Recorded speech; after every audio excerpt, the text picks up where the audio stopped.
Good morning, ladies and gentlemen, and welcome to day 4 of the eFrames 2020. We start this day with a panel titled Ensuring a Fair Marketplace for the Creative Economy in a Digital First Marketplace. To tell us more, I would like to invite Mr. Vivan Sharma, Partner, Cohen Advisory Group, to introduce the panel and take it forward. Thank you. This is the last day of the conference, but the topic that we're discussing today is it really straddles across a lot of the things that have already been discussed, and so it's a great starting point. Before we move further, Mr. Jahil Thakkar from Deloitte will be presenting a report that will be released shortly at Frames, which is titled The Economic Impact of the Film, Television and Video OTT Industry in India. Over to Mr. Thakkar to present this, and it will be great context setting for the panel to follow. Thank you very much. Good morning, everyone. I wanted to give you an overview. I don't have, we were not able to get the presentation for the slides, but I wanted to give you an overview of the report that is releasing today. We've done this report in partnership with the Producers Guild of India, FICCI and Creative First. And this is the third time we're doing this report, and it's an honor to present it at Frames for the second time this year. Now, there is a lot of data in here, and you'll see it when you read it, including film sector performance projections, etc. But I really wanted to focus this overview on 2 or 3 key messages here, and mostly around the massive impact that film, television, and online video services has on the economy of India. Now, a few highlights. What we did in the report is we cover the direct impact of these sectors, the indirect impact, and then the non-quantifiable but the important economic impact, such as economic and non-economic impact, such as soft power, brand building, etc. So, if I come to the direct impact, these sectors really have the most commonly cited figures in terms of revenue, etc. About 1.2 trillion rupees, which is about $16.5 billion, 1,20,000 crores.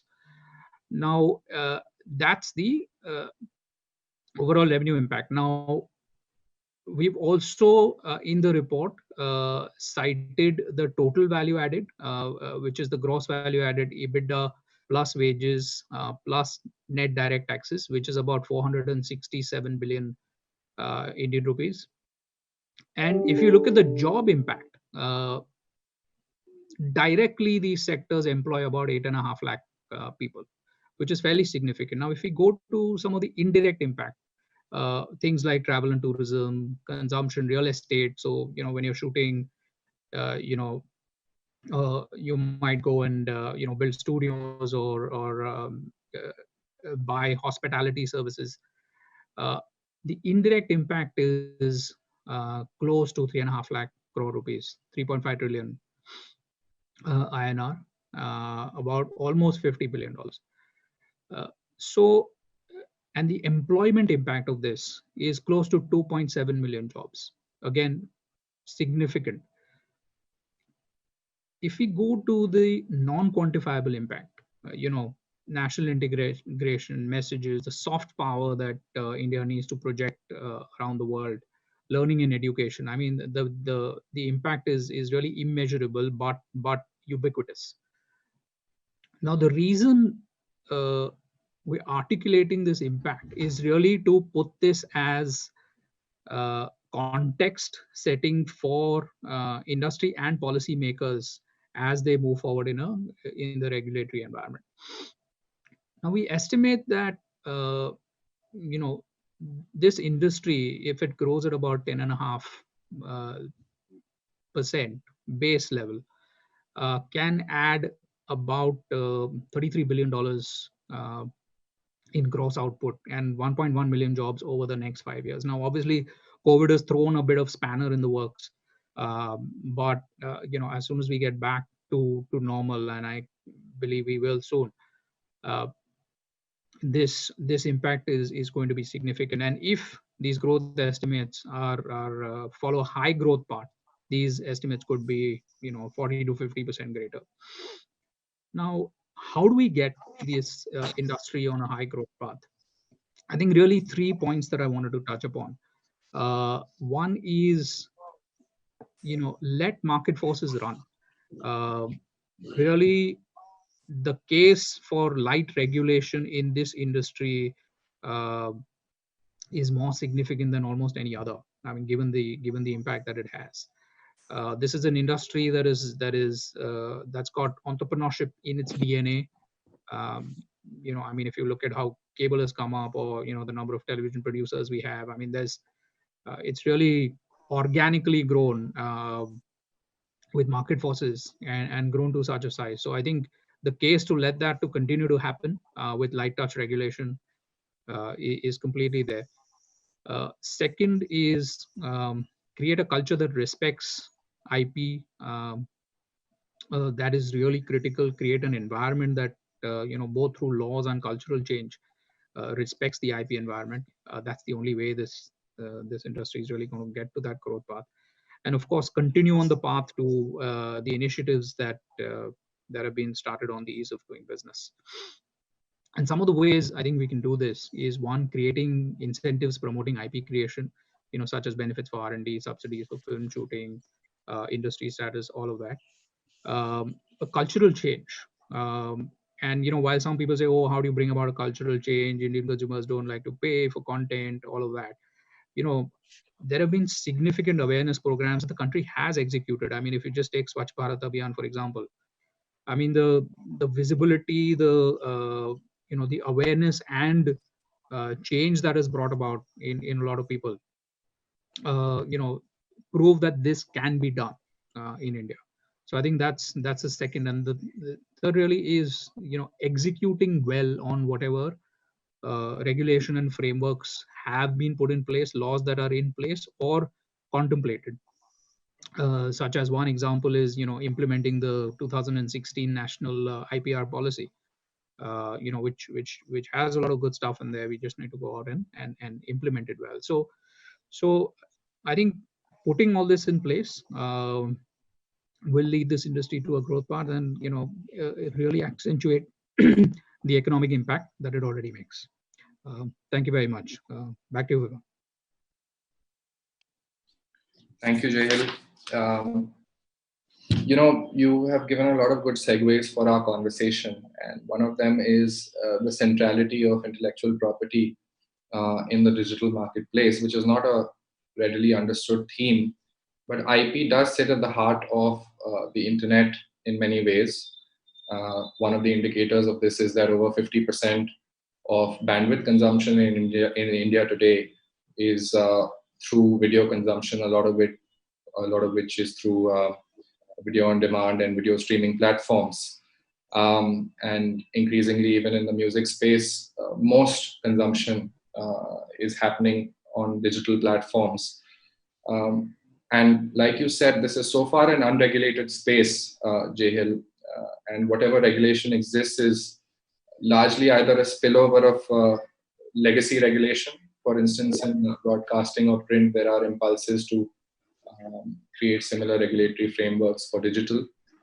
But at the same time, we have an opportunity, and it's a rare opportunity, to create a regulatory framework, a legal regulatory framework with an appropriate design which balances the imperatives of growth, of consumer welfare, of sectoral development. And it's rare to get such greenfield opportunities to redesign or to design in the first place. But at the same time, I think we shouldn't kid ourselves. The digital space is not necessarily an easier space to regulate. Even though we speak of light touch regulation, that light touch regulation itself will need to be very nuanced. And two examples stand out to me as I was thinking about this theme. One is the kind of complexity we see in intermediaries, those who deliver services to users. And a very, very broad definition of intermediaries in the supply chain from production to consumption would perhaps include everything from cloud servers, where information and data is stored, to the internet service provider, to the telecom service provider, the edge networks, then over to our routers or onto our phones and devices. All of these are in some ways between the production and consumption of content that we consume on the internet. And therefore, it's a very complex supply chain. We experience it very simply and elegantly, but that doesn't mean that there isn't a complicated backend that serves all of this to us. And therefore, when we think of regulation, the second order effects that any regulation has on all of these various intermediaries, and I'm loosely defining the term, is something that we need to consider. And similarly, the state also has a lack of capacity innately to look at these issues. We haven't really built institutions that understand the digital regulatory environment very well. And this is no easy task as we go ahead. So with that, I'd just like to turn to the first panelist, Mr. Trevor Fernandez, who's the Vice President for Government Affairs in the Asia Pacific region for the Motion Pictures Association, to share his views, which no doubt will be colored by the types of members that the Motion Pictures Association has, which itself is indicative of change, because now, as I understand it, Trevor, you have digital platforms as well who are part of your association. And over to you for your remarks. Yeah, that's correct. Thank you, Vivan. Good morning. And good morning to all my fellow panelists, and thank you for including me in today's discussion. Yes, at the Motion Picture Association, more than ever, we look at advocacy and policy priorities related to digital platforms for our 6 studio members. Our members operate in all facets of media and entertainment, and increasingly the VOD and entertainment streaming space is a core part of their business, or potentially exclusively their business. I wanted to help frame today's discussion with some thoughts more specific to the core notion of IPR and copyright, but of course also welcome the broader discussion about the ecosystem in general and some of the themes you've already elaborated on in terms of light touch regulation for our sectors. So just a few minutes of opening remarks. So the MPA applauds India for acceding to the WIPO Internet Treaties back in 2018, which has brought its legislation closer in line with international norms for the protection of copyright and related intellectual property rights. Nonetheless, we encourage the government to strive to do more to give better protection to this creative sector. A vibrant content market benefits not only television and movie fans, but also the national economy. The investment and work that goes into producing TV shows and movies helps drive jobs, wages, and trade. And as so well explained by our Deloitte colleague a few minutes ago, per the economic report, which is now being released, this is a major industry, media and entertainment, that drives substantial activity and is now growing faster than ever through the VOD subsector within the industry. Respect for copyright and strong copyright laws together enable content creators to tell their stories, to recoup their investments, and to reinvest in their next projects. Strong copyright and IPR is a virtuous cycle. India can and should create a culture that more fully respects and values IPR. We would absolutely and wholeheartedly endorse that point that has been made by Deloitte in the economic contribution report. The ability of content producers and distributors to decide what programming to create, disseminate, and license through strong copyright laws that protect creators and rights holders is what makes the online marketplace so dynamic. And more than ever, strong copyright laws and online enforcement underpin the growth of the digital-first marketplace. The Motion Picture Association will continue to advocate for amendments in India's Copyright Act to comply with the international norms. As I mentioned at the outset, there's always more that can be done. In areas of interest for us include strengthening protection for access control measures, term of protection for copyright, and criminal enforcement against the selling of illegal streaming devices and apps, as well as enforcement in general against infringing and piracy websites. We separately continue to encourage amendments to the Cinematograph Act to help better fight criminal camcord piracy or source piracy that emanates from India's movie theaters, which is likewise a key method by which film content ends up in the online piracy ecosystem. And with those opening remarks, look forward to contributing to this morning's conversation. Thank you. Thank you, Trevor, and also thank you for keeping with the time. Since it's a 60-minute session, I may have to cut short remarks that exceed 4 minutes in the interest of at least 2 or 3 rounds of discussion. If I can turn to Ms. Deepti Kotak, who's the Chief Legal Officer for Media and Entertainment at Reliance Industries and Jio Studios. Ms. Kotak, you have a difficult role as a platform which is a multifunctional, all-encompassing platform in some sense, to also craft a view on the future of intellectual property, because platforms, more than any other intermediaries in a sense, have to balance the incentives for creation of content as well as the protection of content. So the access and protection imperatives need to be balanced, and I was just wondering how you look at the space of intellectual property as a platform. Thank you, Vivan. Good morning to everyone. Good morning to my fellow participants also. And thank you to FICCI for giving us this opportunity to be part of this session. Yeah, so just to add to what even Trevor said, even as a platform, as Vivan you said, that it's a difficult role as a platform, because we are also creating IP and we are also distributing our own IP and third-party IP. So the role is quite dual in that sense. So of course, giving a fair share to IP owners becomes also an important aspect when we are doing the contracts with them from legal perspective. Also from distribution perspective, we have to also ensure that whatever content we are distributing, either in right now because of COVID, of course, we are not in theaters and we are more in homes. And in fact, you will be surprised, or I'm sure you will know that there is an 80% surge in subscriber base for buying all the OTT apps. So that has really given a good opportunity to all the OTT players. As a platform, of course, it becomes a dual role, as I said. It also becomes very difficult for us to ensure that there is no, because there is rampant piracy, though there are a lot of mechanisms which are there, geo-blocking, watermarking, fingerprinting. But as you know that there are these pirates who keep on finding different ways to actually break this piracy chain and keep on doing what they do. Also, as a platform, we are also an intermediary, as you briefly touched upon initially in your remarks. As an intermediary, it also becomes very important and critical aspect because we are not broadcasting, and we are also doing a broadcast simultaneously. So there's a difference between broadcast and simulcast.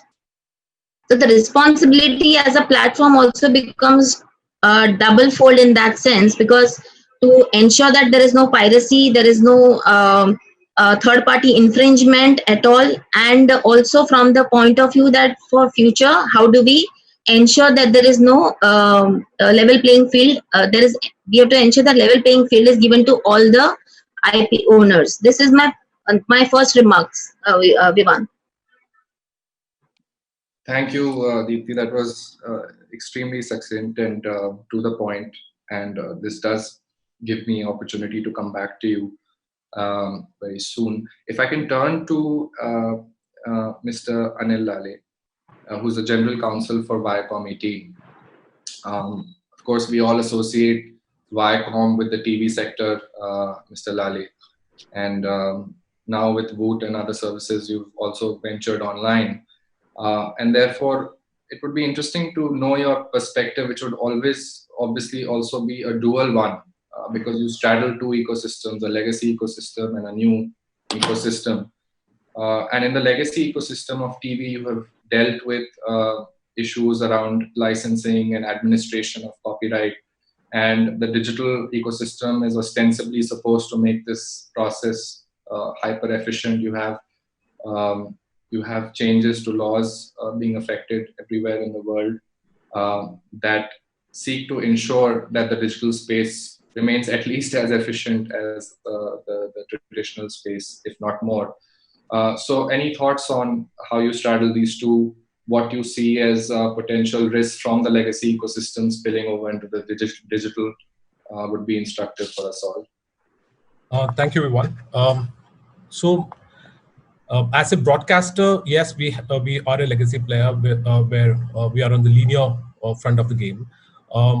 When we are looking at an OTT platform like Voot, it is in the non-linear front where there's two services. One is push service, which basically pushes content to the living rooms of the audience, and other is pull service, which consumers pull for using their personal devices more than a common viewing device like a TV.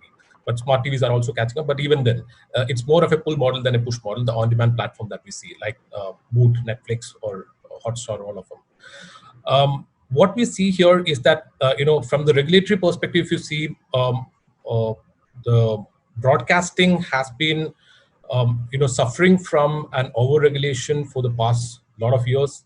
And with the latest, the new tariff order and the latest amendments, we can see that, the kind of regulations that has been put has completely taken away the right of contracting even from the broadcasters, and price regulations and all is actually acting as a death nail to niche channels. So earlier, the cross-subsidizing model of bouquet, by providing bouquets and all, it used to be a model where the subscriber receives everything and can taste everything.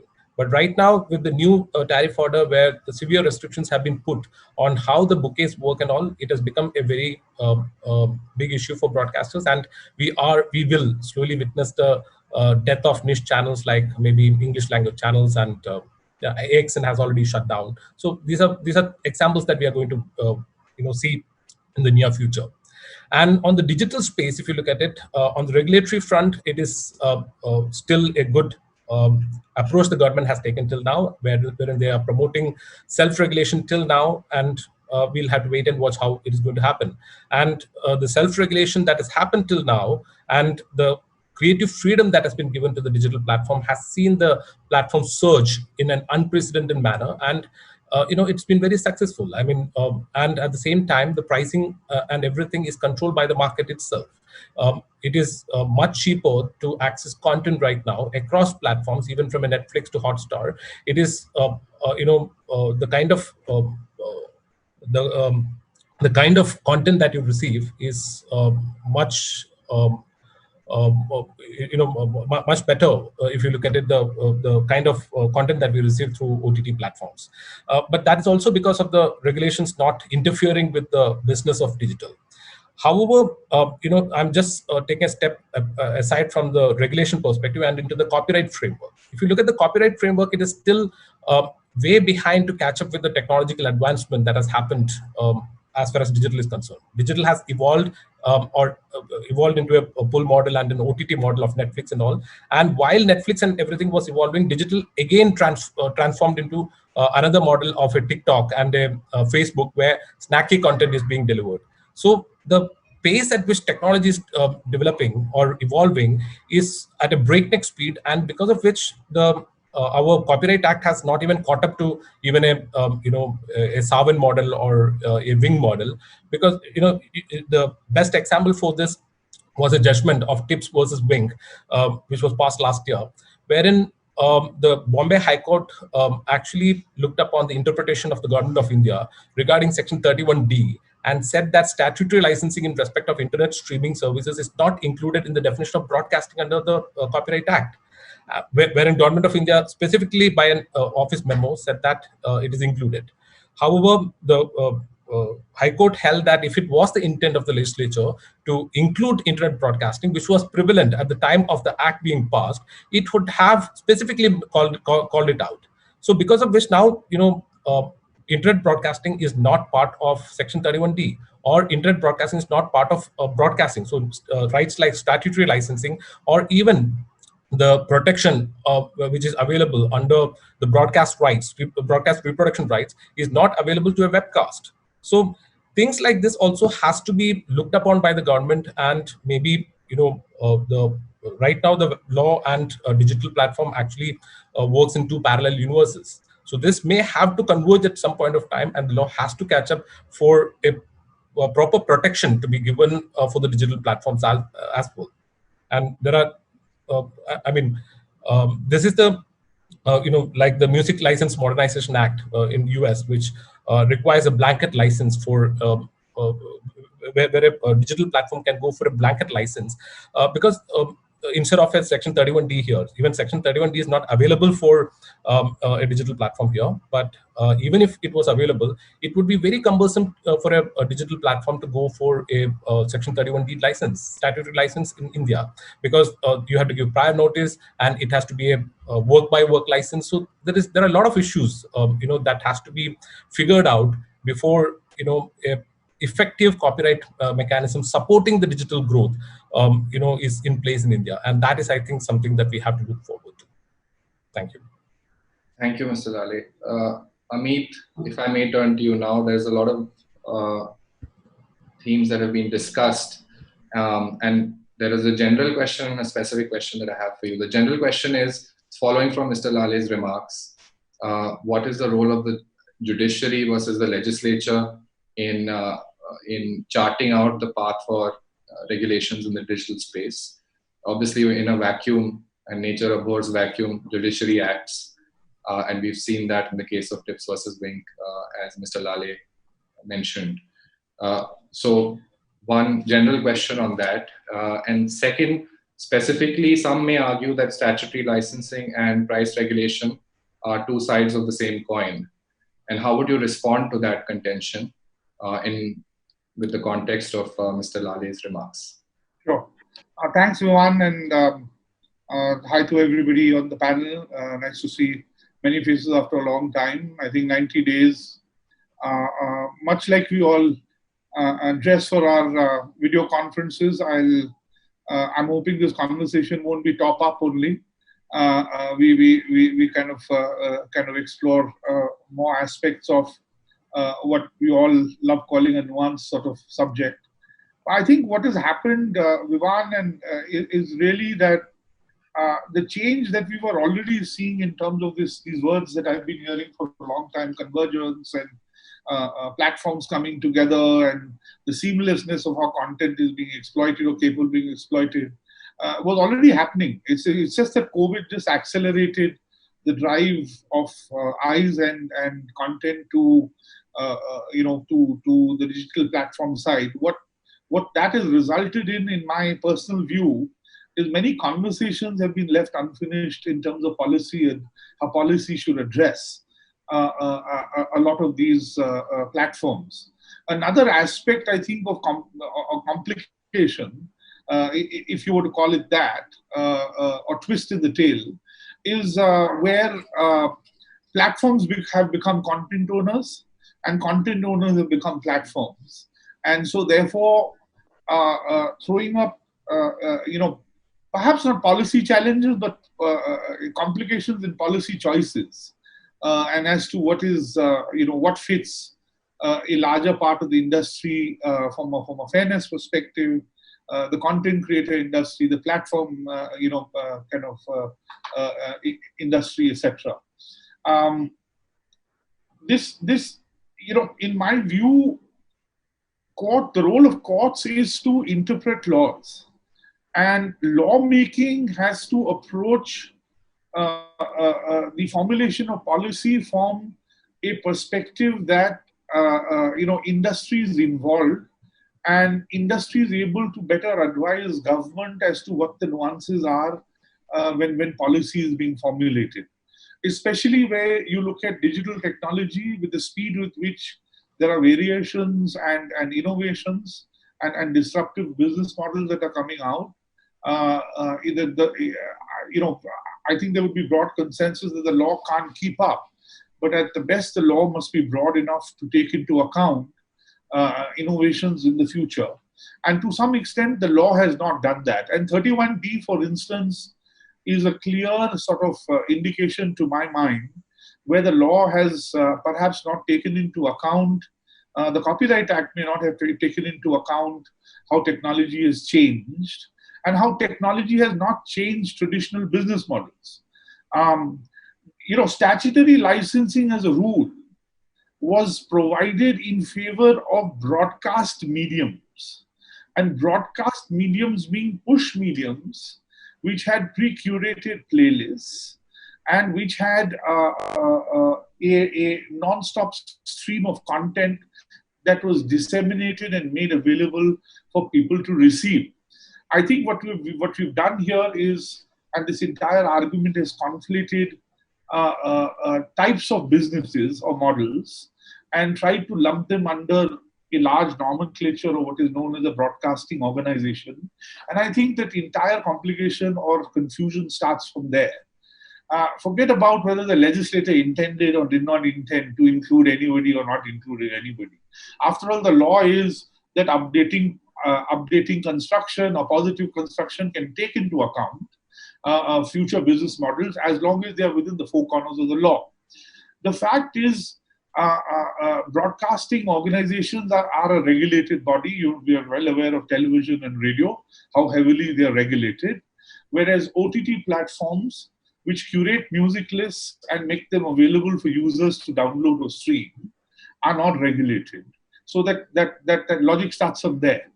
The intention, clearly in my mind, was to regulate broadcasting organizations in the nature of traditional radio or television.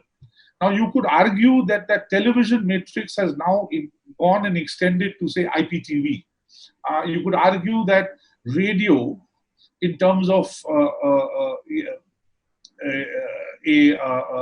single stream, has gone and extended as a digital radio station. But I think the law must be alive enough and nimble enough to be able to draw these distinctions between business models. Otherwise, you can continue to amend laws. You can continue to go back to courts. But if your law is not broad enough or a law is not nimble enough to be able to draw distinctions and cover businesses which should be covered and which should not be covered fairly, you're going to continue to have these, this sort of confusion in industry. It's never going to change. Thank you, Amit. Lot of things there, and I tend to agree with you on the need for definitional clarity in law, and the need for legislators to actually look at these issues seriously. And it goes back to some of the context that we set on these issues not necessarily being simpler than they were before. In fact, the degrees of complexity have increased and state capacity is not kept up in many ways. And that state capacity theme also is something that I wanted to bring Ms. Priyanka Joshi in on, who's the General Secretary for the Indian music industry, Priyanka, just looking at this digital space from a copyright management perspective or a copyright administration perspective, obviously collective management organizations are trying to evolve to meet the challenges of the digital era. But what would be your recommendations in terms of what government should do to make sure that we don't lose degrees of efficiency in the digital space, at the same time maintain the levels of transparency and standards and hygiene that are required to make sure that CMOs or collective management organizations function with the highest levels of corporate governance? And also, someone mentioned the IPR policy earlier and the implementation thereof. We're already at reaching a time when it's time to review what we've done in the policy and start to square off and look at the next version of this policy. So any recommendations on that front as well would be welcome, because the IPR policy does deal with copyright administration pretty squarely. So over to you, Ms. Joshi. Thank you. Thank you, Vivan, and hi, everybody. Thank you, Ficky, for this wonderful opportunity to be a part of this panel. Okay, your question's a little more complex than it sort of appears to be. When you say in terms of policy, what you expect out of the government? Well, see, you can no longer say technology is the future. Technology is now the present. I don't know what the future is. But our policy in terms of our laws or our regulations are way back in the past. So when you're speaking of a policy change, I frankly don't know how much of a policy is going to really help. I'm sorry, I'm going to be, my opinion might be very different from, what is expected, but I don't see policy really as the sole answer to the situation that we are in currently, because it's not just, in India, it's also pretty much everywhere that technology always beats policy. So I think the answer lies somewhere in more an amicable understanding between stakeholders. I know it's a utopian, idea, so to say, but I think the answer lies somewhere in having a more amicable, a more mutually agreeable, understanding between the stakeholders. And yes, policy should only be your basic support. You can't solely rely on policy because of the sheer complexity of the business ecosystem that we sort of function in. When you speak of the IPR, yes, for sure. I'm going to limit myself to copyright because that's pretty much what concerns all of us here. There definitely needs to be an overhaul. Like, for example, I think for me personally, the 2012 amendments have caused more confusion than, brought up more questions than the answers that they were supposed to be as, So I think, yes, definitely there needs to be an overhaul. There needs to be more simplicity in terms of understanding. There needs to be more simplicity in terms of, intent, in terms of definitions. Yes, it needs to be something that where we don't keep rushing to courts for interpretation. The law should read for itself. So yeah, I think that's what I would like to say. Thank you, Ms. Joshi. And finally, last but not least, if I can turn to Mr. Taijin Lee, who's the Regional Director for Manila Copyright Center, KCOPA. Mr. Lee, we have laid bare for you all the debates in India around copyright and a fair marketplace. Could you please shed some perspective on how your country has gone about looking at these debates, reconciling them with the fast pace of evolution of technology? As Ms. Joshi mentioned, how do laws, policies, and state capacity keep up, or do the solutions lie outside? Thank you, Mr. Sharan. Good morning, everyone, panelists and moderator. I would like to start by a short introduction of my company. KCOPA is a Korea Copyright Protection Agency, and it's a government-affiliated institution under the Republic of Korea's Ministry of Culture, Sports, and Tourism. But the fact is that we're not government nor private. So we pursue a very unique identity as public institution in charge of copyright protection matters, and our mission is to establish a strong yet flexible protection infrastructure for Korea's copyrighted materials at home and abroad. So to fulfill our mission, KCOPA is working closely with relevant agencies in both domestic and international arena in order to conduct systematic and effective copyright protection measures. So this is a short introduction of my company, and to share a little bit of my experiences in Korea in terms of combating piracies. I'd like to start by showing some statistics. According to the annual report of our company for the year 2017, the number of people who have consumed unlicensed content amount to 40.4% of the Korea's whole population, which is roughly about 55 millions.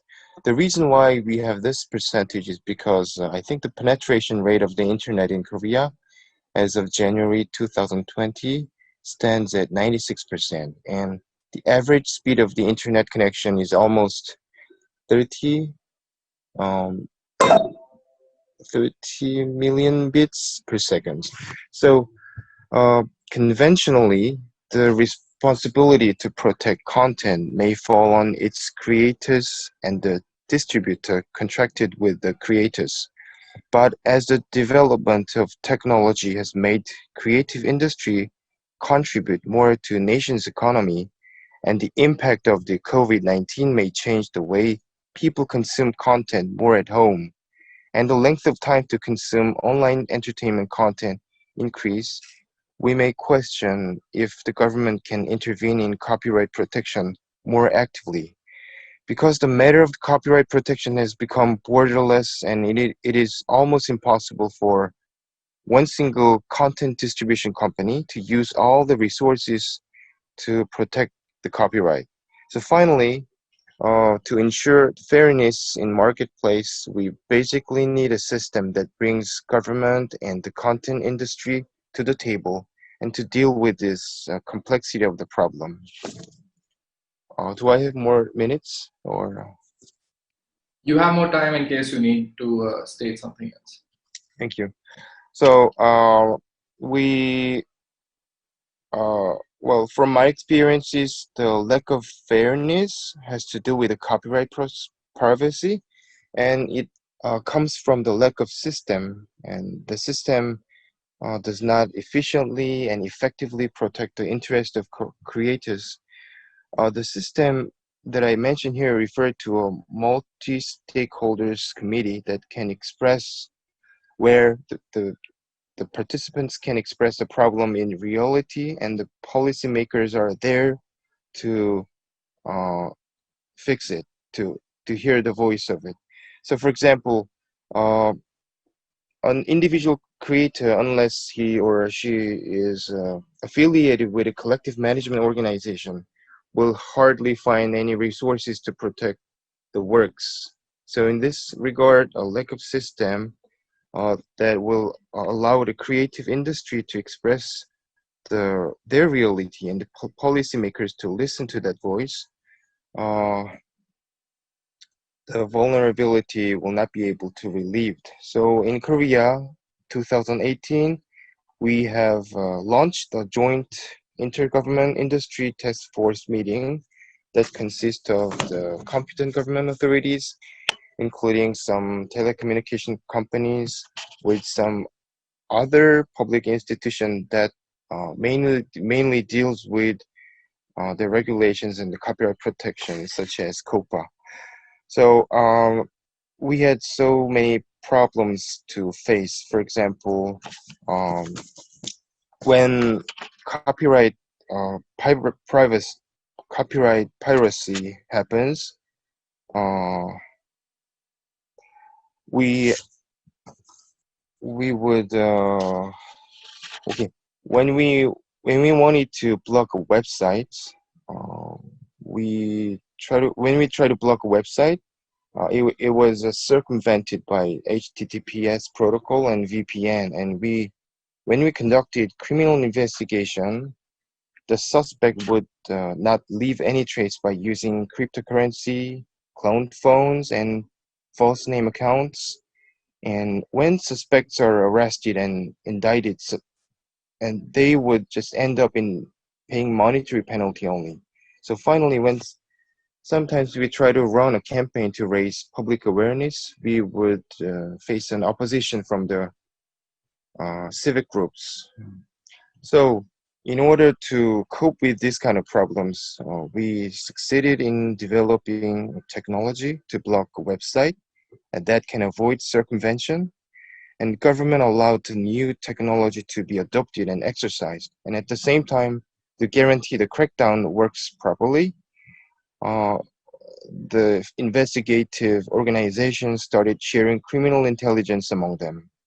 And prosecutors must be able to demand higher penalty. And when we improved supporting laws, government made sure the reaction is taken in a timely manner, because in this world, the protection is only valid if it is fast in content industry.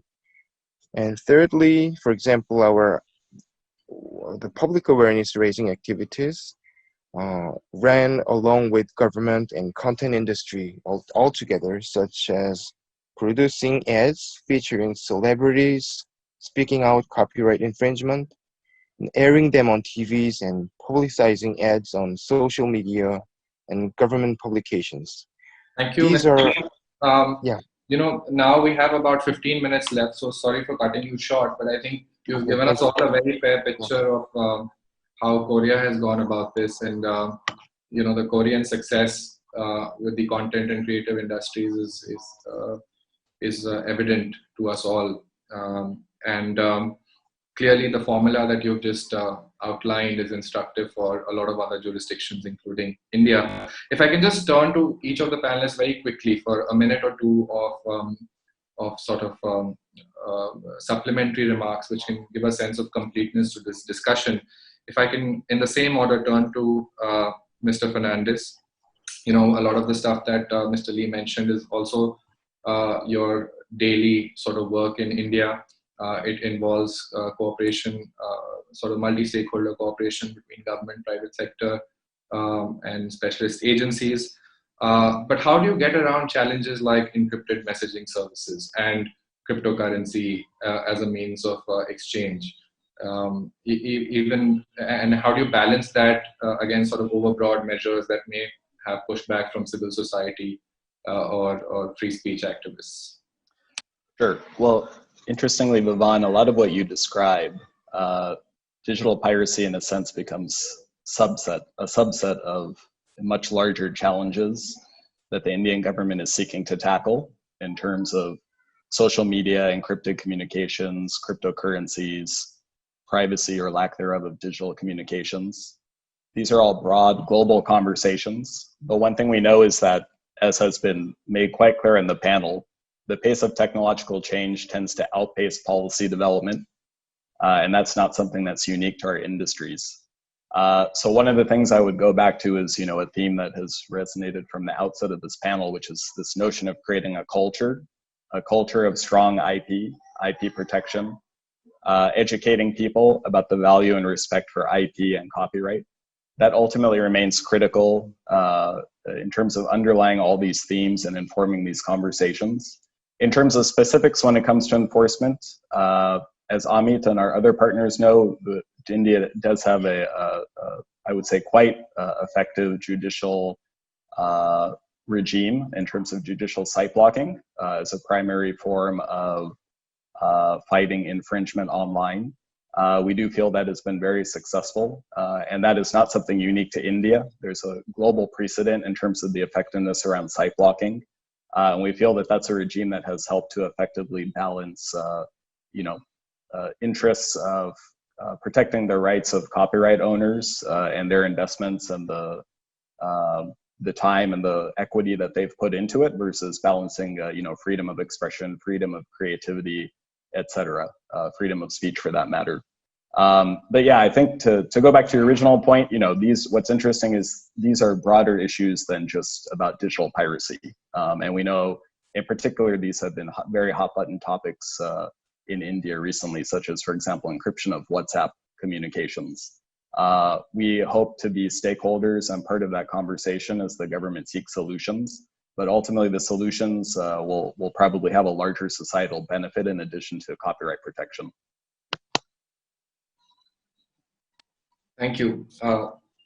Ms. Kotak, you mentioned the subscription surge as a result of COVID. I think we're seeing that it's a secular surge across all digital services. What impact do you think, and there's always been this need of companies operating in India within the broadcasting space and now also in the platform space to always straddle two markets, the advertising and the subscription market, to make sure that you're capturing both Bharat and India in some sense. How does the surge in subscriptions reconcile with this dual strategy that has always existed in this market?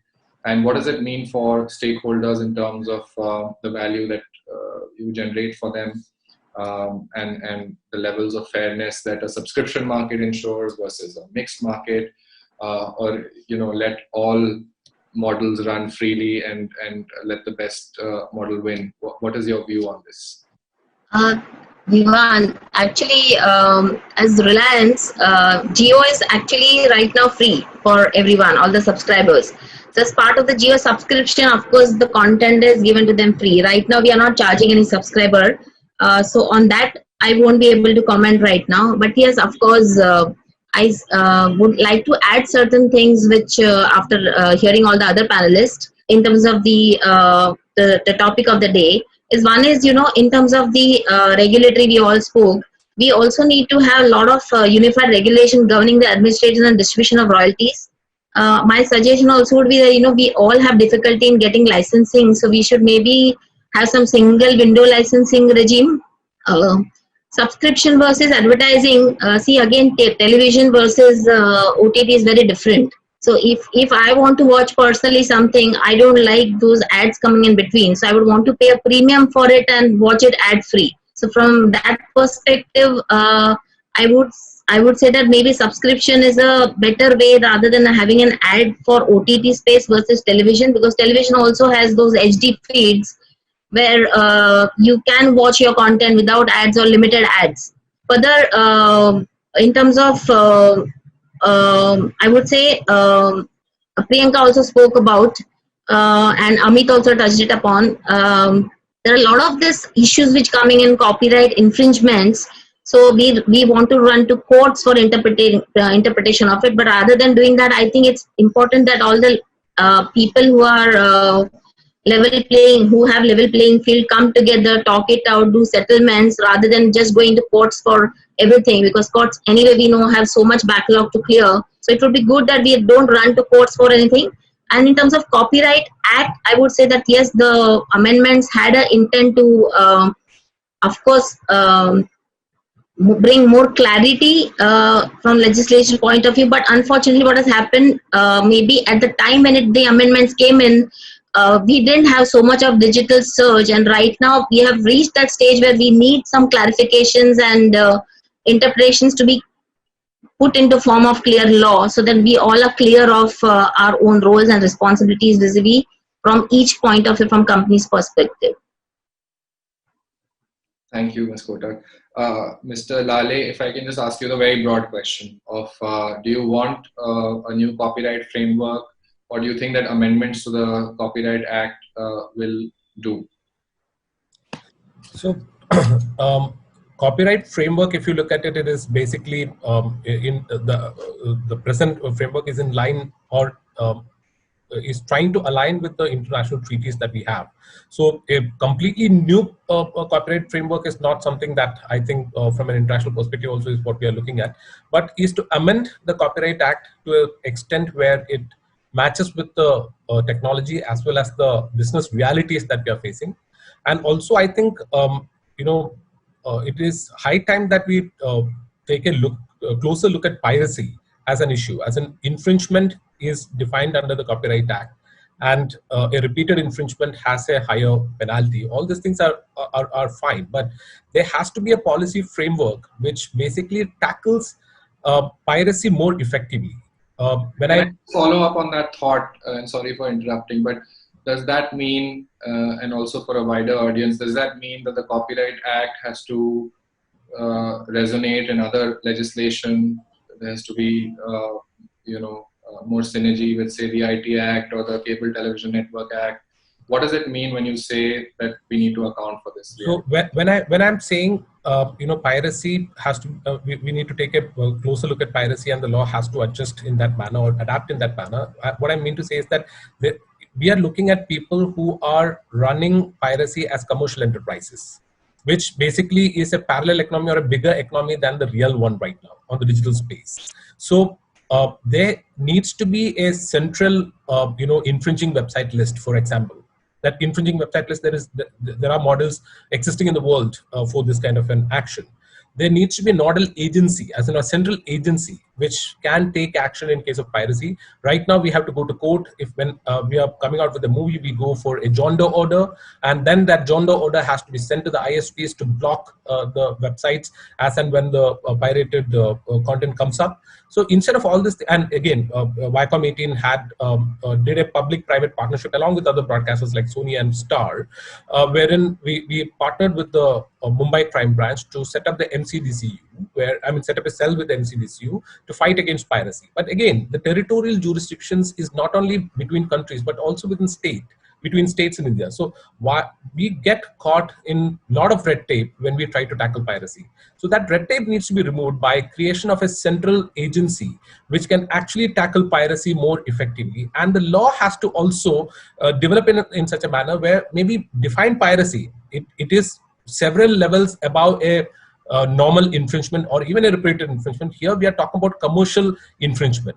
So let law take a closer look at it. Let law prescribe more, severe punishments for it. Let law take, award more damages. And also central agency. When I'm talking about central agency, again, a lot of speakers spoke about the territorial barriers are not there as far as digital piracy is concerned. So what happens is that a pirate is sitting outside the territorial jurisdiction of India and doing piracy in India, where the law has a territorial jurisdiction. It cannot extend the hand outside the territorial jurisdiction of India and catch hold of the pirates. So maybe the central agency that we are talking about also needs to have inter-country cooperation in the combat against piracy. Piracy is because it also funds terrorism. It also funds a lot of illegal activities. So this is not just a threat to the the creative content creators, but also to society as a large. And it is high time that people take note of it and act in that manner. I mean, the lawmakers, I'm able to say. Thank you. Amit, Mr. Lale always gives good segues for me to bring you in. The finance minister has been talking about decriminalization of laws as a way to incentivize investments. At the same time, a lot of digital and traditional industries are asking for a graded approach where commercial infringement is treated differently. How do you reconcile these debates? And also, we can touch on very briefly, what should India do in terms of cross-border piracy?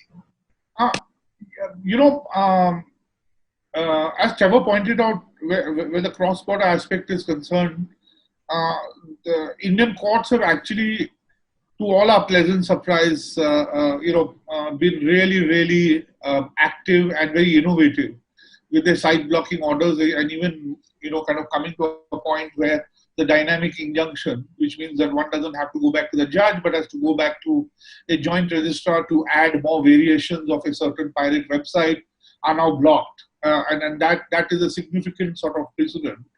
I think primarily what the government and policymakers need to look at is the administrative version of site blocking, which makes it easier on rights owners, cheaper for rights owners, and functionally more efficient to block websites and bring in that law. I mean, we've had, honestly, there's no excuse. We've had Section 69 sitting there without an incorporation for copyright law, while everybody knew that, there is a certain, near devastating toll that website and offshore pirates take on the economy, especially the media economy, and nothing has been done about it. At the same time, what I'd like to add is India needs to start looking at developing technology policy, especially when it touches content, from an international comparative study approach. Vivan, as you pointed out in your notes to us yesterday, the Music Modernization Act is one such act which actually answers both the industry imperative and also answers what an industry asks for this. The music industry asks for this. It's not as if the platforms ask for this. It's the conversion of mechanical licenses into blanket licenses through one music and central collective to make it easier to collect, to make it easier to value, and so there's fairness, in the system. I think a lot of these stresses are about two very simple questions. Who do I pay, and why should I pay? Since we're running out of time, Priyanka, thoughts on this? And then very quickly to Mr. Lee, and then we close. Yeah. Thoughts on what Amit said in 30 seconds, if possible. Okay, I think I'll just limit it to the Music Modernization Act because I think that's where he left off. I just simply think that yes, it's a very optimistic thought that yes, something like music modernization should be brought into India. But I think that in terms of Indian copyright regime, we are far behind. Music Modernization Act is a really complex, and evolved ecosystem legislation. And I think first we need to get our basics sorted. So that's my opinion. If we can just end with 30 seconds from you, Mr. Lee. Anything you wish to add to here in terms of modernization of laws across jurisdictions to deal with international challenges would be welcome. And then we close this in 30 seconds, please. Thank you very much for everything. I didn't actually know about the status of the development of the legislation in India, but in Korea, we have drafting the law to make a revision to the current copyright law that has a similarity to the Music Modernization Act in the US. So just to let you know. Thank you very much. That's very, very useful for us all to know, and we'll closely study those developments. Ladies and gentlemen, thank you for being here. I think it's over to the next session. I've been getting pop-ups reminders. Thank you, everyone. Thank you so much. Thank you to the panel. It was wonderful listening to all of y'all and very views on this entire scenario right now. Ladies and gentlemen, we'll now move to the next session, starting in about 5 minutes from now, which is titled The Business of Music in an Artist First Economy. We have one of the biggest names in the Indian music industry. Please don't go anywhere. Stay right here. We'll be right back. Thank you, panel. Thank you.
Good afternoon, ladies and gentlemen. Welcome to the second session of Day 4 of the eFrames 2020.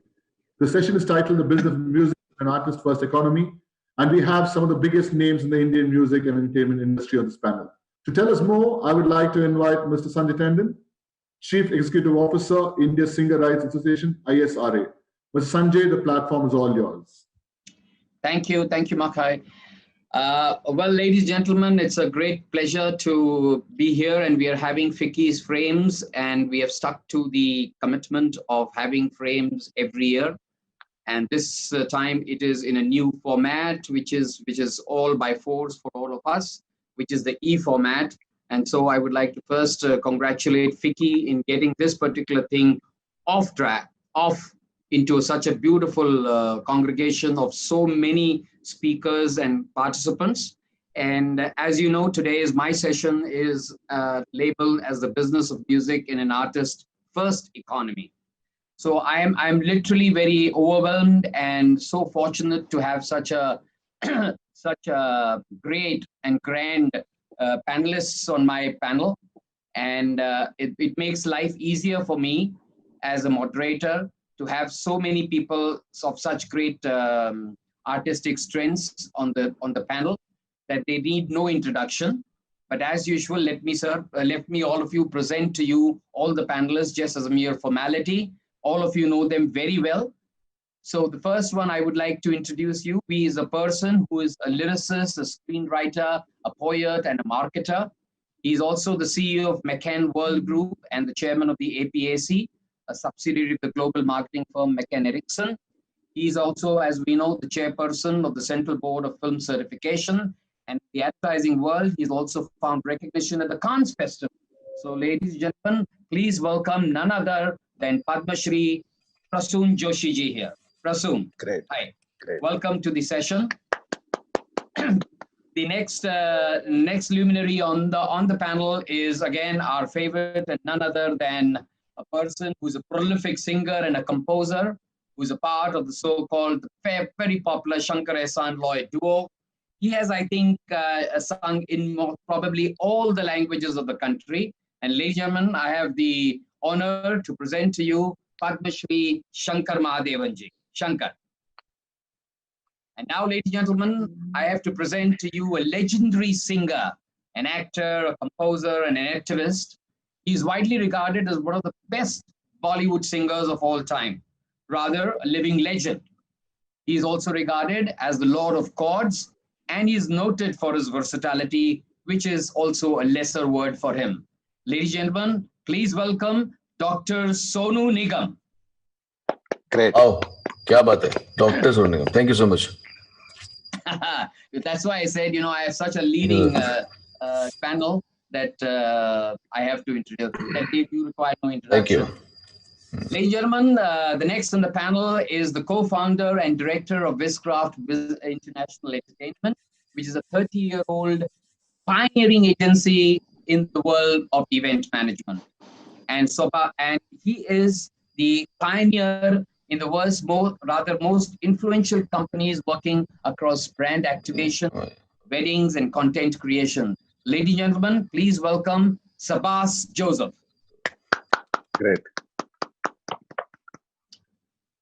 Last but not least is a software engineer turned director, producer, and distributor. He started his film career by music label Madhura Audio. And eventually, he's turned as a director with the film Sneha Geetam in 2010. Ladies and gentlemen, this very important regional player of India, I present to you, is Madhura Sridhar Reddy. Thank you. Thank you, Sridhar, for coming in, for joining us. So, ladies and gentlemen, with this esteemed panel that we have, we are now going to discuss what we have rightly labeled today's session as the business of music is in an artist first economy. As you all know, ladies and gentlemen, the history of recorded music has been marked by profound and continuous change, not just in technology, but also in musical form, style, technique. From the late 19th century until the present, technical change has been omnipresent. We had first wax cylinders, which gave way to 78 RPMs, then cassettes arrived, CDs arrived, and in the 90s, we had the internet hackers, and we had the Napster, which really completely transformed the music industry. And now we have downloading and streaming. Today, the importance of music label to consumers is less evident, and they primarily act as financial and marketing organizations.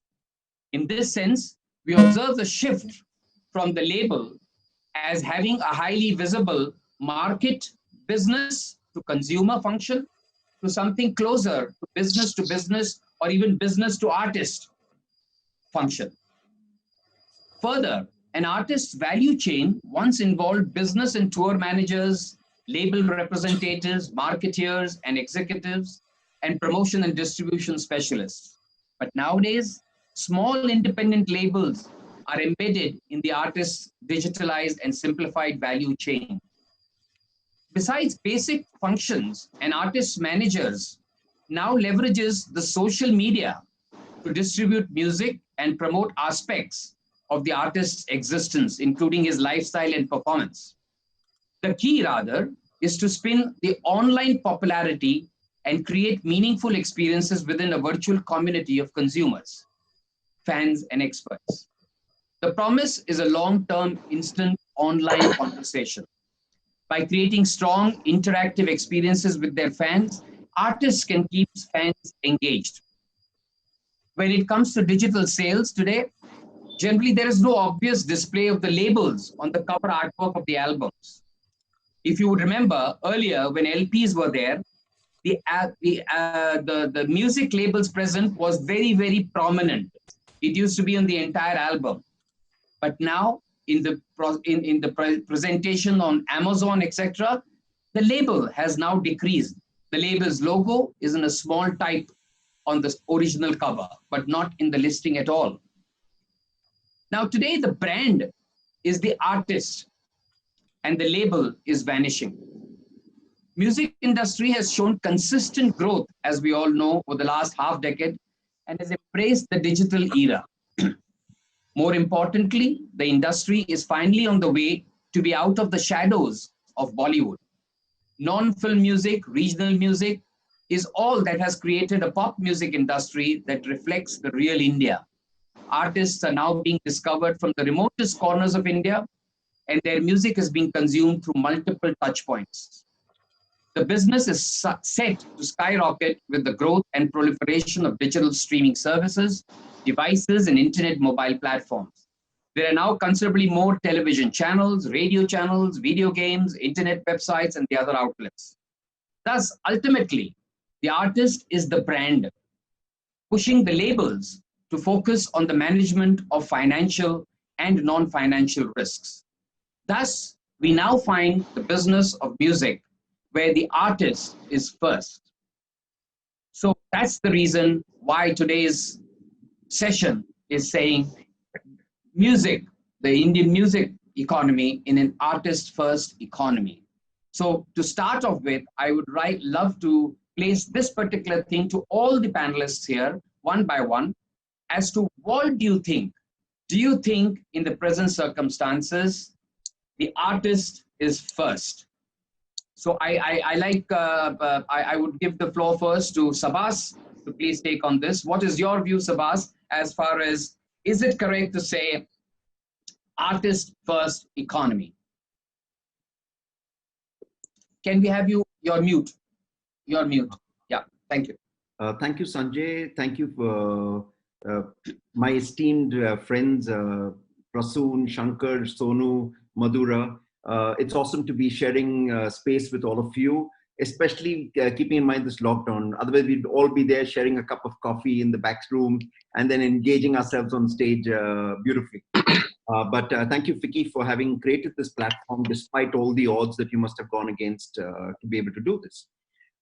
First, yes, it is an artist-first economy. Let us accept that. But here I would not say an artist, but I would say the creator's economy. The persons who are creating have become the true masters of what they do and what they can monetize and what they can leverage. The beauty is, thanks to technology, we've all got democratized. The opportunity from creator to consumer has just become natural, removing everyone. I won't call them middlemen, but every other service that was required earlier has become almost irrelevant. But having said that, everyone can't be the marketeer. Everyone can't be what the music company does. Everyone can't be what the event managers. And so hence, whilst you might have the opportunity to reach out to the consumer first and straight away, you require all the others working with you in a unison as an ecosystem. The more you work with your ecosystem, the more successful you are. And that is the reality. My entire submission on the artist first economy is creators and artists need to be conscious that they require to work in an ecosystem. So whilst they look at creating value for themselves, which is their first right and due right, they must look at leaving enough value for others or allowing others to create value alongside, so that it is a shared economy, an economy where everyone survives and everyone prospers. That's my only two submissions that I would definitely say. Thanks, Abbas. Just a clarification that when we have used the word artist, actually in today's session, it means the composer, the songwriter, the singer. So it doesn't mean just the singer as we all refer to artists as. So yes, it all envelopes the entire creative people who are involved in the music making. Prasoonji, what is your view on this particular aspect? Is it the artist first economy? Do you believe that it is an artist first economy? But I didn't even understand what Sabha said. I didn't understand what he said. मुझे समझ नहीं क्या बोला सब बस आपने बोला कि मुझे समझ नहीं आया मुझे एक बार दोबारा समझाइए. Abbas, can you just quickly recap? Basically, in an artist first economy, the creator has the first right to be able to create value and drive the economy to start with. The second part I would just say is that the technology and the internet and digitalization has allowed the creator to go straight to the consumer. So when you're a music composer, singer, lyricist, you have the opportunity to create together and go straight to the consumer, possibly eliminating the music company, eliminating marketeers, eliminating every other resource that was earlier compulsory when you reached out to the consumer. Today, having said that, there is still a role for the music company. There's still a clear role for marketeers, still a clear role for event managers and concerts, etc., to be able to create an ecosystem that is supplementary and complementary to each other. And all I'd say, whilst it is an artist-first economy, there should be enough value left by the creators or created by the creators for others to share and be able to grow and thrive alongside. That's my only submission. I'll talk what I have to say. Yeah. So Sabas, you're rightly saying it should be all encompassing. It should be inclusive, and the artist needs to look into these aspects. Prasoonji, you are also a marketeer, together with being an artist yourself. So how do you now view what Sabas has just said? And do you view the artist first economy is there? Yeah, see, as an artist, I mean, I am an artist first. And to begin with, since I blinked, poetry and music has been the thing which I, naturally express myself through. And then you enter the world, and when you are writing poetry yourself and writing songs and singing them, you feel the world will take them. There is a naivety to your existence, and then you encounter the real world, and you feel what Sabas referred to as an ecosystem. Sometimes, rather than being in something which probably should naturally include you feel that there is a lot of struggle to get into that ecosystem. And that's the struggle of the artist. Now, what has happened of late is that you've seen the direct connection between artists and the people. Now, that's the right of an artist to reach out to the people. I feel, why do we create? I have got eminent artists here. They would definitely say, and I know them very well. They would agree with me that eventually, deep down, you create to resonate with people. You want to share something happening to you. आपके अंदर कुछ घटित होता है जिसे आप दुनिया को दिखाना चाहते हैं, बताना चाहते हैं. एक होता है स्वांतः सुखाय. You are singing for yourself. I feel probably there are some beautiful, great musicians we have never heard. I think the greatest poets we have never heard. The greatest musician we have never heard. Maybe they are so they are so evolved. They are so satisfied with what they do that even the desire, the spiritual desire to share is also doesn't exist. They have conquered that. And but in the real world, you want to share your work. And what happens is when you share your work, I believe in ecosystem. I believe that there are a lot of people, there has to be a symbiotic relationship with. Today we are talking to each other. It would be insensitive of my part to think that somebody who is a service provider of this internet service or the lights we are getting don't have any share in my life, in my success, in my earning. I do have to share that. The fact that we are sitting in the comforts of rooms today, there's somebody out there, making the ecosystem work. Ecosystem for me, the large ecosystem. Your families are your ecosystem. Your service providers are your ecosystem. The country you live in an ecosystem. I think that ecosystem, how you define it. Now, if you define the ecosystem and there is exploitation which enters there, then there is a problem. And that's where what has happened is that artists have found a real connection. And why do artists bother about that? Believe me, artists are not. They love sharing. The basic nature is to share. That's why you sing. That's why you write. That's why you recite. You share. You don't mind sharing. But whom do you share with? And what do you share? The question is, if somebody is, today what has happened is the authenticity of art is getting protected. What I write is what I can, circulate the same thing. It is not getting adulterated. See what happens in India is a unique country where film industry subsumes the identity of every other art form. Every other art form. Koi bhi aur art form has to finally land there and ask an artist, a folk musician, that yes, your folk music reached out to many people through film music, but जो उसमें rhythm बज रहा था, क्या आपका वो ढोलक सुरक्षित रहा? क्या आपकी वो बांसुरी वैसे ही रही? बिल्कुल सही. क्या आप, so the authenticity of music was somewhere not the concern of anyone. And that is the biggest concern of the artist, because he or she wants to, in the purest form, the minutest of his vibrations he wants to share with people. He feels there is an urge to share that. When that gets distorted, when that does not reach in the purest form, that hurts an artist. And an ecosystem which is detrimental to that, an ecosystem which doesn't even, is not sensitive to it to begin with, an ecosystem which naturally, organically will come to an end, because the basic, the fundamentals of it are not protected. The fundamentals of it is that artists' great desire to share the purest of the feeling or the emotion the artist has felt. And that connection somehow has become stronger. In this economy, Sanjay ji, you're talking about artists first. I feel that connection, and that's a great and welcome change for me, that, the authenticity of music will be at the heart of it.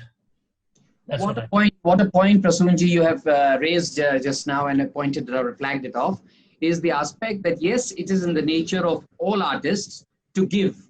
They are the people always who give things. They give good music, they give writing, they give good performances, and they always believe in giving, in sharing, etc.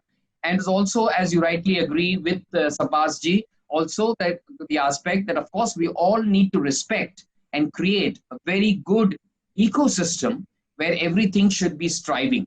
And I think that's a very good point that you have made, that together with artists, where both of you have agreed, Sabasji and Prasoonji, both of you have agreed that of course it is an artist first economy, but at the same time, I think what you have flagged off is very correct, that in this economy, everyone in the value chain needs to be very, very responsible in order to create a particular eco structure in that place. I would now put the ball to Sonuji. Sonuji, you are an artist.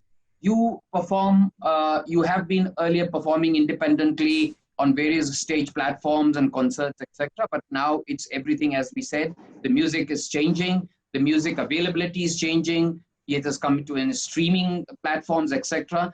And when you do this, of course, you are in direct touch with your fans, the millions of fans across the globe that you are there. So obviously, you would definitely agree to the aspect that artist-first economy is there. Now, what do you have to say when Shahbazji and Prasoonji have raised this aspect about, yes, they are the first economy, the artist, which is the composer, the songwriter, the singer, they are all there and they're first, they are the boss. But what do you see? Where is the role of the artist in the artist-first economy? It just cannot become, if the artist is first, he becomes a dada. Let us not do that. So what do you feel on that aspect? Okay. Can you hear me? Yeah. You can hear me, right? Okay. Yeah, you're clear. Okay, sir. See, the thing is, I like to keep it very straight and very honest. There is no artist-first economy right now. Okay. We are sitting over here. I'm in Dubai. Shankar Bhai is in Bombay. Okay. We're not getting money sitting at home. Okay. We're not getting. T-Series is getting money at home. Okay. Sony is getting money at home. We have to dig our own kuan well for water. Until Shankar Mahadevan performs, he's not going to get money in his house. As a composer, he must be getting something from IPRS, whatever. I am not getting anything from anywhere. कहाँ से artist first economy होगी? कहाँ से होगी? मुझे बताइए आप.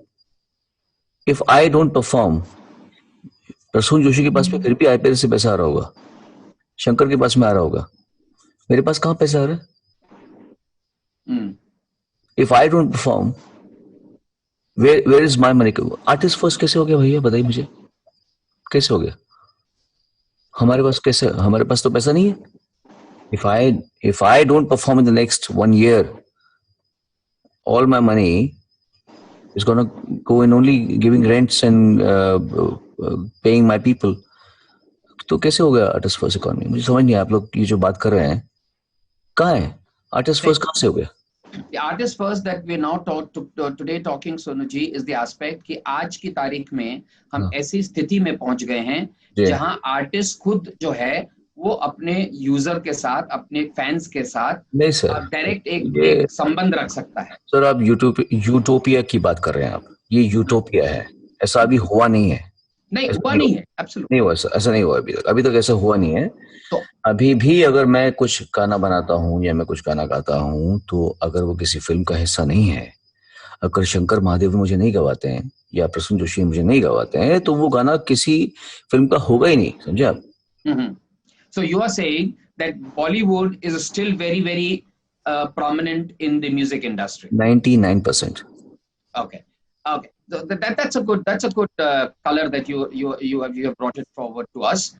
Shankar ji, I'll come to you just now. Is now that you Sonuji has raised this topic, if you heard Shahbazji and Prasoonji, कि आपका क्या कहना है? Right, even Sonuji is rightly saying that at present, even though it is an artist first economy, which the others are saying, and we all are debating on that, but as far as a singer is concerned, at the end of the day, unless he performs, there is no way in which he can survive. So even if one says that it is an artist first economy, it is a utopian world, is what Sonuji is saying, because it's after depending upon the composer and the writers to really work with the singers. Do you vouch this, and what's your view? Okay, good morning, gentlemen. Good afternoon, gentlemen. So firstly, I would like to divide my whole discussion into two parts. One is something which is very prominent in our country and which consumes a lot of energy of the music industry, and the perception created by the people is the film industry, Bollywood industry. And, I would say, unfortunately, what is happening in our industry is it's always been the case that, the singer, the artist, the composer has always not got his, what can I say, the deserved kind of recognition that he's supposed to get, because in front of him, there is a hero standing over there. Okay. I'll give you a small example. We did a song for Kal Ho Na Ho, where I sang a song called Pretty Woman. Now, that Pretty Woman was a song which is composed by Roy Orbison, who's the original, we bought the rights, whatever, and I sang it. The wife of Roy Orbison, he passed away, and he liked the song so much, he wanted to come to India and meet the original people who have created this Bhangra version of Pretty Woman. So they came and met me, and then she looked at me. You're the one who's sung it. So who's that guy who's there in the screen? So ये concept, it's a very unique country that गा कोई रहा है, recognition किसी और को मिल रहा है. So that is as far as the Bollywood industry, and so we are dependent on various aspects over there. Lekin, I would say in the last 4-5 years, there has been a slight change that's happening where, as you said, the artist is directly connected to his fans. There are amazing opportunities available for him or her, and I know of people who are making a living out of not depending on Bollywood. They have got their own little world. They've got their own YouTube channels, etc., where people directly connect with the artist and they are listening to him, her, and he's monetizing it also. So these two things. Sorry, एक दो बताओ नाम. एक तो नेहा कक्कड़ है और Tony Kakkar है, और कौन है बताओ मुझे. ना मैं अभी लड़का है सर, प्रतीक कुहड़. ओके, ये लड़का जो है कुलर, वो आप जाओ, या तो अपना अर्जुन कन्नुंगो है. And there are so many artists, उसका YouTube का इनकम आती है आपको लगता है अर्जुन कन्नुंगो? I'm sure. नहीं भाई, मैं आपको सिंपल बात बताता हूँ. See, let us not compare it with हम लोग shows में कितने पैसे बनाते हैं, and it's not that. I'm telling you. मुझे डाउट है कि दाल रोटी की भी अर्जुन कन्नुंगो को दाल रोटी भी आती होगी. I don't think so. I doubt. मेरा एग्जांपल ले लीजिए. मेरा एक स्पिरिचुअल चैनल है. ओके, मेरा एक स्पिरिचुअल शंकर महादेवन स्पिरिचुअल. उसमें सिंपल खाली ओम गम गणपतये नमो नमः ऐसे चांट्स हैं, गायत्री मंत्र हैं. And Sonu, I am getting revenue out of that on a quarterly basis very, very regularly. I've tied up with a friend of mine called T. Suresh, who used to head EMI. And now we've got a thing together called Strum Music.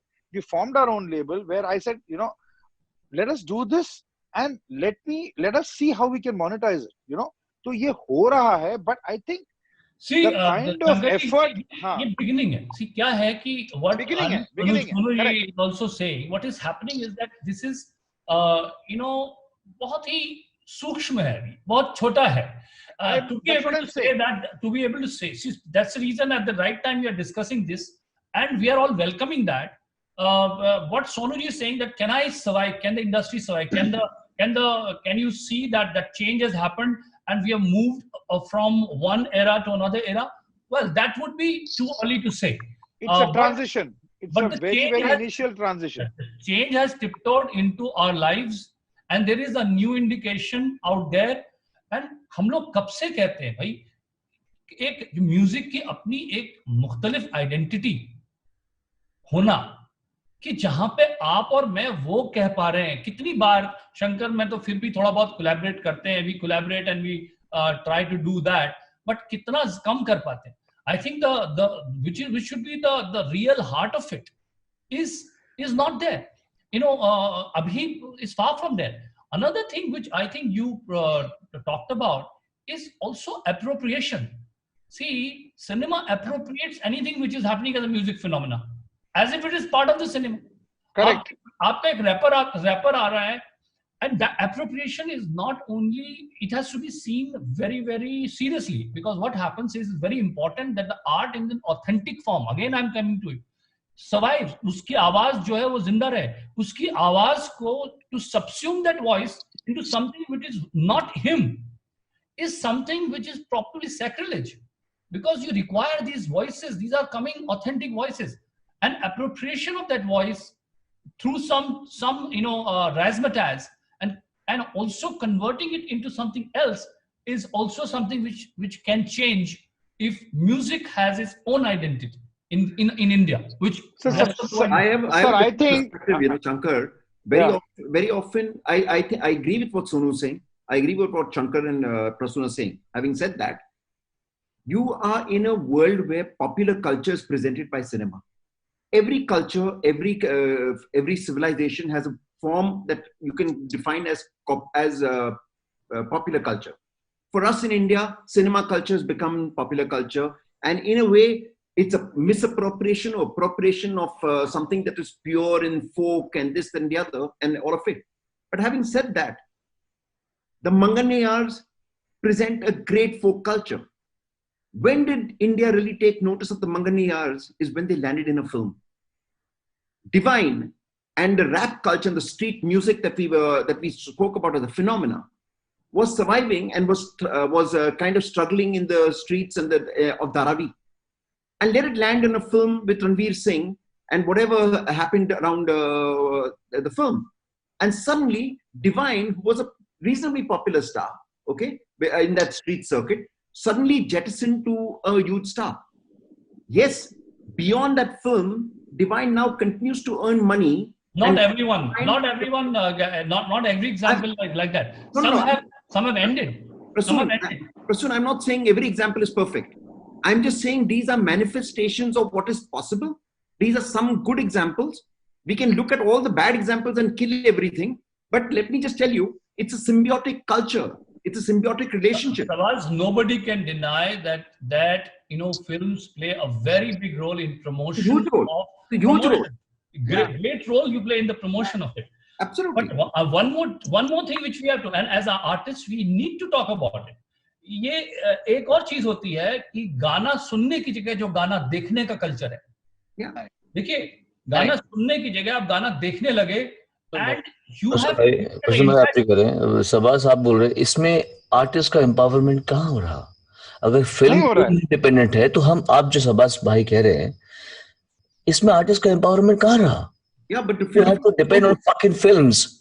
So where is the artist empowered? Look at the number of shows that the Manganiyars would have got post that. They began to be seen globally. घूम फिर के बात show पे आएगी ना. Look at the rap culture, what happened. घूम फिर के बात शो पे आएगी ना. शो ही क्यों करना है यार? घर बैठ के म्यूजिक कंपनी घर बैठ के पैसा कमाती है. प्रोड्यूसर घर बैठ के पैसा कमाता है. आर्टिस्ट घर बैठ के पैसा क्यों नहीं कमाता? Let me quickly at this juncture get in Mr. Sridhar Reddy, who is owner of one of the music labels. So let him also come in with his view and perspective, because this is where I think everyone is having that. Though of course there is a general feeling that the artist first economy is there, but at the same time the artist feels that it's only just for the sake of saying it, but actually it's not there, because the music labels are the ones who are there. So what's your view, Sridhar? Exactly. Hi guys. I'm seriously loving this discussion. As Sabas ji said, I seriously like the word called creators economy. Yeah, we are slowly moving towards the creators economy. That is for sure. Before that, most of our music is filmy based music. But for the past 4 to 5 years, we are moving towards independent music.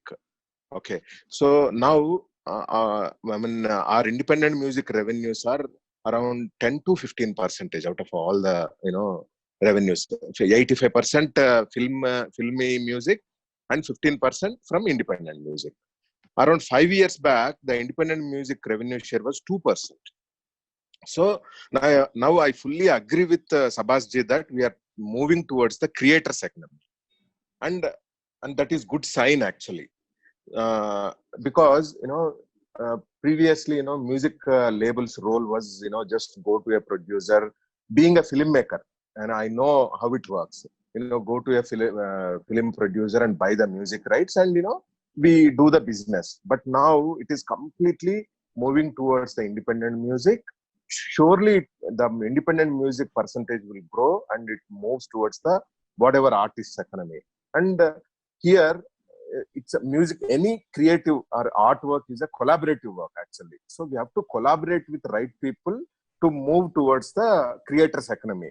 For example, now as far as my label is concerned, what I did was I really welcomed that the increasing consumption of independent music, and I have recently signed with 15 new music directors, all new young music directors, and new lyricists and new singers. So I wanted to create, I started another wing of Madhura Audio Originals, wherein I'm collaborating with all the music directors, singers, and the lyricists, so that they will also, when the music becomes hit, they will also enjoy the profits. And I want to create that economy actually. So this is what I can say. So Sridhar, do you feel that it's the artist first economy is there? It is emerging. Creators first economy is emerging. Now, I don't know about artists first or anything. It's a collaborative work. It is collaboration of all the creators. And yes, creators economy is evolving. Sure. So what is it, to the panel, what is it that you consider as a creative sector? Let's come to that. Because if we're saying creative sector and not artist alone, what do you mean by creative sector? According to me, it's the composer, the songwriter, and the singer. It's a collaborative effort. It's a composer, singer, and lyricist, and a company like a music label like us who can really invest money. And see, for example, I'm just not blindly signing with the artists and taking the music forward. I have a creative team behind it. What kind of music is being consumed? What kind of independent music is being consumed across all the platforms? We have a creative team. We do all the research. Then we will discuss these things with the music composers and the lyricists and the singers, and we come up with the songs. Mr. Sridhar, I'd like to ask you something. What are the artists that you've signed? I want to know what has your creative team guided you towards? I want to know the artist. Yeah, sure, definitely. Yeah, sure, definitely. See, what we have observed is, like, as I said, like independent music consumption is growing. Okay, in YouTube or other platforms like Saavn, Gaana, Wynk, Spotify, and iTunes. So they have been requesting me for more independent songs. So what I did was, talk to all the young filmmakers who approached me for an opportunity in movies. Being a film, I produce and direct movies. So all the young music composers generally approach me. Then I explained the importance of independent music. And I told them that you don't need to just look at the movies, and you have to create some independent music so that you can gain more in creating the independent music. Yeah, but that's where Sonuji has got a point there. That at present, even if one says it's artist first economy or creative sector economy is first, the problem is that the artist, which is actually the composer, songwriter, and the singer themselves, do not find that that particular aspect of being remunerated when actually they should be remunerated. That is the point. It all depends on case to case. For example, it's a business case actually. For example, if I'm signing with a music director, if the music director is asking huge remuneration, for example, okay, so then I'll say that I'll pay the music remuneration for you, and I may not share the revenues. For example, if the music director says, okay, let's do the creative collaborative work, then I sign with them to share my revenues. So I share the revenues with the music director. I started sharing with the music director, singers, and the lyricists.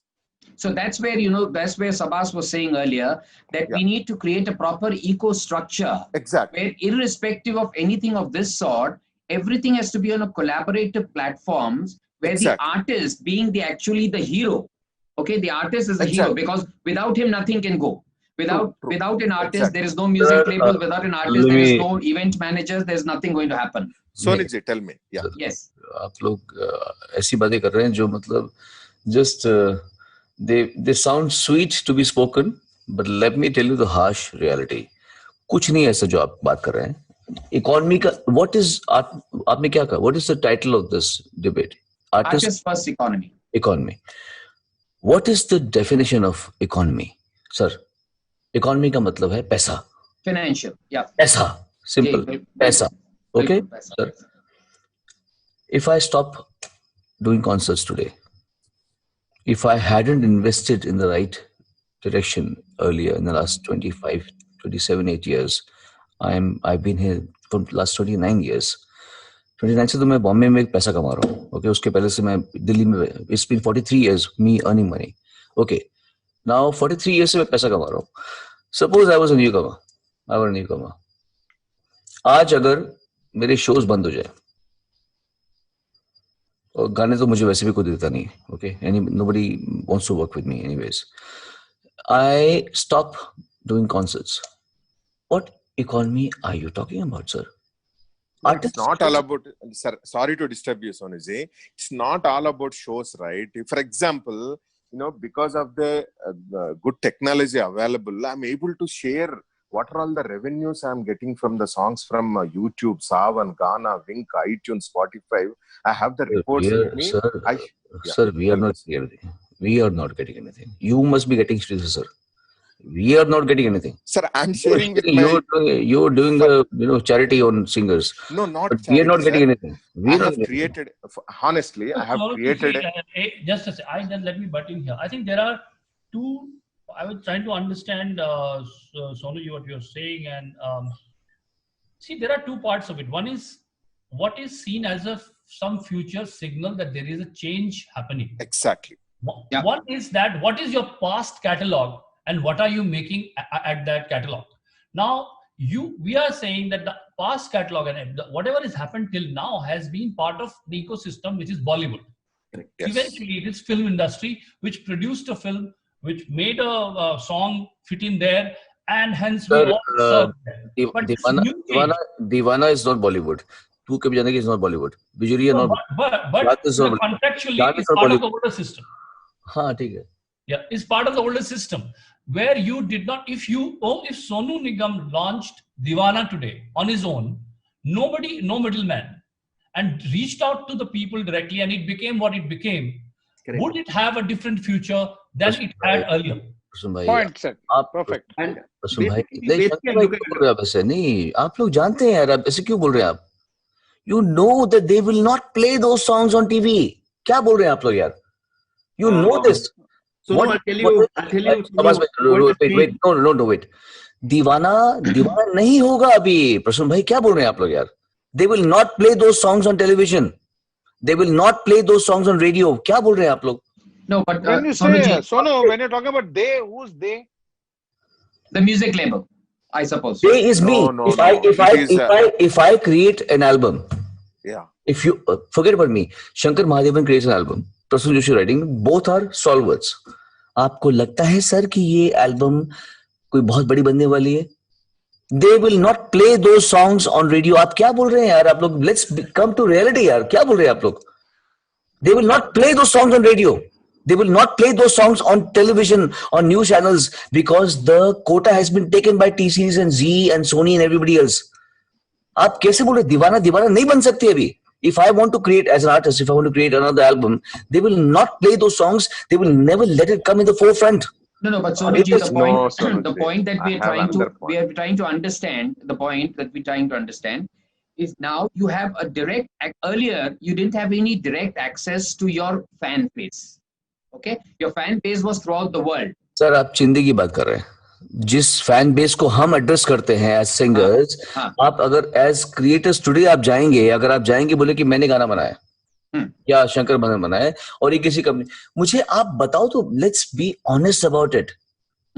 ऐसा कौन सा गाना है जो किसी film के बाहर अभी आया है और वो बहुत बड़ा बन गया? वही प्रसून जी बोल रहे हैं कि it is just a start. वो कह रहे हैं, देखिए सोनू जी, एक छोटी सी करण है, there is a silver lining out there. What Sonu ji आप कह रहे हैं उसमें काफी हद तक सत्य है कि the ecosystem which Sabas is referring to, ecosystem. The ecosystem parallelly is not that robust, it's not ready, it's not the ecosystem which is. Oh, sir, mafia hai, sir, mafia. You have to accept it. It's a mafia. Mafia आपके गाने बजने देगा नहीं. Let's talk blatantly about it. I completely support that. It's mafia. Let me say BC. It's a mafia.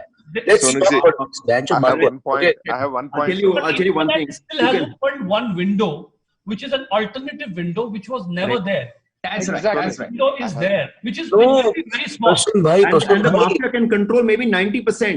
10%, 15%.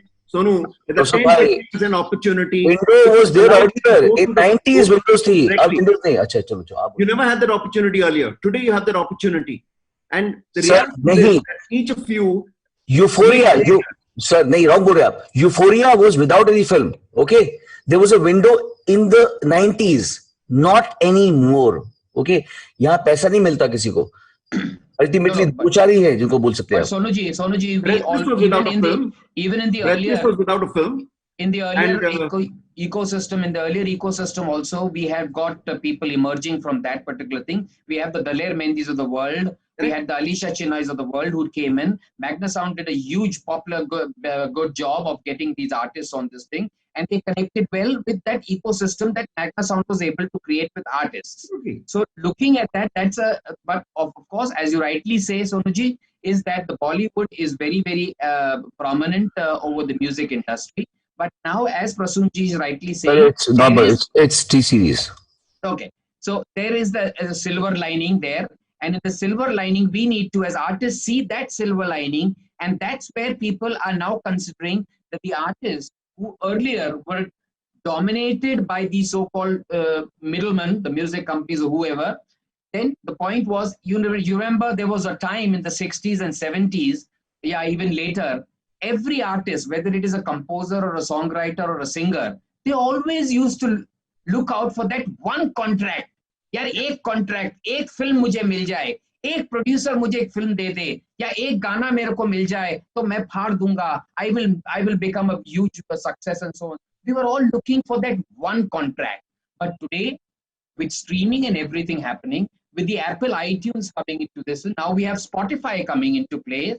These are the direct areas where it can be given and sent, and you can go across to your fans that you have.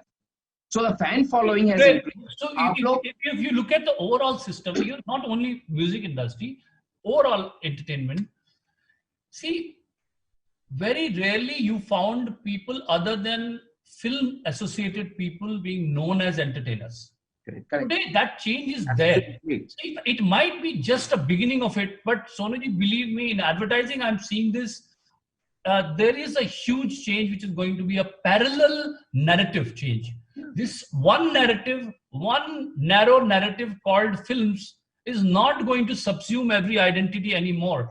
There is, the world is getting democratized in a big way. If that was the case, a lot of new things which you've seen coming will not happen. And in music industry, it's yet to be seen in that way in India.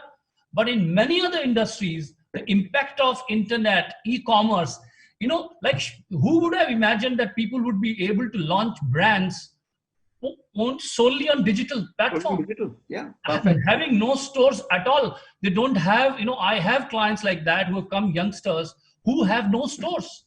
They have no real estate. They never thought they'll be able to afford the real estate, but they exist as big brands. So they are giving large brands run for their money.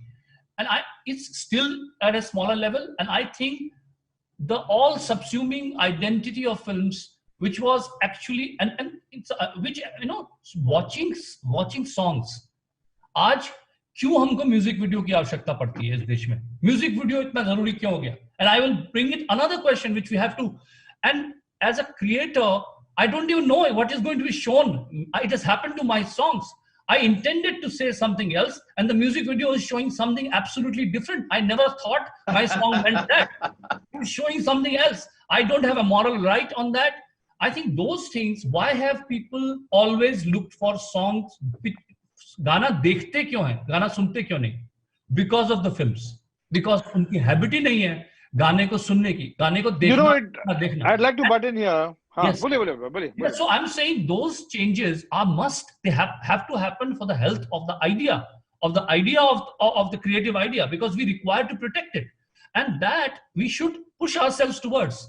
As musicians, we have to push ourselves towards freedom of music from any other medium but music. See, yes, Shankar. It all starts with the fact that, you know, music composers, singers, you know, the whole respect that needs to be given to them has gone down like 90 notches, you know, because if we are dependent today on the film industry to you know, take our music and, you know, promote our music, and, you know, if we depend only on the film industry, then we are in deep trouble. Then that, what Sonu says, exactly that's what's going to happen. They will not, they'll control, you know, you are the creator, but the decision maker is somebody else, you know. You create a melody, you create a song, but somebody else decides whether your song stays or no. So let us not depend on that. I'm sure this window is very, very, very small. As Sridharji said, it's maybe 10%, 15%, but I'm sure that it's going to grow 15 ka 20 or 20. You have to create your own identity. Singers and, on the non-film thing, the singers are known only for the Bollywood films that they have sung. They should start creating their own. Each singer should be a label on his own. Each singer should have an individual label. Everybody, the whole industry should support it. The corporates, the branding, everything, the way it happens for films. This is a dream vision that I'm seeing. I don't know whether it'll happen. But it happens. It happens. It is growing, but I can see it is already happening. It is already happening. And you're seeing that kind of encouragement coming from different quarters across the space. Let us, artists like us, Sonuji, artists like us and, Prasunji, we should not depend on the music companies like T-Series to take, Arey yaar, in log gana baja, mat bajao yaar, tum apna gana mat bajao radio mein baja. There are other ways in which you can promote our songs. It's like consumption of newspaper. Newspaper has gone down tremendously once Twitter and, other sources of news are coming. Marketing, advertising, everything has gone up digitally huge. So we should look at alternative ways in which we can market our songs, promote our songs, put it out there so that it reaches the same number of people. It is a slow process, but it is happening and eventually it will happen. But if you ask today, of course, I don't think that there is a major income coming for artists straight, but there is an avenue open for sure. Just to add to that, I'll just tell you one thing. Today, Shankar Mahadevan is releasing his own music. What stops Shankar Mahadevan when he's releasing his music to tag Sonu Nigam, tag Prasun Joshi, tag Salim Sulaiman, all of whom promote Shankar's music as it goes out? What stops Shankar Mahadevan from signing up 5 other artists to promote them and support them and be able to curate them and help them to go through? The idea is this. You've got to where you have. Can we create a collaborative economy and a collaborative structure to be able to help each other, to be able to create a system outside of Bollywood, outside of necessarily just the music labels, where you're feeling threatened in and you're feeling boxed in, and to be able to create an opportunity that all of you, this is something that ISRA could do, getting all the music singers together, getting the music composers together, and being able to create a system wherein everyone is promoting each other and you're constantly releasing different creative pieces. And this is an alternate system. अच्छी बात कही है. Sabas, what he said is something you've pointed out the correct point. Unfortunately, हमारे singers are all jealous of each other. We are not friends. Let me be honest and let me be clear. We are not friends. Every fucking bastard is jealous of the other person. Nobody, you'll never see a female singer or a male singer promoting another singer. नहीं होता. बहुत बिड़ले हैं, बिड़ले बोलते हैं ना, बिड़ले हैं बस. 2-4 लोग हैं जो किसी के लिए अच्छी बात बोलेंगे. Otherwise, let me tell you honestly, especially in Bollywood, so-called Bollywood, people do not promote other colleagues' music. ये fact है, which is not in the case of Punjabi music. Let me tell you, Punjabi singers, they back each other like crazy. Every Punjabi singer will be talking about the other singers.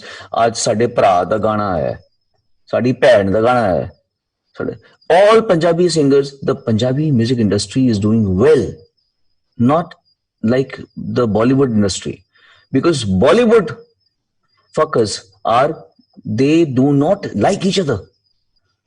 You will never see. I wish I could take the names. I cannot take the names. You will never see this guy talking about this guy. You will never see in India, in the mainstream Bollywood, this guy talking with this guy. I wish I could take the names. But let's not talk about Bollywood now. Let's not. Sabas ने ये कहा ना. Sabas ने क्या बोला? Sabas ने जो कहा मैं उसको reply करो ना. Sabas ने ये तो कहा है. What does it take for other people to promote each other? No. This is. I'm not saying. I'm saying alternative structure outside of Bollywood. Yeah. So let me just one particular system, create a system that is collaborative, and that is really where it has to go. I mean, मैं तो आपको यही तो बोल रहा हूँ मैं. हमारे वाले साथ में they don't work together. यही तो बोल रहा हूँ मैं. यही तो बोल रहा हूँ. What Sabas is saying, what you're saying, two different things. आप गुडविल प्रमोशन की बात कर रहे हैं. He is talking about the collaborative work. It's a system, which is ecosystem, which is symbiotic. See, आप किसी का तब promote करेंगे जब आपको उससे let's get practical for a while. Let's not get philosophical about it. मुझे मालूम है कि आप मेरा करते हो, मैं आपका करता हूँ. ये ecosystem है, chain reaction है. If the ecosystem works like that, then you will do it, and you will see the benefit in it. If you don't see the benefit in it, and you are depending on goodwill, and ये बड़ा अच्छा आदमी है और सबको प्यार करेगा, आप कह रहे हैं वो नहीं होगा. कुछ नहीं होगा. Maybe that will not happen. I mean, I will not lose hope in that also. But because if we really want to create a pure music industry, music has to support itself and free itself of any other thing. So I'm really. I have one point, sir. Sorry, yeah. I yes, have Mr. one Reddy. point regarding yes, Sonuji. Actually, you said Punjabi music is flourishing. Actually, so Punjabi music is almost it is independent music, sir. And Punjabi music, independent music, and Punjabi music constitutes 40% of Indian independent music, sir. So exactly, it is non-film music. So I'm sure we are evolving into a non-film music across India. That is point number one. And point number two, regarding they don't play music in TVs and radios, those platforms are going off. And regarding not playing in TVs and radios, actually that was a business. That was a business strategy by televisions and radios of not playing independent music. They focused on filmy music all these days. But nowadays, independent music is growing. They also want to play independent music in TV channels as well as radio channels. They approached me. For example, Radio Mirchi approached me saying that, can you create some independent music? We want to open a slot for independent music. And a few of the TV channels in Telugu approached me. Can you please create some independent videos so that we want to create a slot? Sridhar bhai, yes, just want to ask you, sir, we talking about Radio Mirchi where? Bombay or? Hyderabad. Sir, difference, sir. Sridhar bhai, difference. Okay. Radio Mirchi in Bombay will never ever promote independent music. Okay, maybe a business strategy. Well, so I think we have sort of realized that there are various behavioral patterns, behavioral shifts, etc. that are happening. But we all agree to one aspect, that there is a window. There is a window that's open. There's a silver lining that's happened, at least for the first time, with all the digitization that's happening, with the digital world coming into the play, with the Spotifys of the world coming into play, with the YouTube monetization coming into the play. So I don't think I think that there is a need. The need of the hour is for artists to really now leverage this particular exposure that the artist is getting, whether it is the composer, the songwriter, the singer, because they now have a direct connect from the artist to the consumer. Earlier, it was artist to the music label to the consumer, so there was an intermediary. But I'm happy to see that what is coming out of our discussions in the morning today is that when I'm saying, we use the word artist-first economy. But let me give the comfort level to everyone that this particular word is really not very much taken easily by even the artist lobby. The artist lobby is also threatened.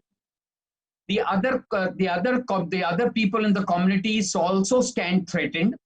They also have a problem that if the artist is they have an impression that if the artist is the first, oh my God, now the artist is going to screw our happiness.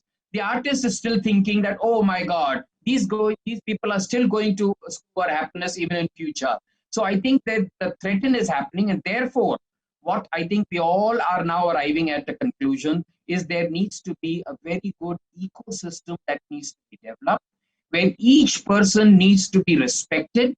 As Shankar said, each person needs to be financially looked into, as Sonuji is sort of expressing it, that everyone in the value chain of making music needs to have their own place. And therefore, an ecosystem needs to be developed by the respective people in the respective communities that are there. So we need to have proper infrastructure and ecosystem in the case of, say, the event industry with Sabas, you there, and with Sridharji, you there in the music label side. The music labels need to understand that, again, it should not happen the way Sonuji has rightly put it. That's a factual thing. that Agree. people are just sitting at home and they are earning, but the artists at the end of the day, they still have to go to the studios and still working, though they have done so much of work in the past. So that inequality that really seeped into our system needs to be weeded out.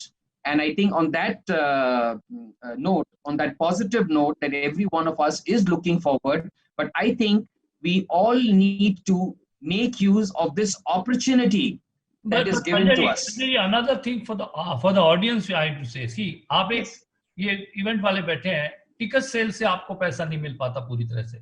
Correct. You have to depend on other things. Now, what happens is that I think audience also need to understand. See, everybody loves music and poetry, but they want it like fresh air and water. Correct. Okay. Now you have to understand somebody is actually creating it, and that value needs to be given to the creators. That kind of value, unless you will pay for that kind of money, unless you feel ethically the piracy cutting and making sure that you are interested in the music and you respectfully want to listen to it, want to pay the due price for it, unless the audience also change their attitude towards not just enjoying music, but understanding that it is labor of love of someone. That is also, and otherwise the ecosystem will not work. Sanjay, before you close, I think there's what Sonu said at one particular point, especially when he began, was that artists are at home and they don't have any performances to go to, no events to go to be able to earn their regular money. I'm not even talking about Shankar and Sonu. I'm talking about the daily wage earners in the music industry. And it's a huge crisis. At the same time, whilst we're doing virtual events, the music industry has brought in royalties which absolutely make no sense. Be it IPRS, be it what the music companies are expecting as revenue, etc. And it's no logic. It'll just kill one more opportunity that was possibly there, even for a little bit of money, even that would go away. Because what you're doing is you're saying, everyone is at home, please stay at home and don't do any work. We don't want you to work unless you're paying us tons of money. So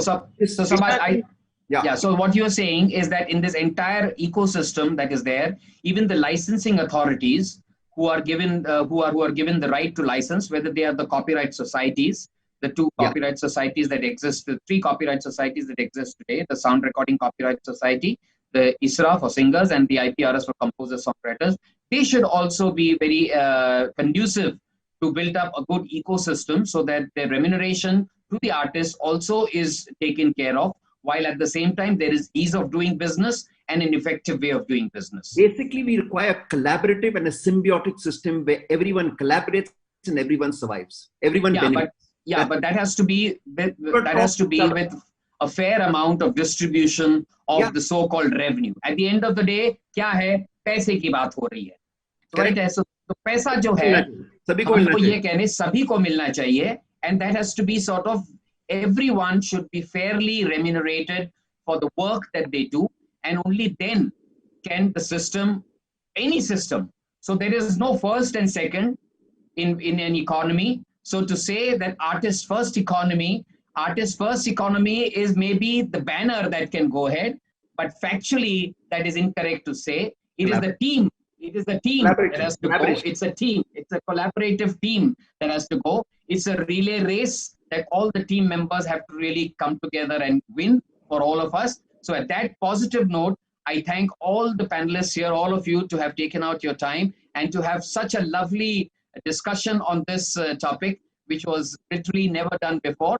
I hope this takes it forward to the next level of discussions, and we again meet some other time. Thank you so much. And thank you so much, all of you who have joined us over the internet. Thank you for joining us and making this session at the Ficky Frame a success. Thank you, everybody. That was a really high-tempo discussion. A lot of views exchanged. It was wonderful listening to all of you all. Thank you. Thank you to the audience. We'll be right back after lunch. Thank you.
Good afternoon, ladies and gentlemen. Welcome to the afternoon session of day 4 of the eFrames 2020.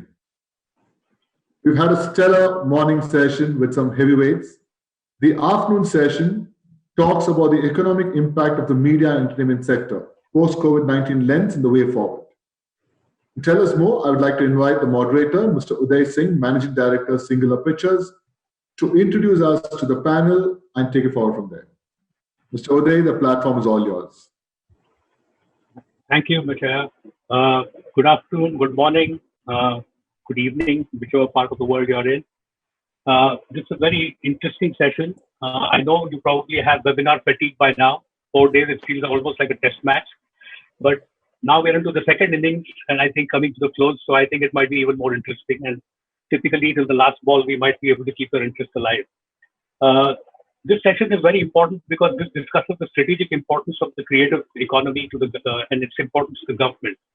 And this sector, as we all know, can be a powerful driver of economic growth, jobs, and skills development. Especially if you were to look at the report that came out this morning, it talks about a GVA of close to $50 billion that the three sectors, film, television, and the OBS add to the economy, and the 2.6 million jobs, and the economic value added of about 25 billion. And the 2.6 million jobs are direct and indirect. It's a very interesting session because we have Madam Kalyani, who's the Joint Secretary of MIB. She is now handling the films portfolio, and she also has another hat where she's the MD of managing of NFDC. We have Jonathan Olsberg, who has spent 37 years in the film industry. He was a film producer. He also has extensive experience in looking at the economic impact of the screen production sector in various countries across the world. He is probably one of the very well-known people who's been measuring this impact. Screen productions generate a significant amount of expenditure in production locations, which is distributed across on the ground crew, local production companies, services and rental companies, and a range of other suppliers such as caterers, restaurants, hotels, transport providers, and also has local tax revenues which flow into the economy. It's a very important soft power creator as well, and a major motivator for tourism as part of what you see in that particular screen or film. Very interestingly, what we find is a majority of the people within the industry, and also a lot of them who are in the audience, are not aware that tax credits and incentives are very important aspect of this industry. In fact, most studio productions underway today or in television have some kind of tax credit or incentive which has been laid out for them.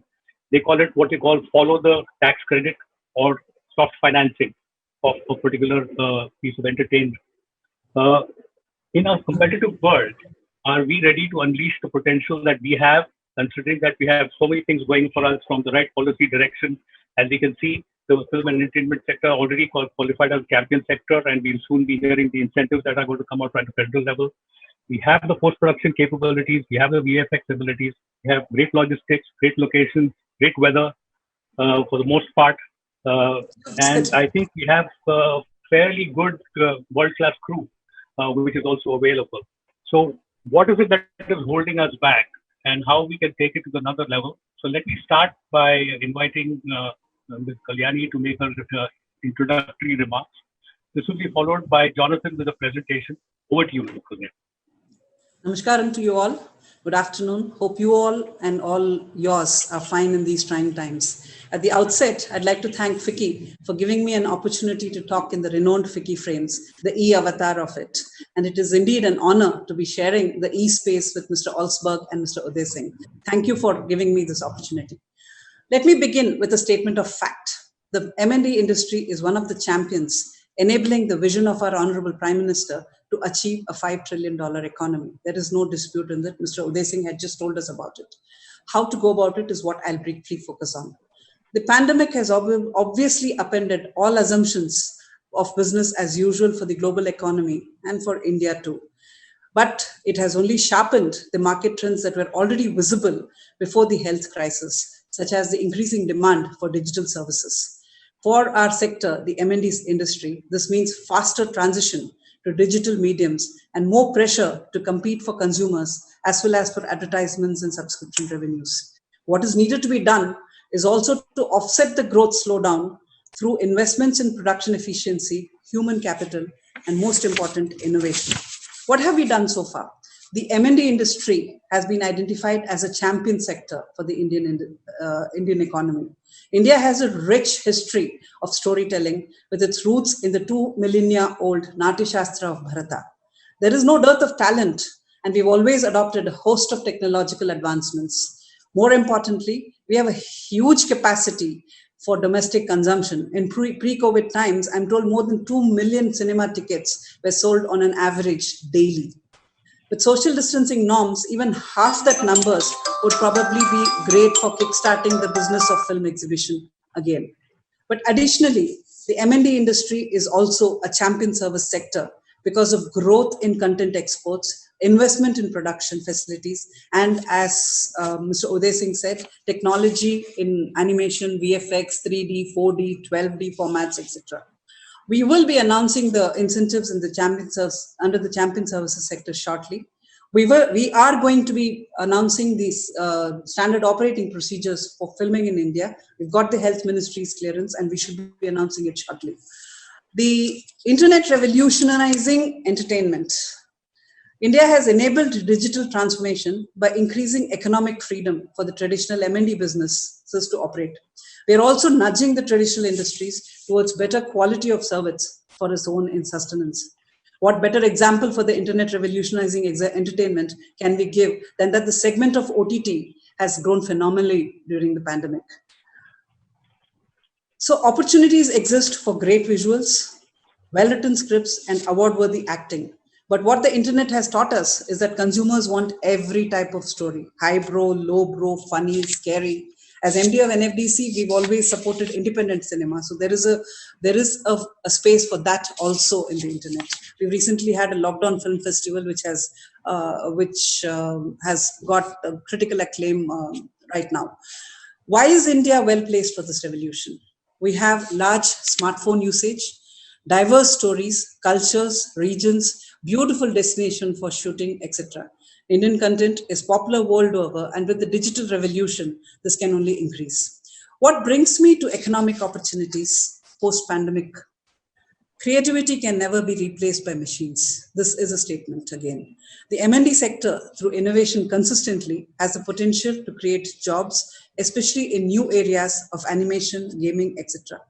The government has allowed 100% foreign direct investment in the filmic content productions, including the AVCG segment. This sector has the potential to create thousands of jobs, including opportunities for the unskilled and semi-skilled workforce.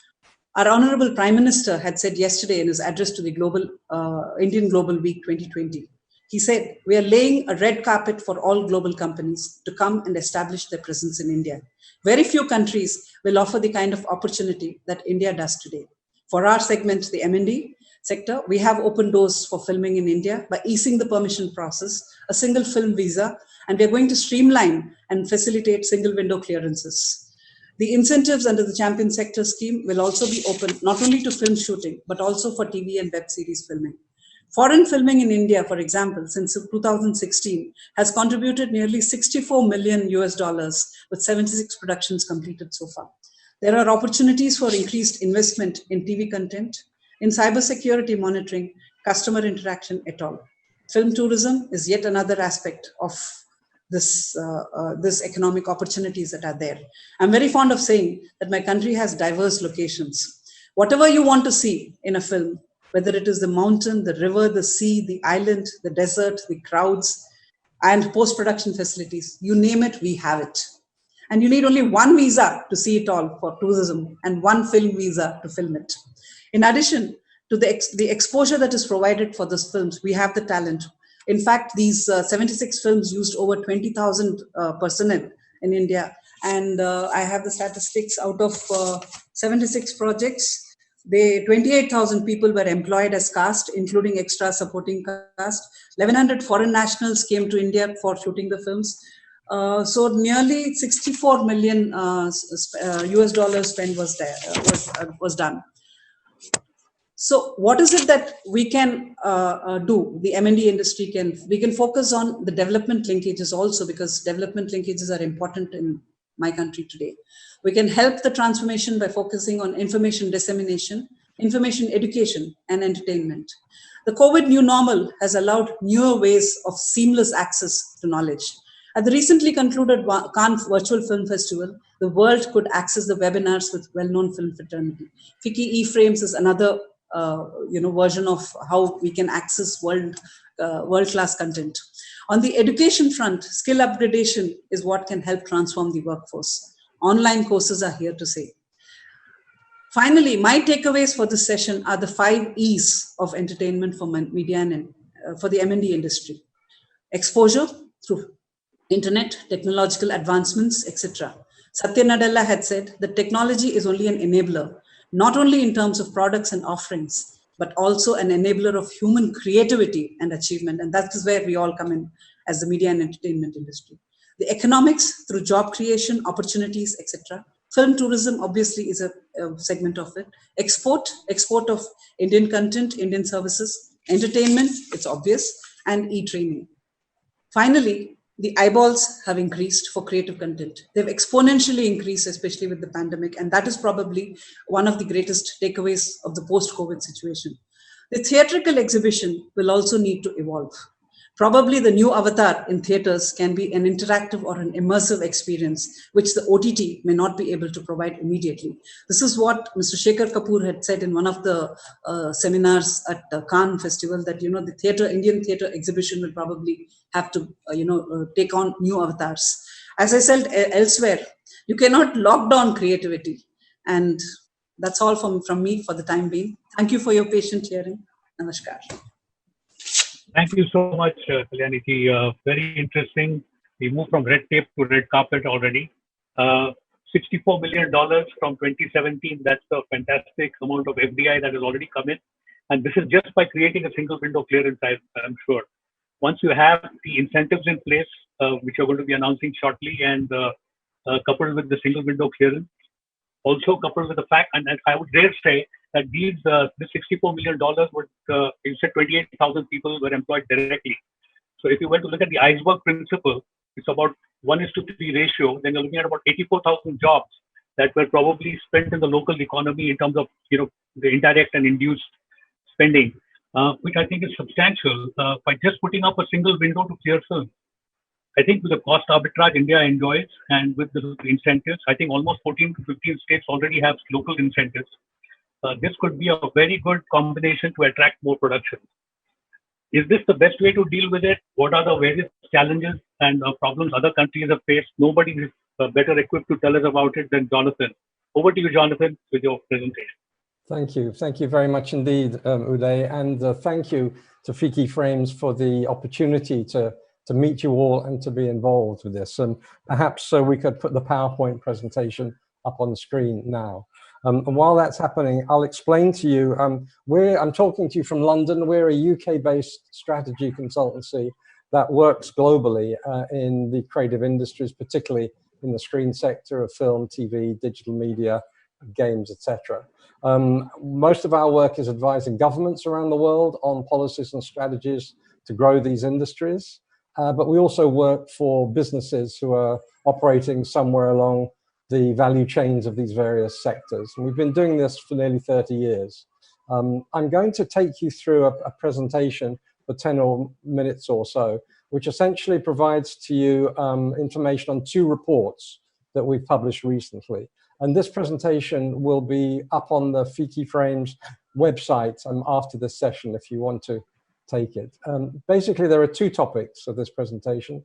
The first topic is based on a report we just published last week, which is about the impact of film and television production on the global economic recovery, in particular from COVID-19.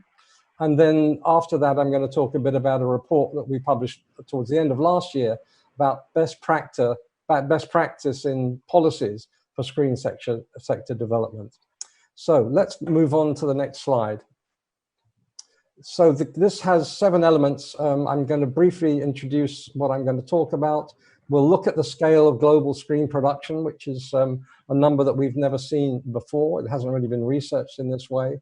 I'm particularly going to look on the speed of the impact of this expenditure and how useful that's going to be for recovery from COVID.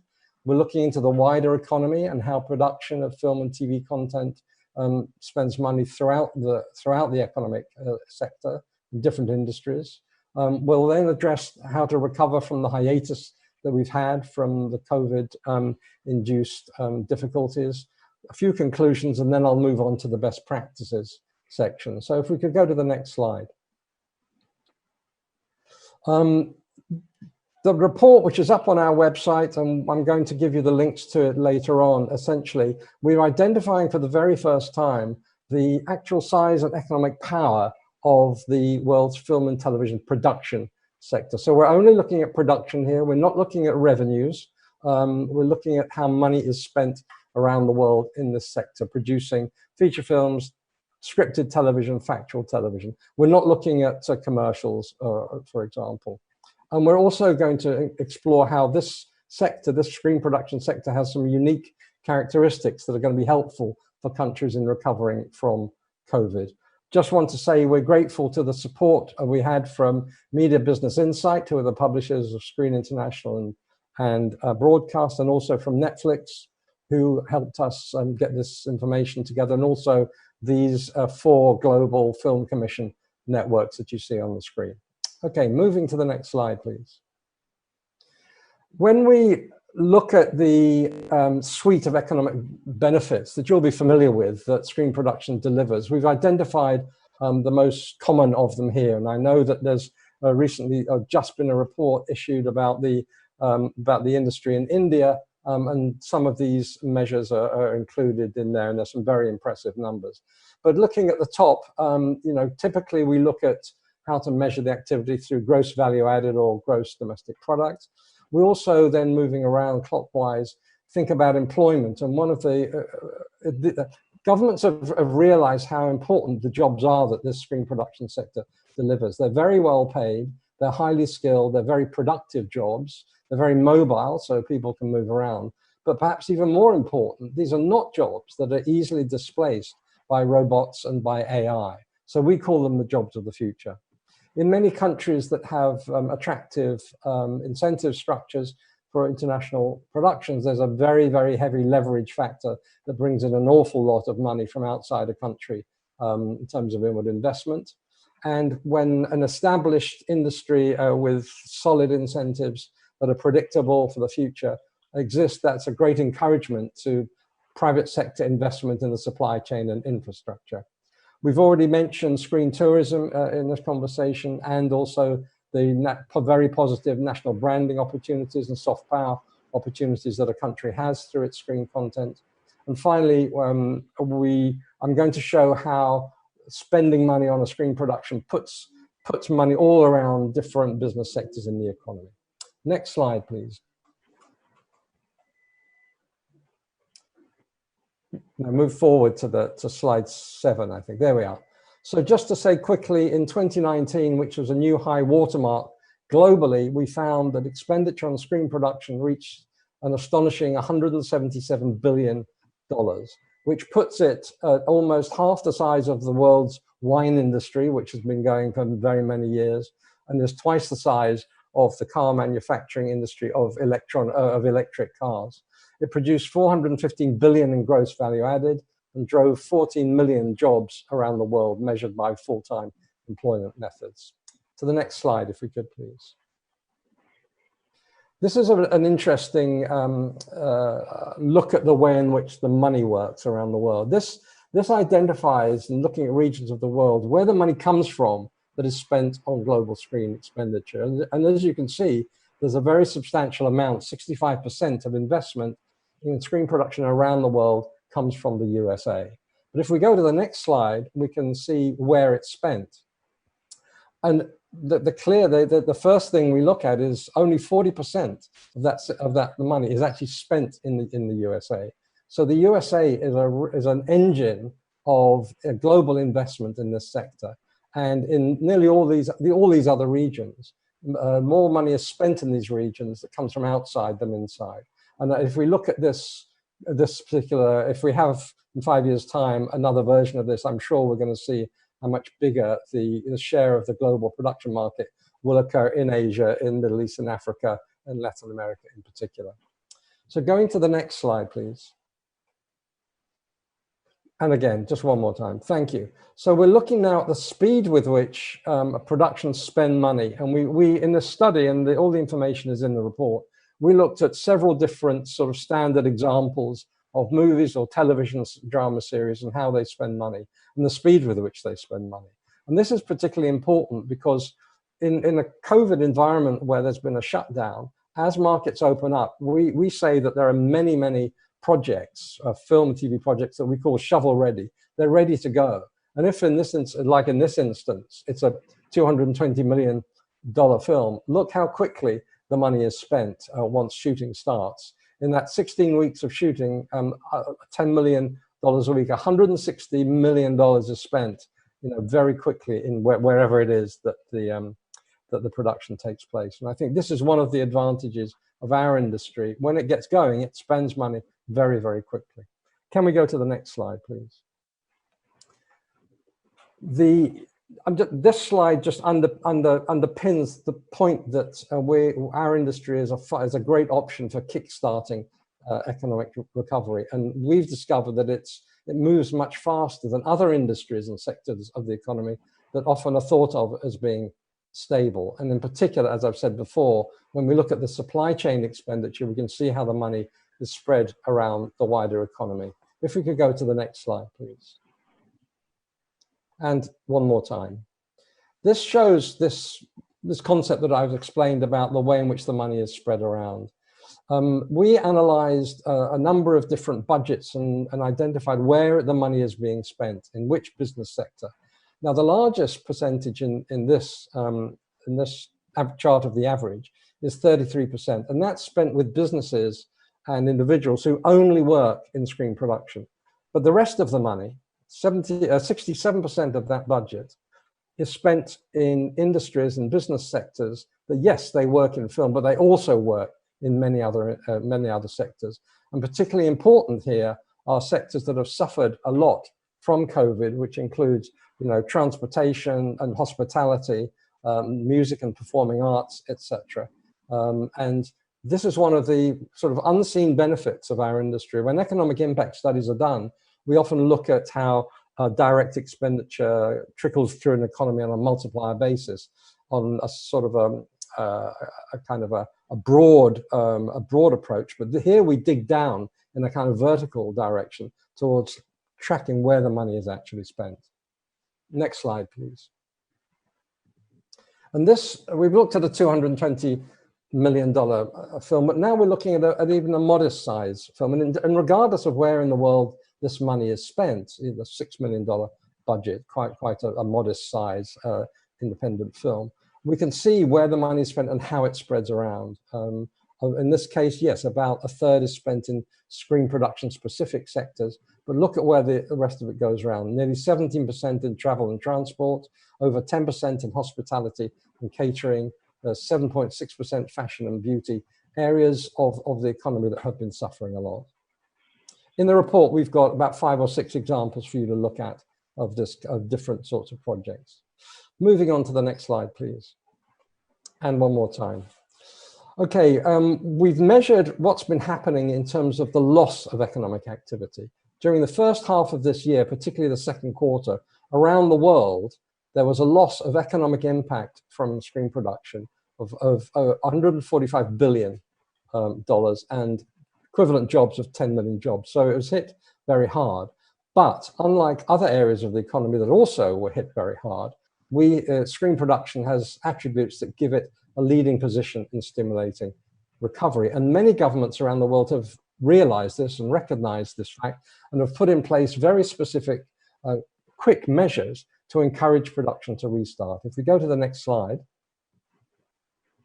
here are some examples that we've just selected from a variety of different countries, from China to France, Sweden, Greece, elsewhere, of different things that they've been doing. I won't go on and touch on every one of them, but in some cases, like in Greece, they've increased the percentage of the incentives that are offered because of the increased costs that COVID means to production. In Poland, they have accelerated payments due to independent production companies to help them with cash flow. In Austria, they have increased the number of eligible costs that an incentive can apply to, taking into account unusual COVID-related expenses. And in France, they've addressed a particularly difficult problem, which is that of production insurance for independent content, which is very, very hard to find. So here's an example of all these countries, and there are more in our report, that are quickly doing things to stimulate screen production because they recognize its value and they recognize the speed and power with which it creates economic activity. Could we go to the next slide, please? And again. So the conclusions of this part of the presentation, I hope you'll agree with me, that this report provides a very robust demonstration of the global economic power of screen production. It's the first time a report has looked at screen production from a worldwide basis as opposed to a country by country.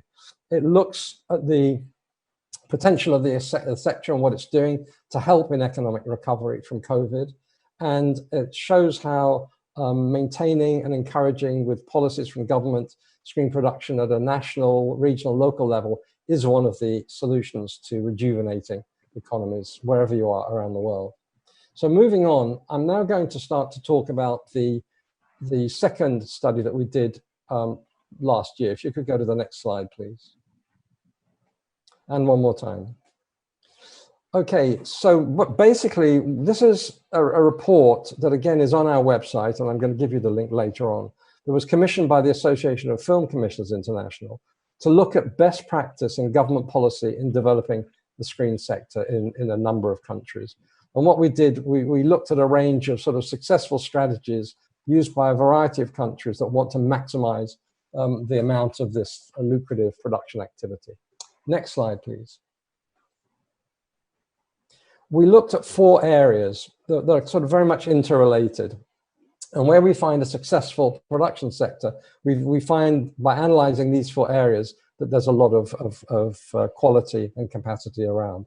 We looked at automatic incentives, we looked at workforce capacity, we looked at the capacity of infrastructure and services, and we looked at the film-friendly production environment. And in our view, these 4 elements, if a country or a region can tick the boxes in these 4 elements, then they're going to be doing well. Next slide, please.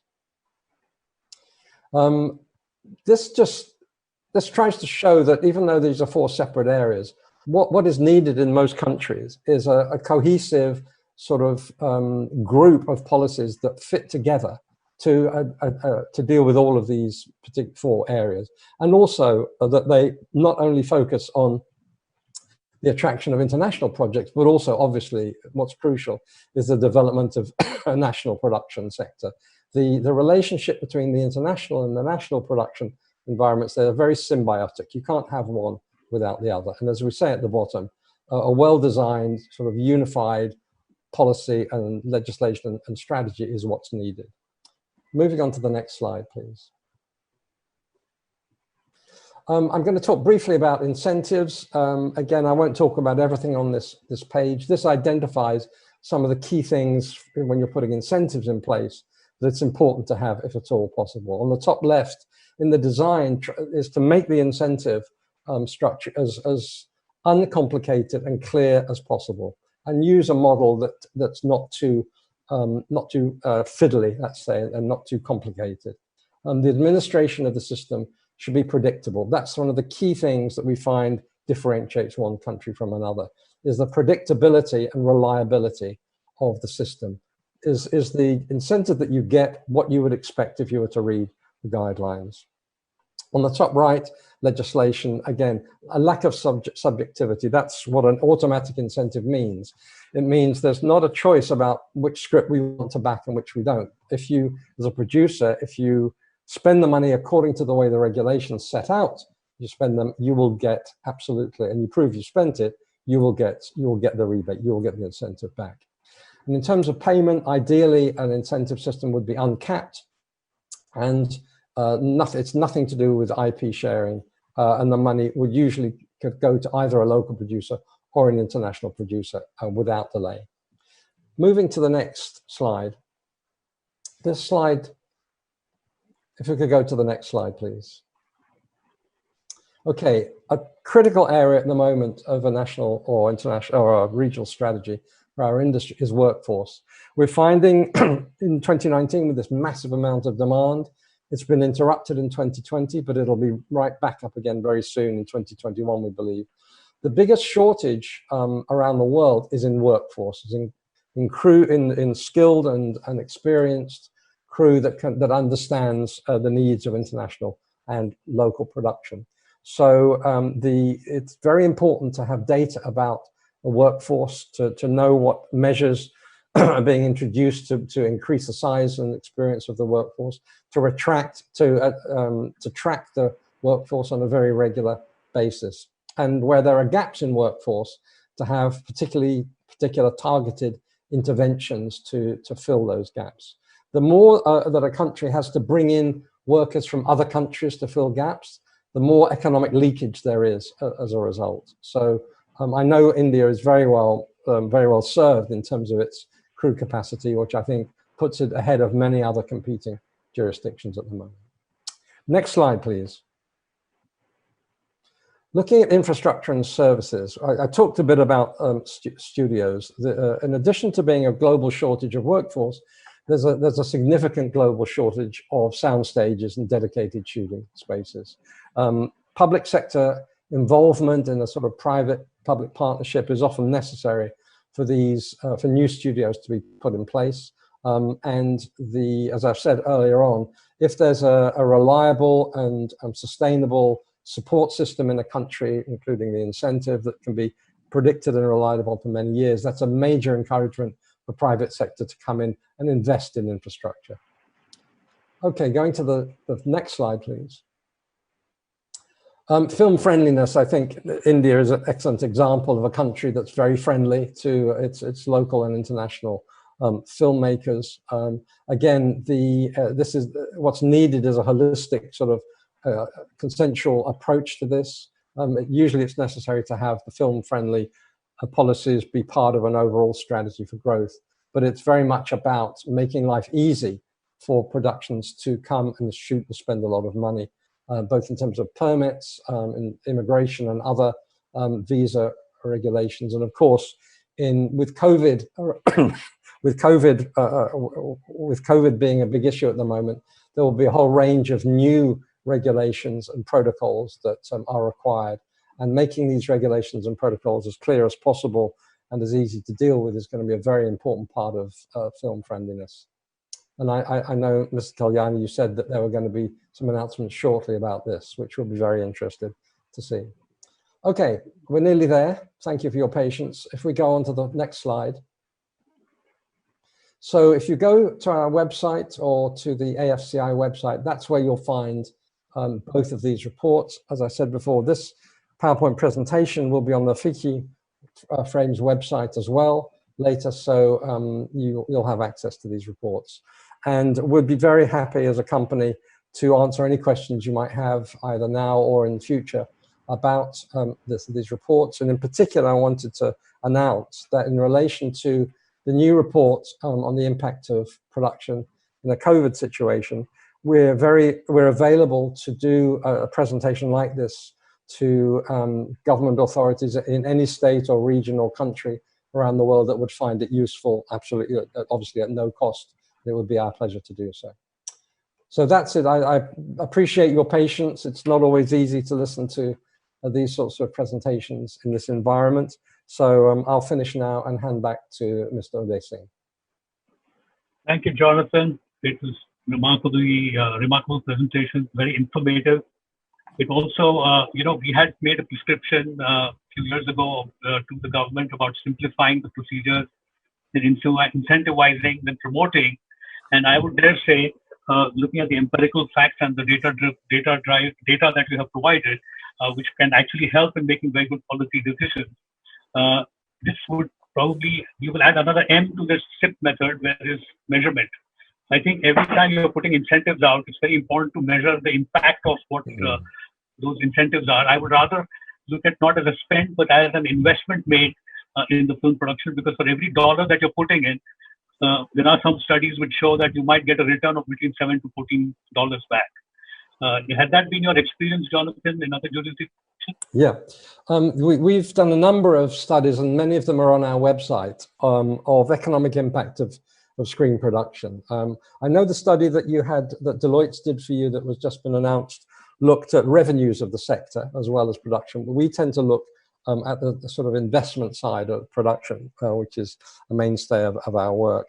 So, for example, in the UK, there's a number of different ways of measuring the impact.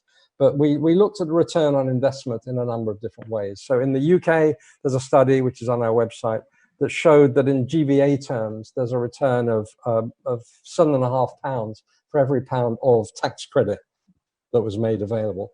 And I think we'll find in industries and countries where the industry is more mature and has been around longer, and there's less leakage, and those multiply, or those factors, those returns can be at that kind of level. But there's another way of measuring return, which we're quite keen on, actually, for countries that have incentives, and that's just to look at the cash in and cash out side. So if you're most successful incentives will cause production to take place, which is truly additional, which is to say that production would not have taken place had the incentive not existed.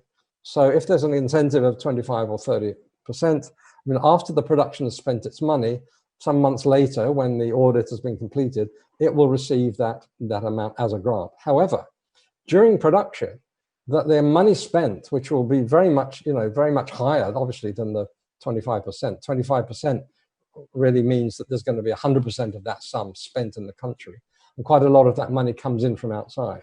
But if you look at that expenditure and count and identify the amount of revenue generated to the exchequer, to the treasury, as a result of that expenditure, from sales taxes, from payroll taxes, from corporation tax, and other sorts of revenues, you normally find that there's more than enough money coming into treasury as a result of that additional activity that pays for the grant or the rebate that goes out several months later.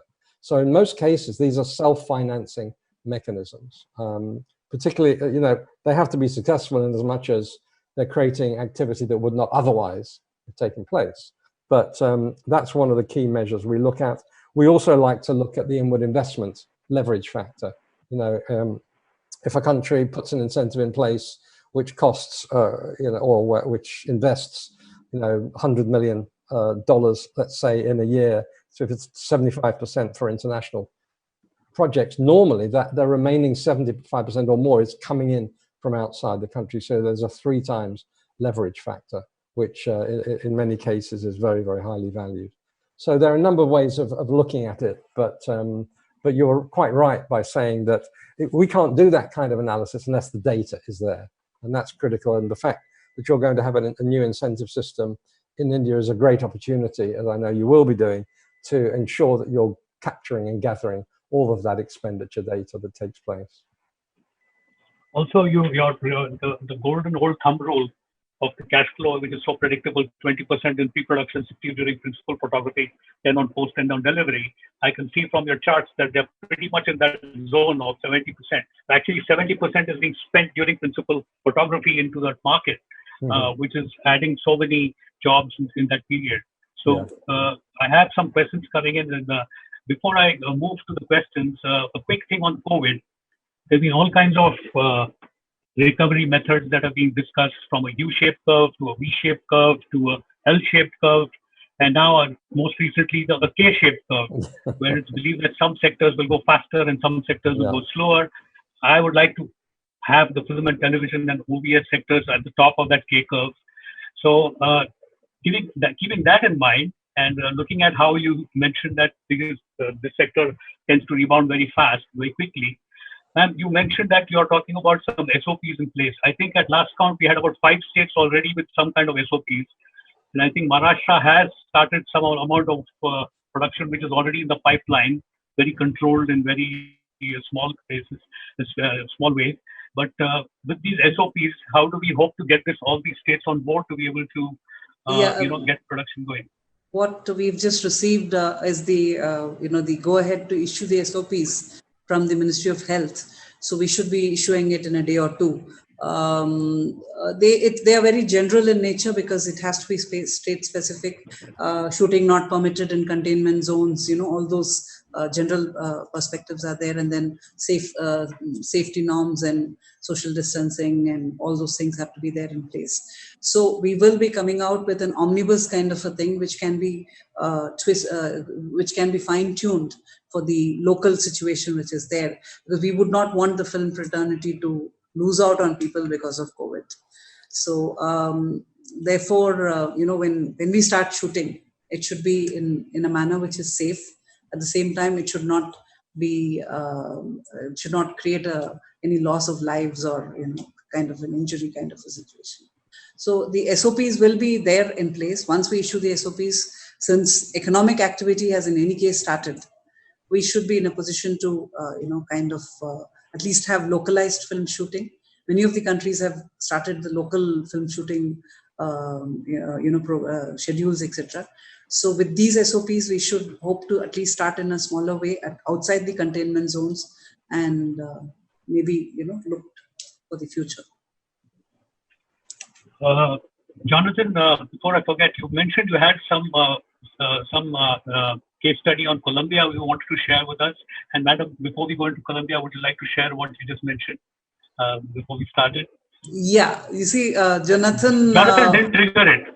He didn't trigger it, but call it the fates or call it what have you. Just before the session, I just checked my mail and I found a mail from the Ministry of External Affairs saying that Colombia is interested in having a co-production agreement with us. So we will be taking it forward and taking it to its logical conclusion and signing the co-production treaty. So Latin America is an important market for us.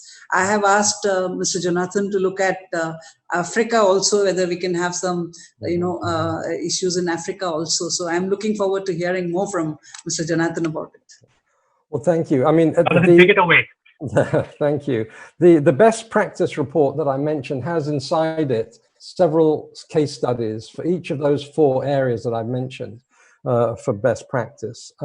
But Colombia is particularly interesting in the way that it's developed its incentives strategy. I mean, obviously, Colombia is quite close to North America, so it's got big international customers on its doorstep, but also has strong relationships with other Latin American countries. So as early as 2013, it was one of the first, if not the first, Latin American country to establish a cash rebate on film service production of 40%. So that was a very aggressive and quite ahead of its time, and resulted in a great successful many years of productions coming to the country. In fact, in 2018, the last information that we have, there were 32 international productions took place in that 1 year in Colombia, and that represented foreign investment of about $180 million. And I think that was probably because they'd had the incentive for a period of 5 years. During that time, crews and producers locally had become used to handling international productions, and much in the way that you have for a long time now in India. But they didn't just leave it at that. They also have recently extended the incentive, which was just for feature films, to TV series. And they've also, because the money coming for that incentive is part of a limited fund, there is a cap on the fund. They've also introduced an additional or alternative incentive, which is a 35% transferable tax credit.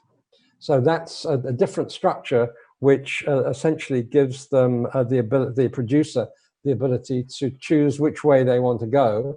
Do they want the cash rebate, or if they are not successful in the cash rebate, they can go to a more like a tax credit structure that is funded in a different way, and that's a 35% as an alternative. And even more remarkably, and this is groundbreaking, I think, they recently extended the incentives. One of the issues that we find in looking at and producers find that looking at different countries and how their incentives compete with one another, the so-called sunset clause is a big issue, which is to say an incentive is put in place for sort of a number of years, but as we come towards the end of the period, there's concern about, well, will it be extended or what's going to happen? The Colombians increased their incentive recently to 2032. So another 12 years, which is remarkable. So I think it's great that you've got the possibility of a co-pro agreement with them, and I'm not surprised they reached out to you for that. But it's one of the countries in Latin America that's really been on a fast track. And considering it's much smaller than the other major markets of Mexico and Brazil and Argentina, for example, they've done very, very well. I mean, Africa is a bit further behind, and there aren't that many incentives. In North Africa, you've got Morocco, which for many years has had a lot of international filming taking place and has got an incentive. And even though it's not on land, it's off the shore. And Mauritius, which is part of Africa, has got a very successful incentive and hosts a number of productions from all over the world because of its very interesting, diverse population. They've got different looks that they can give.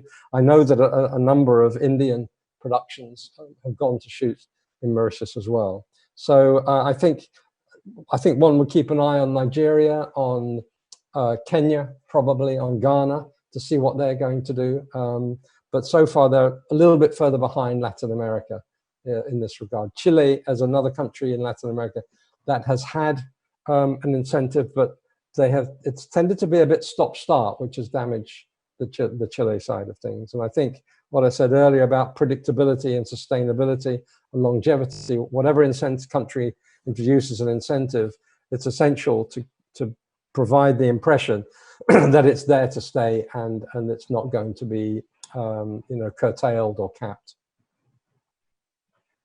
Also, yesterday you mentioned about Abu Dhabi, which yes. probably is getting very aggressive. Yes, well, Abu Dhabi is very interesting. I mean, in fact, the whole of the Middle East is a very interesting market because it's a very young population. They're very quick takers up of online services. And I know we've got a number of major Hollywood studios or streaming services that are clients of ours.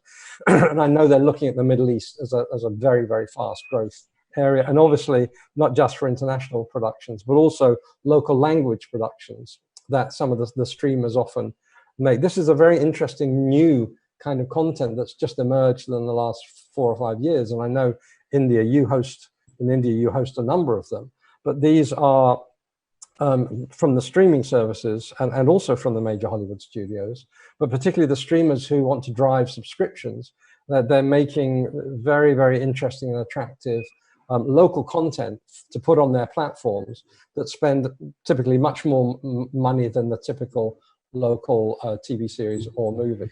And we call this a hybrid kind of local language originals.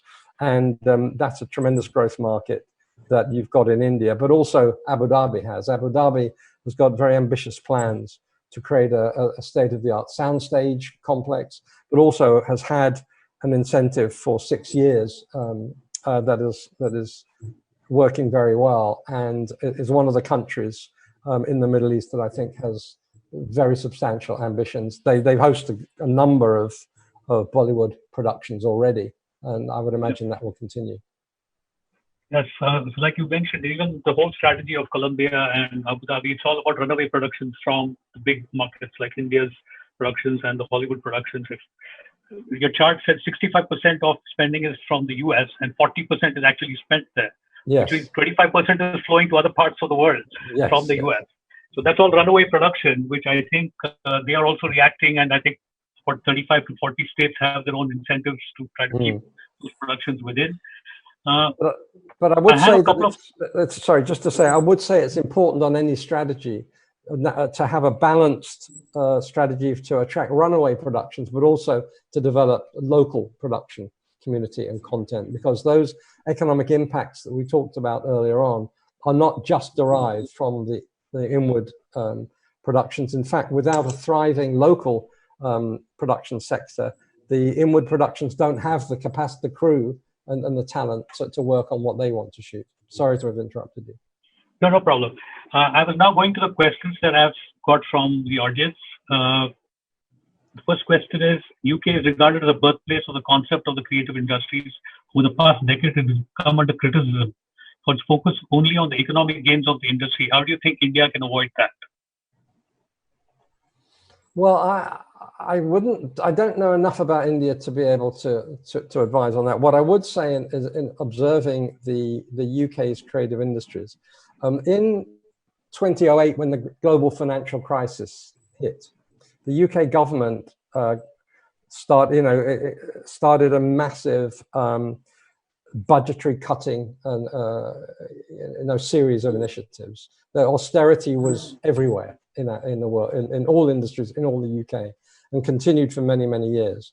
One of the only areas where austerity was not applied was in the area of the creative industries, in particular, the tax credits that we had. So during the period of government austerity from 2008 to 2015, just about, or longer, during all those cutbacks, continued investment through the incentive produced a fourfold increase in production activity.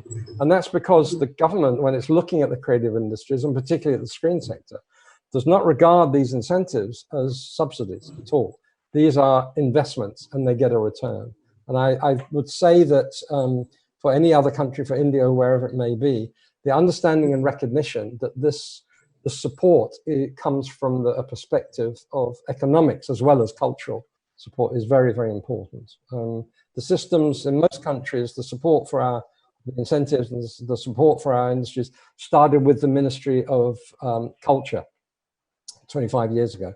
But since then, the Ministries of Economic Affairs have understood these huge benefits and are now the main players, if you like, in government policy. But the good news is that although the economic benefits have become much stronger, there are still the cultural benefits that existed from seeing a country's stories and peoples and locations on screen and seeing that broader range of views and stories, as I say, being told. So it's a double win. You not only do you win economically, which is new, you're still winning culturally. It's also it's also a kind of a soft power that we can kind of invest in. It is more of an investment that I would say. It's a soft power rather than in missiles and weapons. This is something which culturally we can project our views at this thing. So it's not just the economics of the film industry. I've had films which have cost about $100,000 rupees, made in 100,000 rupees in NFDC. I mean, 25 lakhs, 10 lakhs films, which are very good films, which can be, showcased internationally. So I wouldn't say that a smaller budget film can also be made very well as a huge budget film. So the space is there for both to coexist and survive. So that is where I think we need to kind of focus on. So as we say, we vicariously travel through the movies. We get to see these locations and places, and that's why screen tourism is so important. And as we just mentioned, the next question is basically, do you think India needs an ecosystem and educational infrastructure that can cultivate and educate future cultural workers, especially in a country where creative jobs are still unstable and not the first priority of youngsters who are doing online engineering or MBA? This is from the audience. Well, I'm not an India expert, but I'll make one comment before I pass it over to Mrs. Kalyani, and that is that there has been in many, many countries, in some cultures and some families, a resistance from parents to see their children moving into a so-called creative industry or arts industry. And this is across all kinds of cultures, and we've seen this in Indian families, in Asian families, in China, and wherever it may be, and in the UK, that that the jobs in our industry are not solid and not as serious and as doctors, lawyers, accountants, etc.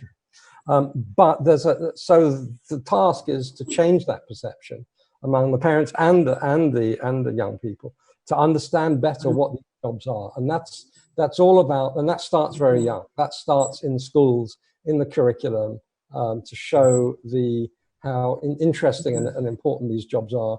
And also to have schemes, which I'm sure you have in India, of apprenticeships and internships that takes young people from school and gives them an opportunity early on to establish themselves in the industry. But I mean, one of the things that I've been saying in the UK is to parents who would like their children to be bankers rather than working in the creative industries, I point out that creative industries has overtaken the financial industries in global growth and in growth in economic terms. So it's you know, the world is changing, but the message needs to be gotten across. Also, your chart that you kind of talked about, where it's half the size of the wine industry, that has a list of other industries where the 177 billion measures up. So $177 billion is a very, very big investment in this industry. And I think I've been in this industry now for close to 24 years. And I can tell you that there's no other industry that I would rather be in. Long time back, people wanted me to join Citibank, and I said no, that's not my calling. And on a personal note, both my kids went to Berklee School of Music, and my son ended up at MIT Media Lab. So being creative and letting them grow in their own creative field, it takes them to places, you know. Well, I started life in the finance industry. I was an investment banker in London and on Wall Street for 10 years. But I've been in this business for 38 years. And I can tell you, I'm having much more fun now, although I'm not earning as much money as I used to. That's true. That's you see, just a reply to what the question is, that long ago Radhakrishnan had said, I think it is attributed to Radhakrishnan, our president, and apparently he had said it to Stalin, and Stalin took him around, you know, the USSR and said that, look what we've done so much. He said there are certain things in life without which man cannot live, but there are also certain things in life without which man does not care to live. So, you know, so I am a parent, you know, whose one son is an engineer and my daughter studying law, you know, the traditional thing. But it was an option that they opted for. And insofar as the online training is concerned, you know, online courses which are there. Recently, with NFDC, we had started an online course on cinema appreciation with the Film and TV Training Institute at Pune. And we had space for about 40 students, and it was oversubscribed by nearly 50%. And we landed up with, you know, people wanting to learn it, spend money to learn such things. And similarly, so it is with another course on editing that I'm doing with in my Chennai office. So it is not that the you know, engineering and medicine and, you know, law, etc. Are going out of business. But at the same time, I'd say that these are the new forms of, you know, the work culture or work or opportunities that are there for the youth. And IIT Bombay, for example, has an international center for design, which is creating, you know, graphics and animation and this thing. So there is a merger of technology as well as this thing. So to answer to the question, both can exist simultaneously, and probably, you know, one can complement the other too. I would say that this industry has a very large heart, and both engineers and lawyers are also part of the industry. And I think without lawyers, we wouldn't be able to run this industry. Because, that being said, I think it's time to wrap up. With COVID, all we can say is the only certainty is uncertainty. We really don't know how this is going to play out because we don't see an end date in sight.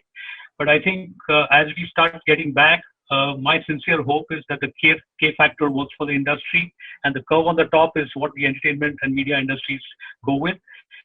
And we soon hope to hear of the announcements of the champion sector, which will encourage more foreign productions to come here. $64 billion already in the bank. It's a good start with just a simplification process. Now with incentives and with the benefits of arbitrage and our capabilities, I think we have a very good chance to unleash the potential that we have in India. Thank you. That concludes this discussion. Thank you very much. Thank you all. Thank you so much, Uday. It was a wonderful session. Thank you, Jonathan. Thank you, Ms. Kalyani. Ladies and gentlemen, with that, we move to the next session. This is the end of the session. The next session is titled, has Mr. Stefan Ottenbroek, Festival Director, Indo-German Festival, as the moderator. We'll start in 5 minutes. It's titled Taking Indian Content to Global Markets, which is a perfect succession to this panel that we just had. Thank you, Jonathan. Thank you, Uday. Thank you, Kalyani.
Good evening, ladies and gentlemen. Welcome to the penultimate session of Day 4 of eFrames 2020.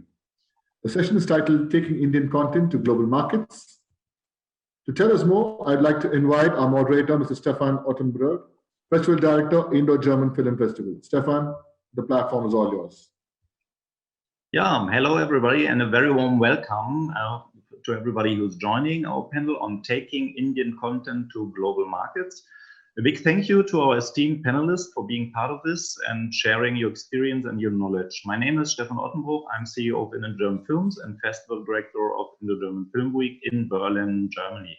We are here to explore the question of what might become a game changer to bring more Indian content to global markets. And I would like to introduce our panelists coming along with my first question. Ladies first, Gunit. Gunit Monga. Hi, Gunit. Gunit Monga has been conferred with the most powerful women in Indian business award by Business Today in 2014. This year, Gunit has been acclaimed as Producer of the Year at the GQ Awards. Just to name a few films from her long credit list as a very successful producer, Gangs of Wasseypur, Lunchbox, and Masaan. Gunit, what have been your learnings from bringing your films to global markets? And when it comes to festival strategies for independent films, what are the most important rules to follow if you want to go global with your film projects? I mean, from the starting point, the development and the design of a movie, until the very end and selling the film to buyers from all over the world. Thank you, Stefan and Vicky, for having me here. I'm really, really happy to be here virtually making this happen and with this amazing panel. So I think to start with, I think to your question, the answer would be divided in 3 buckets for me. One is, like you said, from day one, how do you design the film? So I think the financing structure also defines that. I mean, if it's a movie that is a co-production, then you also tap into the resources and the contacts of your co-producer when you bring the film to an audience when it's finished, or you open it up from labs, you take it step by step and, start including more and more partners and visibility for the project from the very start, from the script. It's also the story. If the story has the legs that can travel, that is universal, and the style of storytelling, there is a particular formula that Bollywood has, and it works here. It works for large films. It works in this particular market. But the minute you're trying to go away from that and being a more global storyteller, there is a certain style of storytelling that the filmmaker chooses to tell, which can be global. So I think it starts from the very start on how are we planning to make this film. There are some films with songs and dances which do not track. And there are some films with songs and dances that do track, like Devdas, So I think to see what is the visual language of the film and how is this story being structured. Lunchbox has been that incredible movie that has traveled far and wide. It was also structured as an Indo-French co-production with also Sundance backing the script, with also several labs around the world and, people, and also with Ritesh's background. So it is a film that broke barriers, whereas Gangs of Wasseypur got discovered when the film festival happened at Cannes. It was not really structured as a co-production, but it really broke out. Whereas again, Masaan was structured as a co-production. So, one can say that yes, co-productions play a huge role when you're trying to target a global audiences. You get more producers, their backgrounds as a part of the project. But it's also as a producer, as the lead producer, to decide if the story will travel and if this can have the legs of connecting globally at a script level. And the sooner you expose the film, a large part of Indian filmmakers, they do feel like we'll finish the film and then go to festivals. I think that is a mistake that people make. You have to start talking about it early. You have to expose it early. You have to be in conversation with sales agents, with buyers, and be available at markets to even launch the film, at co-production markets and at larger festival markets. So it's an ecosystem that you tap into. So, it's a bit of a long answer, but it is something that you step in from the day one, consciously. Okay, understand. So, Colin, you have been not only a very successful producer in London, in UK, you have worked as an independent producer. as a publicity consultant and CEO of Special Treats production company, which is Europe's leading production house for audiovisual coverage of for the film industry. And but you also work on international co-productions, or with a special interest also on Indian production. So, for example, with your company Beautiful Bay Entertainment, your film Bombay, Bombay has been released by Sony Pictures in January last year and is currently screening on Netflix. So, what do you think, giving what Gunit has said just, what do you think what can be a game changer for Indian film industry to become more relevant on the international map?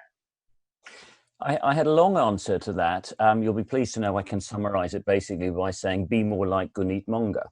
I mean, I'm a bit of a fanboy of Gunit because she has done what many people in India talk about but don't actually do. And I see more of Gunit on the Croisette in Cannes than I do actually when I'm in India, because she takes the show on the road.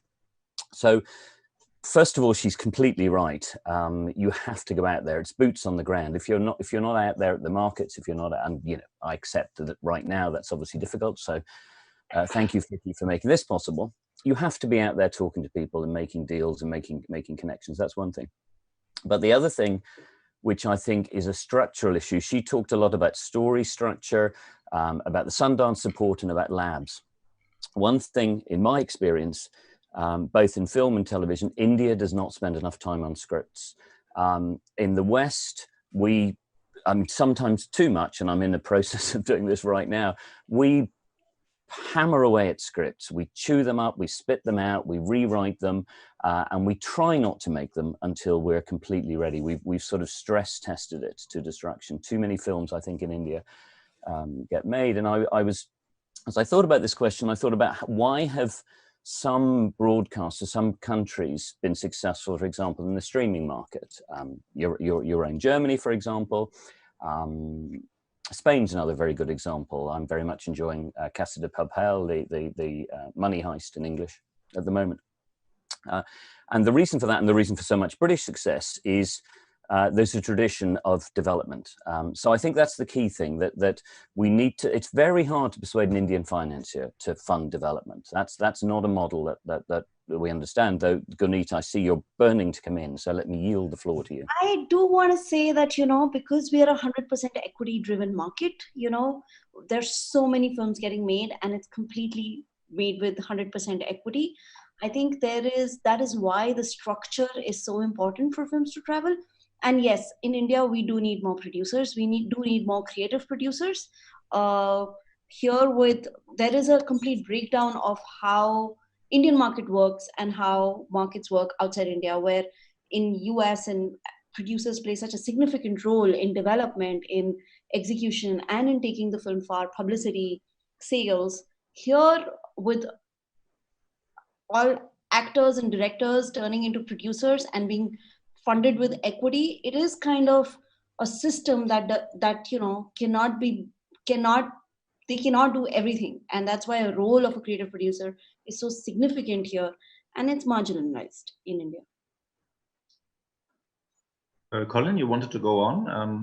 Listen, I could talk for the rest of the hour about my experience of this and my thoughts, but I feel that there is an hour ahead of us. So let me let some other folks step in, and I'm happy to come back on that if you want me to. Okay, then let's come to Francesca. Francesca Mano is an expert IP lawyer, producer, co-producer, and sales expert, and she has served in her former life as a top executive at a prominent Italian film company, with being involved in financing, distribution, international sales, and acquisitions of more than 400 films. And for a couple of years, you have founded the sales company Summerside Media. So in this year's portfolio, you do not have any Indian films in your portfolio, although you have a love for India and you're well connected. So with an output, and Gunit says that, with so many films, I think it's 1,500 or more than 1,500 films a year coming from India. You have not found a single film which you would like to put in the window of your sales store? Thanks, Stefan. First of all, I would like to thank you, Vicky, for the invitation, and I'm honored to be part of the panel with such brilliant colleagues from everywhere. So actually, when I received the invitation from Vicky to attend the panel, I said, wow, I don't have any Indian content in my slate. I mean, what kind of added value I can bring to the panel? And then I said, maybe I can just bring my experience in selling foreign films. What can I tell? We are looking, Summerside Media is a quite young company because we launched the company 5 years ago, and we are looking for specific genres of films. We have a precise editorial line, and of course we give attention to first-time directors and emerging filmmakers, so that could be also interesting for us to explore the Indian market more, actually. But the point is that I read on a data and research website that almost 1,800 films are produced by India every year. So it's a huge number. And I think the reason why we still not find the right content for our editorial line, it's because of this incredible production, and perhaps the difficulty is to find the independent producer bringing the right content. I mean, I really need to understand how to connect with the producers doing what we are looking for. So we are exploring, of course, the Indian market, and we know that the Bollywood titles are more commercial, according to, I mean, compared to what we do. We mainly promote art house films, so we have a precise selling. We have also to care a lot about the selling points of the film we select. And of course, I agree with Gunit and also with Colin, we should consider more the script and development phase. So it's an important topic, of course. But the point is that also India, I mean, Hindi language is the main language, but India has a lot of local languages as well. So in terms of export, I mean, this can be an issue for us to find the proper content. Well, the global story, of course, must be a story that cannot talk to the local audiences only. I mean, we look for global stories, and the dubbing in foreign territories is also an issue. We have buyers and distributors buying also foreign titles, like very small films from, let's say, Finland or other territories from Europe or from the rest of the world. But distributors sometimes need to dub the content. So we have to find the right package, the right formula for the films that we acquire. With India, I can say that we never, we are exploring the market, but we had no chance to evaluate something good for us yet, but because we have no connection with producers yet. Anna, you told me in our preparation talk that you have also the difficulty to find out the right partners. But let me first give you a short introduction of your person for all the people who are watching. So Anna has produced more than 20 award-winning international co-productions with Harmony Lessons. She has won a Berlinale Silver Bear for the best cinematography. Her company Tandem Production is based in Germany, Kazakhstan, and Russia. At the same time, Anna is a chief advisor at the Kazakh Cinema Center, which is the main film body in Kazakhstan, and has founded and curated many international film business and training events. So, yeah, Anna, what is your perspective on it? So, what are you feel is missing when it comes to, because it's also, it's difficult to get an overview what is there and to find the right partners. Tell us, what do you think? Hello, everybody. And first of all, thank you. I'm actually a big fan of India. I spent a lot of time in India in my life, and I'm happy to be here on this panel.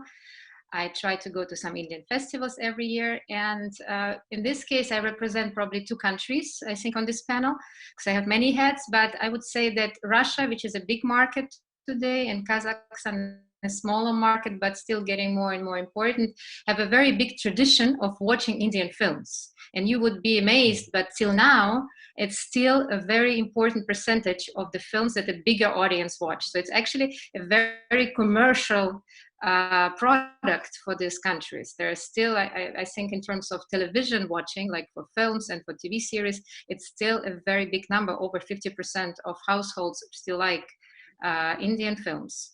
So, but it's getting lower for some reasons. For example, in Kazakhstan, I know that over some years there were companies distributing Indian films, and they unfortunately closed now. So I actually, when I got the invitation to this panel, I called them and I tried to ask what was going wrong, what's the communication issue in this case. So some of the things we're saying that, for example, I mean, you would know better, Gunit, for example, that the films are very long. This was a big issue for the Kazakh and Russian. And I'm sure there are other films. I mean, I'm sure there are other films that would match the expectations much better. That's what Francesca was saying. And this coming to your question is that I think as a producer, and I get a lot of information about markets and events happening in India, but sometimes it's very complicated to understand which one is really oriented towards international audience. Because, for example, I know this kind of people like Gunit, so if I have a question about India, I would talk to her. But still, I know that it's a huge number of 1,500, 1,800 films per year. So sometimes it's difficult to really find right partners because of the communications of some events. And I know that I get a lot of emails from time to time, you know, and they tell me that this is the biggest event and this is the most international one. So I think that it would be easier for international producers like me and like my colleagues to have maybe 1 or 2 bigger events like we have in France or in Germany, where we know, okay, this event unites most of the people who are interested in working internationally, because I'm very, much aware that India has a very huge local market, and I think it's working pretty well, but there's still lots who want to work internationally. So they have to kind of probably get together in some event that will be representative for everybody outside. For example, also, since I run all the international strategy now for the Kazakh Cinema Center, I would like to say a few words about this, because this is a new initiative. Kazakhstan is a kind of a new country on the world scene in terms of co-productions, and since 1 year there was a film law about it. So now basically Kazakhstan is really open to co-productions and bringing foreign shoots to Kazakhstan. It's a 30% tax rebates, working really clearly and quite easy to get all this information. And my team would be the one to talk about this. And I know that the first companies, I'm telling all this because the first companies to come to me willing to shoot in Kazakhstan, willing to co-produce in Kazakhstan were Indian companies. We have already over 10, in a short period of time, over 10 companies which approached me, and we started developing something together. So also last year, I think already 2 films shot in Kazakhstan, because I know you're looking for new locations, etc. The prices are quite low and the teams are quite friendly. So actually, it's not a bad experience. It's rather a good experience between Kazakhstan and India at the moment. And for Russia, I would say it would be the same. Russia is opening now. It's created a new fund for minority co-productions for all countries, and is really looking for partners from all around the world. And Russia is, of course, probably a very interesting market because it's a huge market. So, and it is a huge tradition of watching Indian films. Yes. Thank you so much. I think we will come back later to the question or to the topic of co-productions. But first, I would like to give Ganesh a chance to bring in his expertise, because he is representing one of the biggest production companies who has a worldwide network of companies who are, I think, in almost every corner of the world. And Ganesh, let me introduce him. Ganesh Rajaram is currently General Manager, Executive Vice President at Fremantle International. Based in Singapore, Ganesh oversees the Asian distribution, the foreign licensing business, and the digital business of Fremantle. Fremantle is well known for such formats in the Indian market, such as Indian Got Talent or X Factor, or global dramas like My Brilliant Friend, American Gods, or the Young Pope franchise. So Ganesh, tell us, so far your company is well known for that format business in television, but I heard that you have also plans to step in to start with original productions in India. Can you tell us a little bit more about that? Okay, so firstly, Stefan, thank you and Vicky for having me on this panel, and it's a real privilege to be amongst all these great people and experts from the industry. So I'll try and sound as intelligent as I can be. So essentially, I think you're right. I think the tradition and history of Fremantle has always been in unscripted entertainment. So whether it's Kazakhstan Idol or Indian Idol or China's Got Talent, that's what we're really known for in terms of unscripted.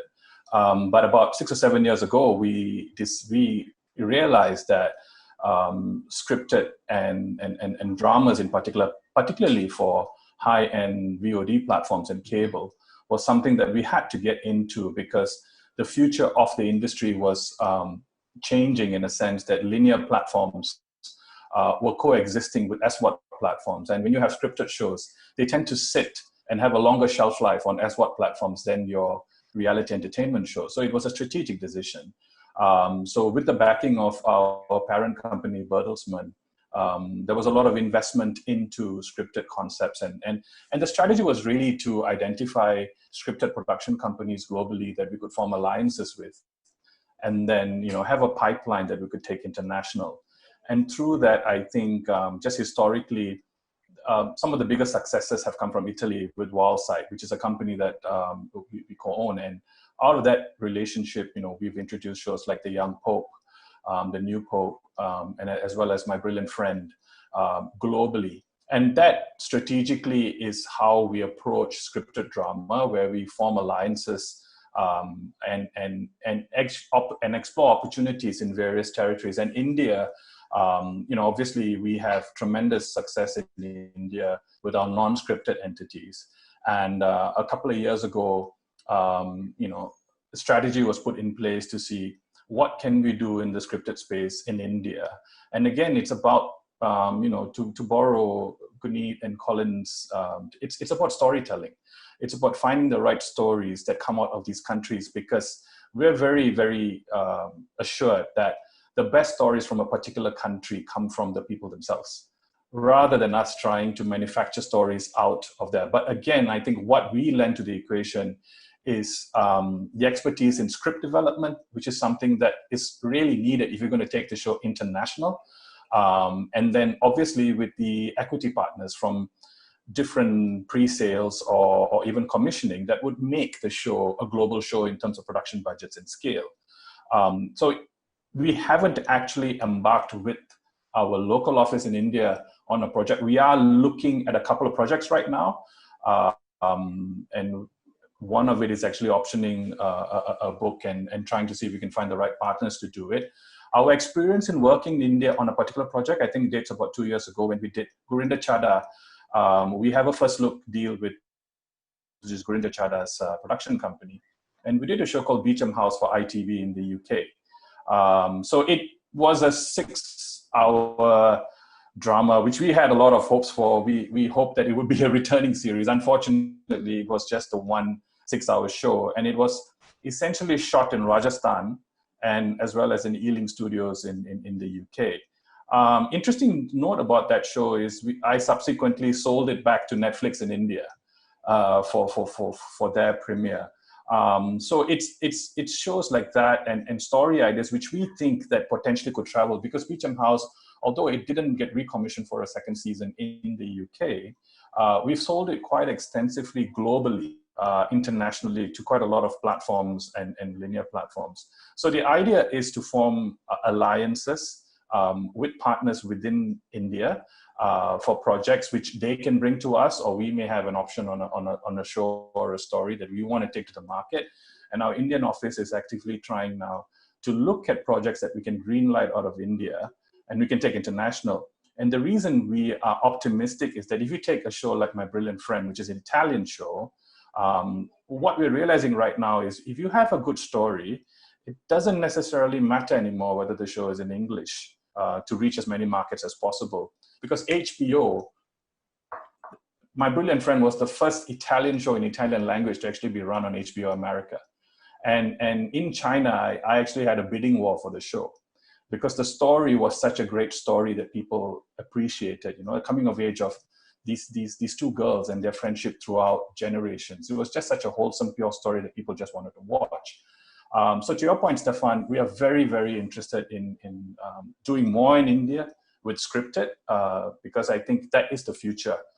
Because you know, the best place to take stories out of is from the country where they are the best storytellers that will know about their market. Yeah, Ganesh, thank you so much. I think we will go on that path later. But first, I would like to give Alan a chance also to say something. Otherwise, he has a feeling that he get lost here. Alan, let me introduce you. Alan, your films have won awards in Cannes and Venice with nominations in Berlin, Toronto, and Busan. In your former life, you have been a software entrepreneur. With White Rabbit, now you combine your two careers, the one of a filmmaker and a producer, and the one of a software expert, offering independent digital distribution with peer-to-peer and blockchain technology. So first of all, maybe you can give us a very, very short, precise introduction in what this is about, and also how you can help bringing Indian content to global customers, and if so, how it works and what the business model is. Alan, you're on mute. Thank you very much, Stefan. And thank you for having me here, of course. I look forward to be invited to India in the near future. And it's 10 years since I've been there, so it's about time to revisit. So yes, I want to in two parts. One part is a public good that we are creating for producers. As we see the market now, it's being dominated by tech companies. And these tech companies have their modeling ecosystems of content and owning the IP which is within those ecosystems. As an independent producer, I have no ambition so far in my life to become a line producer for a tech company. I believe in the virtue of independent voices and independent cinema. And so it's been very important for me to build a platform that I can believe in, or a system that I can believe in where I can remain an independent producer. So the public good that we are building is a public good to ensure that our films can remain an independent digital product. To do that, you have to put three things together. One is the film itself. The second is the chain of title, ensuring that the ownership of that film is verified and immutable. And the third thing is execution of waterfalls from digital transactions. And by putting these three things together into one product, you turn the tables whereby you're not going to a tech company saying, hi, can you take my film? Does it fit for your ecosystem and your ambitions for your ecosystem? You are instead saying, I have now a digital product that can be released worldwide in any market. What can you offer me as a tech company to ensure the proper distribution of my film? And all the transactions of that film, no matter where it's spread around in the world, will automatically go to the waterfall and be executed to all of the investors and participants of the waterfall.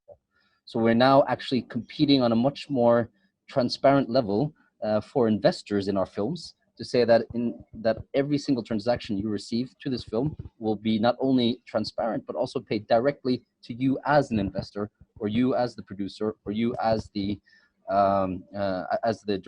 director or investor of the film. So it's turning the table on creating our films into digital products, and that does not exclude cinema either, just to have that said. So that is being created now as with a number of European producers, and among them Hautpour in France, K5, Libero, and we are very hoping that we can embrace a bigger international producer, Collegiate, to build this technology for independent producers to maintain independent distribution of film. So that is the public good, free for all producers. On the other hand, the commercial product that we have built, whereby I, as a producer, even despite a few successes in Cannes and also even sold to every territory, I wasn't getting any information on who's watching my film, how many people are watching my film, no transparency on the payments. And as a Norwegian in Norway with a very small market, I could watch maybe 2 Almodovar films in this market. I am pretty sure I cannot watch very many Indian films in this market, despite the fact there's a massive Indian diaspora in Norway, thankfully, great food, which I'm very happy for, but that content I cannot watch. And so I went into the realities of peer-to-peer streaming, what we today call piracy. And of course, this is built on technology, which is the original internet, which was about sharing knowledge and art around the world, sharing scientific data, sharing books, ensuring that everyone has equal access to knowledge or entertainment and art. And what I found out is that the most people who stream peer-to-peer are actually paying customers frustrated that they can't get a hold of the content they want to watch. And there's about 6 or 7 studies since 2010 confirming this, EU studies, anti-piracy organizations, showing that 65 to 83% want to pay. So, quite simply, I said, all right, if our films are not being sold in a territory, if there's a non-exclusive license, if Amazon or Netflix doesn't want it, why shouldn't I be able to distribute it around the world and people will be able to pay?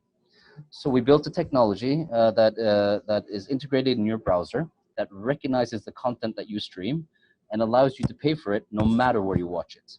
So it's really creating a platform-independent streaming and payment for film, and also encouraging people to create streaming sites, as many as they want, with whatever niche or specific genre or branding they want, and allowing people to find and discover the films, because we are a curious species and we are willing to dig into our interests.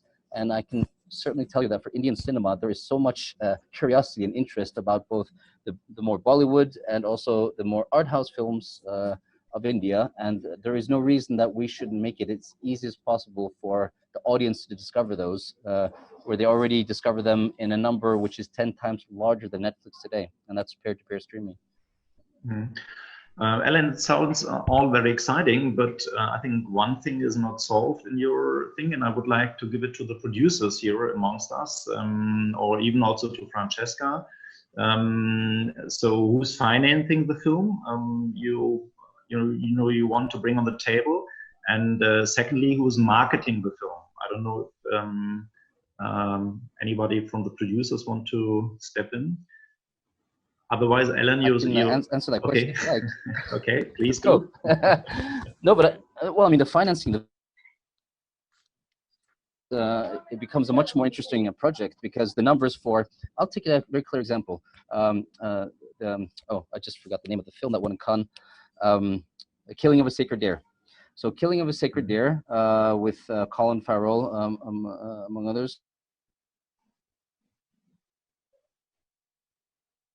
was distributed in the US. And in that window in ticket sales, it sold for $2.5 million. Within the 6-month window after the cinema release, it was streamed by 12 million people. Now, if each of those persons had paid $2, that film would have generated much more revenue from that streaming window than it would have done from its global ticket sales, and certainly 10 times more than its US box office. And it doesn't even exclude the box office window and cinema window at all. It respects that window. Because it's only the period after that window closed. So for the financiers who come into the project, you have full transparency on each single payment, and we're actually going to a market which is 10 times bigger than streaming, with a willing audience willing to pay. So as a investment object, to put it that cynically, the numbers stack up much more interestingly for peer-to-peer streaming. Mm-hmm. Okay, anybody want to step in with a question or an answer? If not, then I have the next one. Please go on. Okay.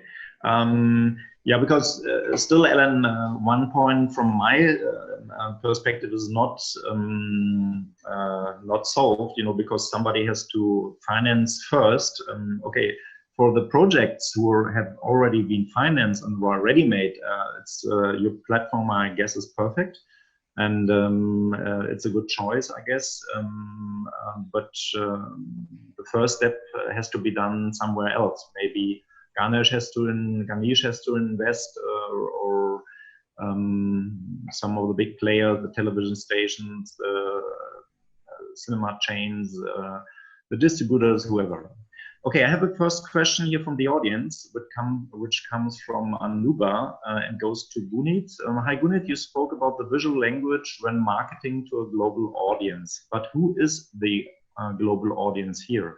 I feel the Indian film industry's idea of global is the Western audience, so our films need to conform to their visual language in order to be accepted. No, actually, thank you for the question. I would say, there are films that can travel but have not because of over years we have built distribution systems only to the Indian diaspora.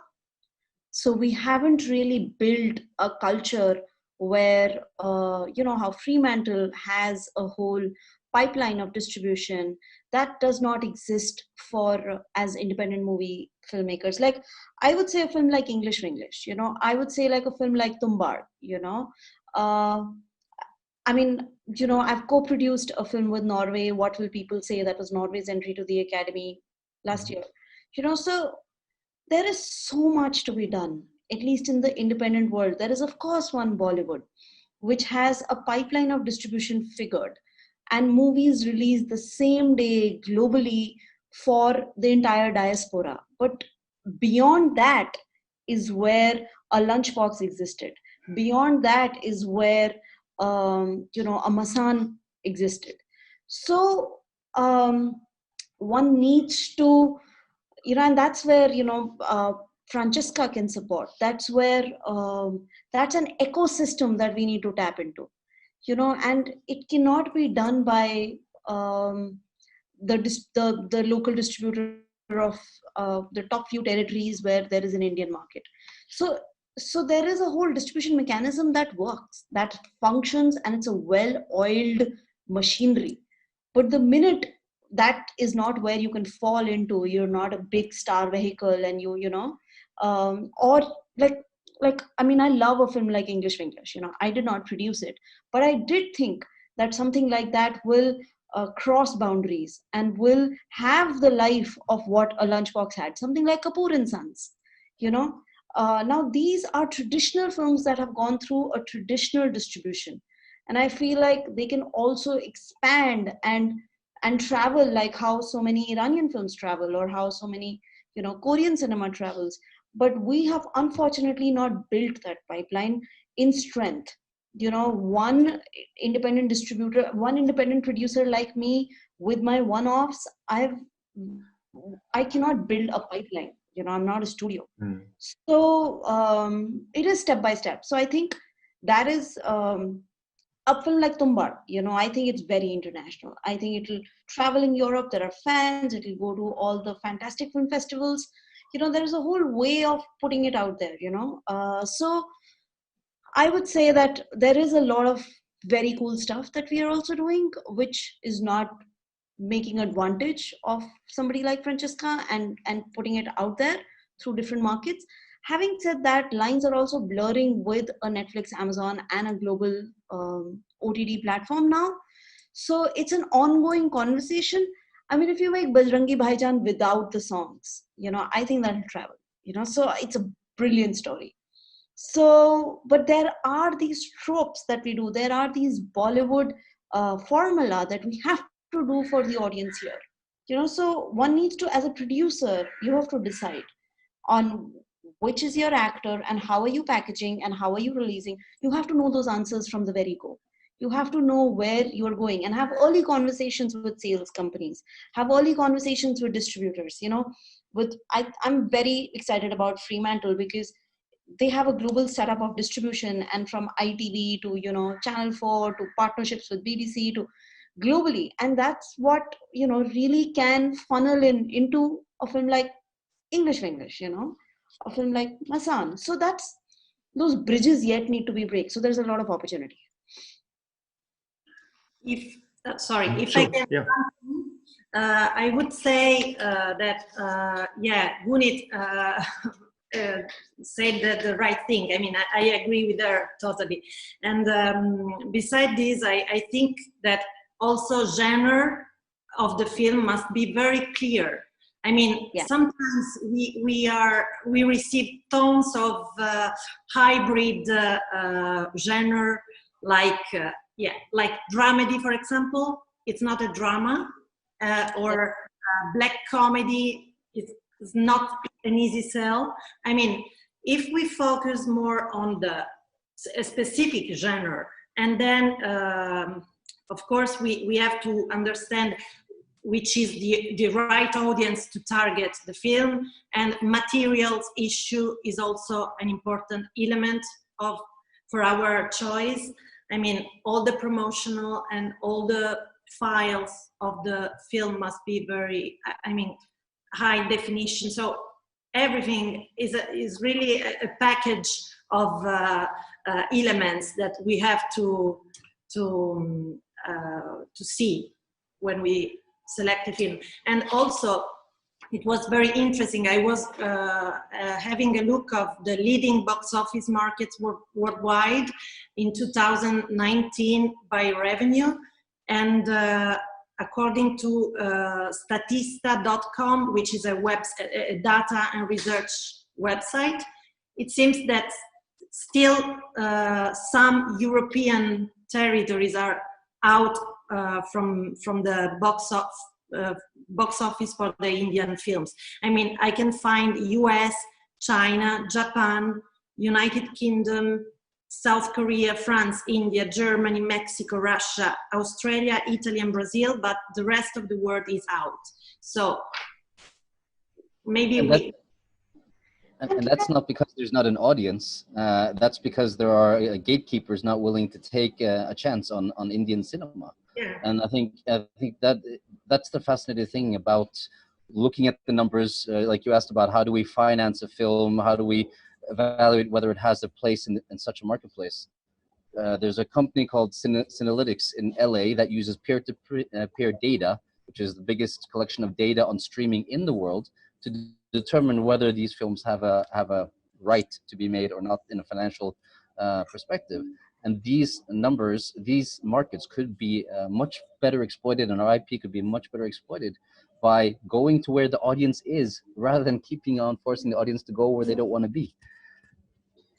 Yeah, you know, and when you look at like my experience with the Lunchbox, I would say that in 2014, we did around 4 million box office in US market, and Sony Picture Classic put out the movie. And till December, it was the highest foreign language film box office till PK came, and PK did straight 7.5, 8 million, right? And here we are figuring out that, okay, this is a pure Indian diaspora reach. And this, another Hindi film, is non-diaspora. You know, so we have a market threshold, but we have to marry them and we have to put them together. And that is the constant dots that need to be joined, which is a producer's role, you know, to be able to know that from the day go. And Francesca, I know Francesca has to go, but I think it was very interesting, some of the things she was saying early on, as a sales agent who hasn't worked with Indians. She has the perception, and we've talked about this before, that Bollywood is such a strong brand that you think of Indian cinema and us foreigners think of Bollywood. Now, anyone who knows Indian cinema knows there is a world of interesting stuff behind that, but you have to break through that to realize that actually there's interesting stuff going on. And then the technical issues of marketing materials and prints and all the rest of it. And brutally, India has not been fantastic at that in the past. That actually, though, is old news now. I mean, in India's digital infrastructure, you know, India owns most of the visual post-production houses now around the world. So that's still a perception India has. And you know, organization like the NFDC, bless their little hearts, are promoting Indian cinema worldwide, but it's a very slow moving thing as we change our perceptions. But it's still on India to make films that the rest of the world want to see. And you know, algorithms and all the rest of it aside, Alan, if there are interesting projects, they will find an audience, but they need to be done and made in the first place. And I think if I can just add, sorry, Alan, if I can just add, from a marketing and distribution perspective, and to Guneet's point, if you can take that example of English Winglish, right? The way they marketed it, you know, was just on Sridevi. And that just completely, you missed the point. So when I watched that show with my wife, who's Chinese, you know, she absolutely loved it. She didn't know who was acting in it because the story was just absolutely brilliant. But the way the show was actually marketed, even across Asia, because of the Indian diaspora, was just on that star power, as it were. And you sort of lost so many different fields of audiences who would have absolutely, I think that anyone who watches the film will absolutely love it. So I think your point about distributing and marketing, it cannot be what we used to do maybe 6 or 7 years ago in your traditional sort of linear distribution and marketing, which is just based on star power, because I think the storytelling has to come to the front. And that would actually open up a lot more avenues and windows and platforms for you to place the show. So I think it's a really valid point. Just to add, English Winglish was marketed in Germany as Indisch for Anfänger, or Indisch for beginner, Indian for beginner, because we had a very successful TV series which was Turkish for beginners. So that. Well, it's also. Sorry, Anna, go on. Yeah, I just want to say, you know, about algorithms. Algorithms are no tastemakers. Algorithms end up having different agendas, all according to which algorithm you're using. I could say here in Norway, for example, Netflix's algorithm excluded every non-original Netflix content and suggested no Norwegian films to a Norwegian audience, which is a worrying trend. So for me, what we're trying to do with we're not creating a platform that decides, an algorithm that decides what you should watch. We are very much looking for influencers to create streaming pages, people with taste, critics, distributors, sales agents. You know, Match Factory has a fantastic lineup. Why should they not also be streaming films? And the problem is that we are, instead of taking responsibility for that distribution ourselves and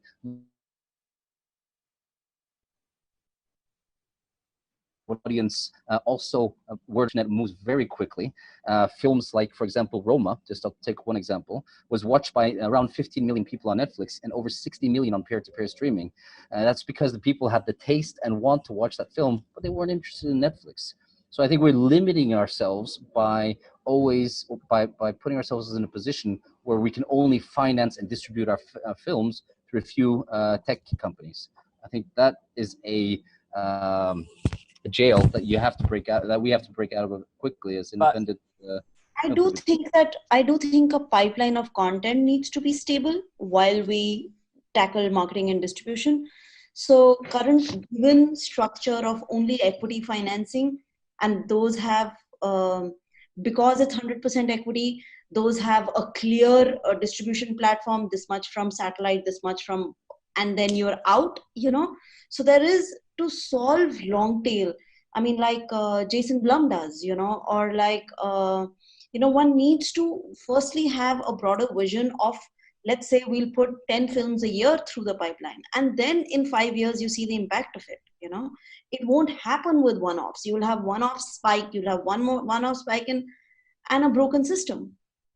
And the other problem with equity funding, it comes back to Ganesh had made the point about how English Fingers was marketed with Sridevi. And indeed, actually, Roma, Alan, is an example of the opposite of this. Is if you're an Indian investor, you want to put your money into something guaranteed. So you want to put your money into a star-driven vehicle. And we all know the choke point of those star-driven vehicles. We in the West don't care. I mean, I know who Amir Khan is, but nobody else going to the cinema in the UK does. So when you've got a system that is driven on selling it because of it's a star, which works beautifully in India, it falls completely. So you come back to the fact, as a mantra I've repeated endlessly to the great indifference of the Indian public, the story is the star. And that's why Guneet's film, Lunchbox, works so well. Although, of course, she was smart and she hedged her bets with the late, great Irfan Khan, who was one of the few Indian who, although not one of the top Khans in India, for us is a much better known Indian actor. So we had an entry level into that. So she has sort of had her cake and eat it. But that's another problem with Indian content going global. It relies on the wrong trigger points for us audiences. And then how do you do it again? I was not able to do it again. And because it's very challenging, because to make people understand here and make investors understand here that this is going to be exploited around the world and the money starts coming in 3 years later, was a very tough challenge. And as an independent producer, I was unable to foresee that, because it was the first time happening.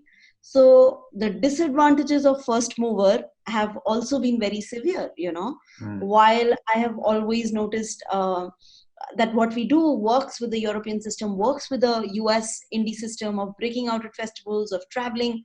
I mean, having had more than 7 films in Cannes and more than 10 films in Toronto and, Venice, Sundance, it's still not a studio looking at it. The challenges of being independent and then relying on an equity-driven market is very challenging, because then you're relying on the paycheck and not like a government support or somebody with, support for next 10 years. Let's change this, let's build this.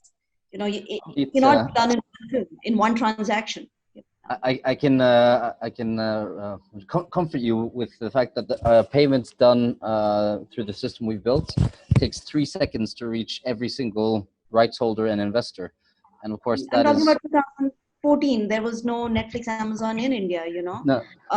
And also in 2013, 14, I was able to cut up Gangs of Wasseypur and sell it as an 8-part episode to Netflix US, Tried doing all these structures to get Indian content out there, and it was kind of the first mini series, in a US market for Netflix US as an 8-parter. And anybody who's seen Gangs of Wasseypur, it's, it was a cool structure to pull off. So those are all, what I mean by structure, what I mean by putting content out there creatively. I mean, an India-French co-production treaty was signed in 1985. I was the first one to use it in 2012. So we have a long way to, make this sustainable, to make it sustainable. So, yeah. maybe we can create something new. And if Anna, you are on mute, so Anna, we can't hear you, Anna. You're on mute. You have to unmute yourself. Sorry. Okay.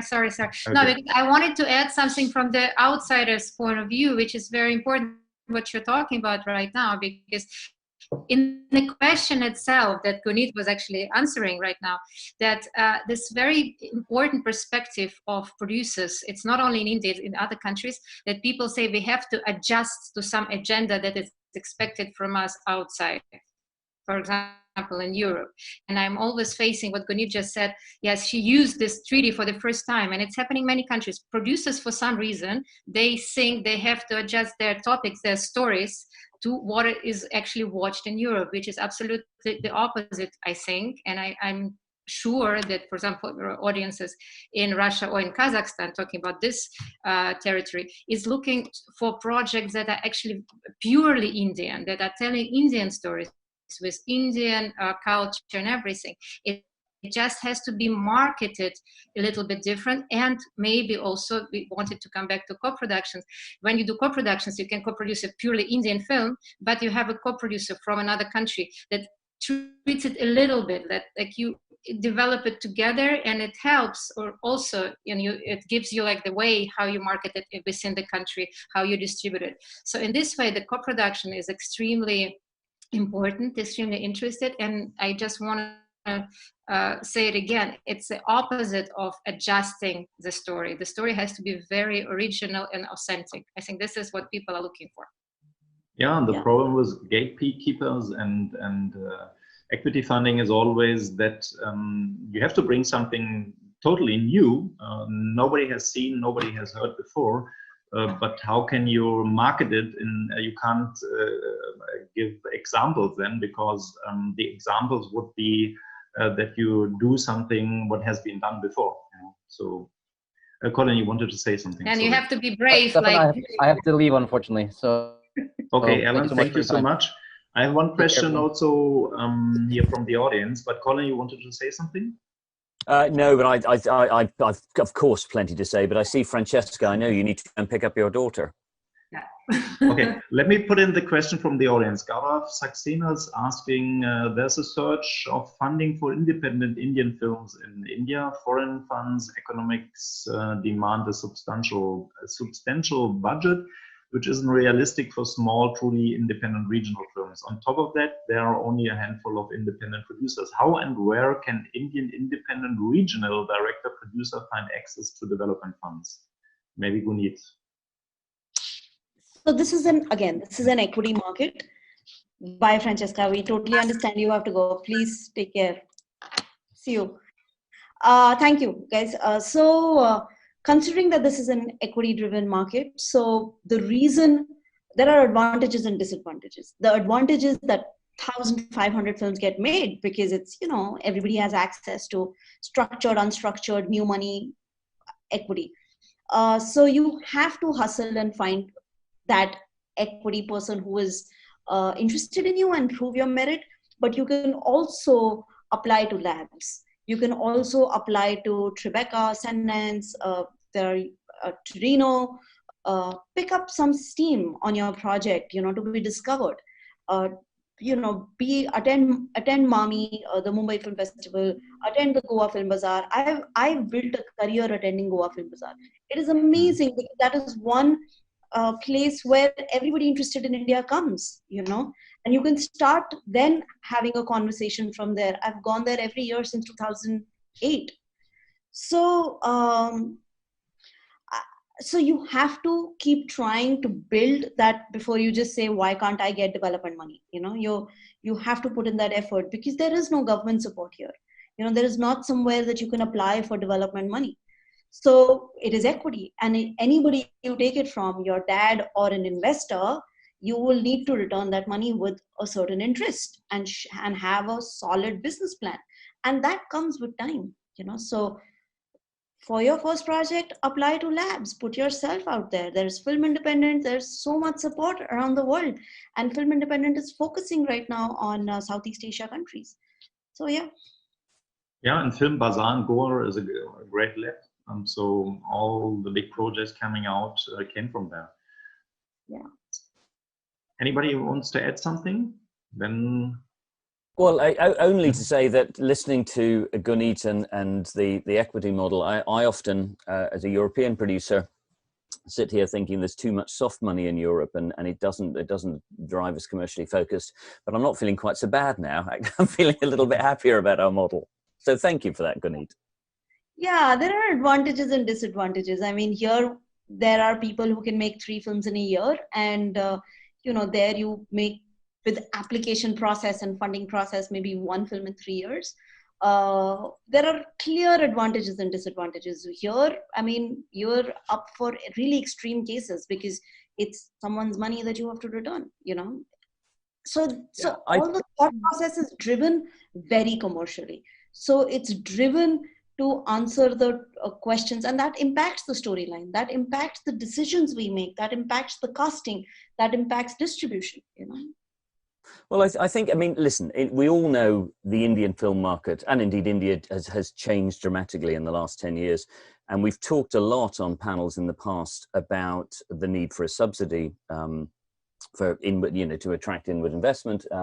And that seems to be happening now. So the next stage of that is to mature the market to the point where something like the National Film Development Corporation is acting like the BFI, for example, in the UK, or the many French support, or Italian, where they are taking that long view that Gunit is talking about, where they accept that it's part of the soft power of a country, part of the country's cultural texture, and that will go into supporting local.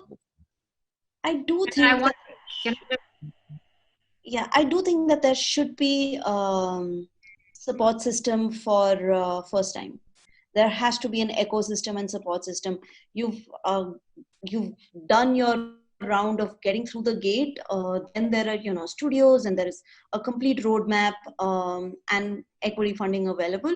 But like when Francesca, somebody from Europe and a sales company or a production house says, we focus on first time directors, because there is support system there. So it's always very hard, and that's why the above threshold is very small. I think there absolutely needs to be more support system for more and more people to be able to have access to development, to have access to a structured space which can be an incubator, in the VC world. So I think that is absolutely need of the hour in India. Now, this is exactly also what I wanted to add here, because it's not having at all the state support system is also like what we started with. It's a little bit complicated for international producers who doesn't know India so well, and you have to go and work with private equity, which is sometimes complicated. Like, for example, in Russia, and I'm not saying it's the best system ever, but we do have a state support from different funds now, like that really have calls, and the system is established in a way that is done in Europe, and there's still a lot of private equity. So when you combine this, and especially, of course, when you want to support young directors, first-time directors, art house films, it's very complicated to find, let's say, for an art house film from India, to find equity money in Russia or outside of Russia. Yeah, so of course it's much more stable. I know for any also German fund or French fund, when you know that there is some state support behind the film. That's very also, I think, a very important issue for this. Yeah, the good news is that now there are more buyers in India, with the OTT platforms coming in, with digital coming in. The good news is that now there are more buyers. You can, I've been at a part where let's do co-production. Yeah, absolutely. I mean, I've done a lot of them, and they've always been encouraging, and I'm a huge supporter of co-productions. Yeah, but not only co-production. So we have Ganesh from Fremantle. So he has also offered his advice and to step in as a financer if it's a good project. So I think, I think we slowly should come to an end. Thank you so much, everybody on the panel. Thank you, Anna. Thank you, Gunit. Thank you, Ganesh. Thank you, Colin. And we will go on and hopefully find the next Lunchbox or the next Beecham House or whatever product which will entertain and bring good content to global markets from India. to all over the world. And thank you so much for this wonderful panel. Thank you, Thank everyone. you. Thank you, Thank Vicky. Thank you for having us. Invitation. And good luck to everyone. Thank you. And it was really strong panel. Thank you.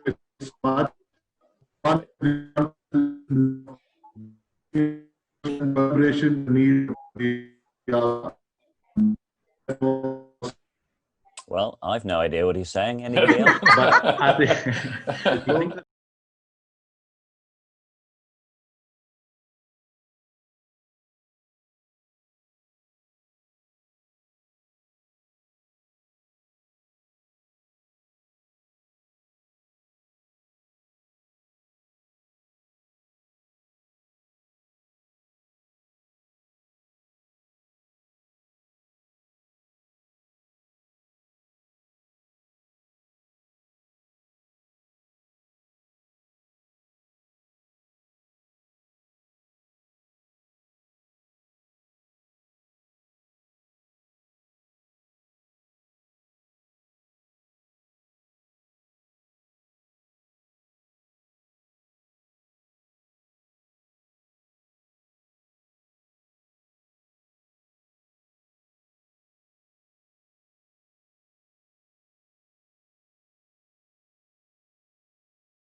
Wow.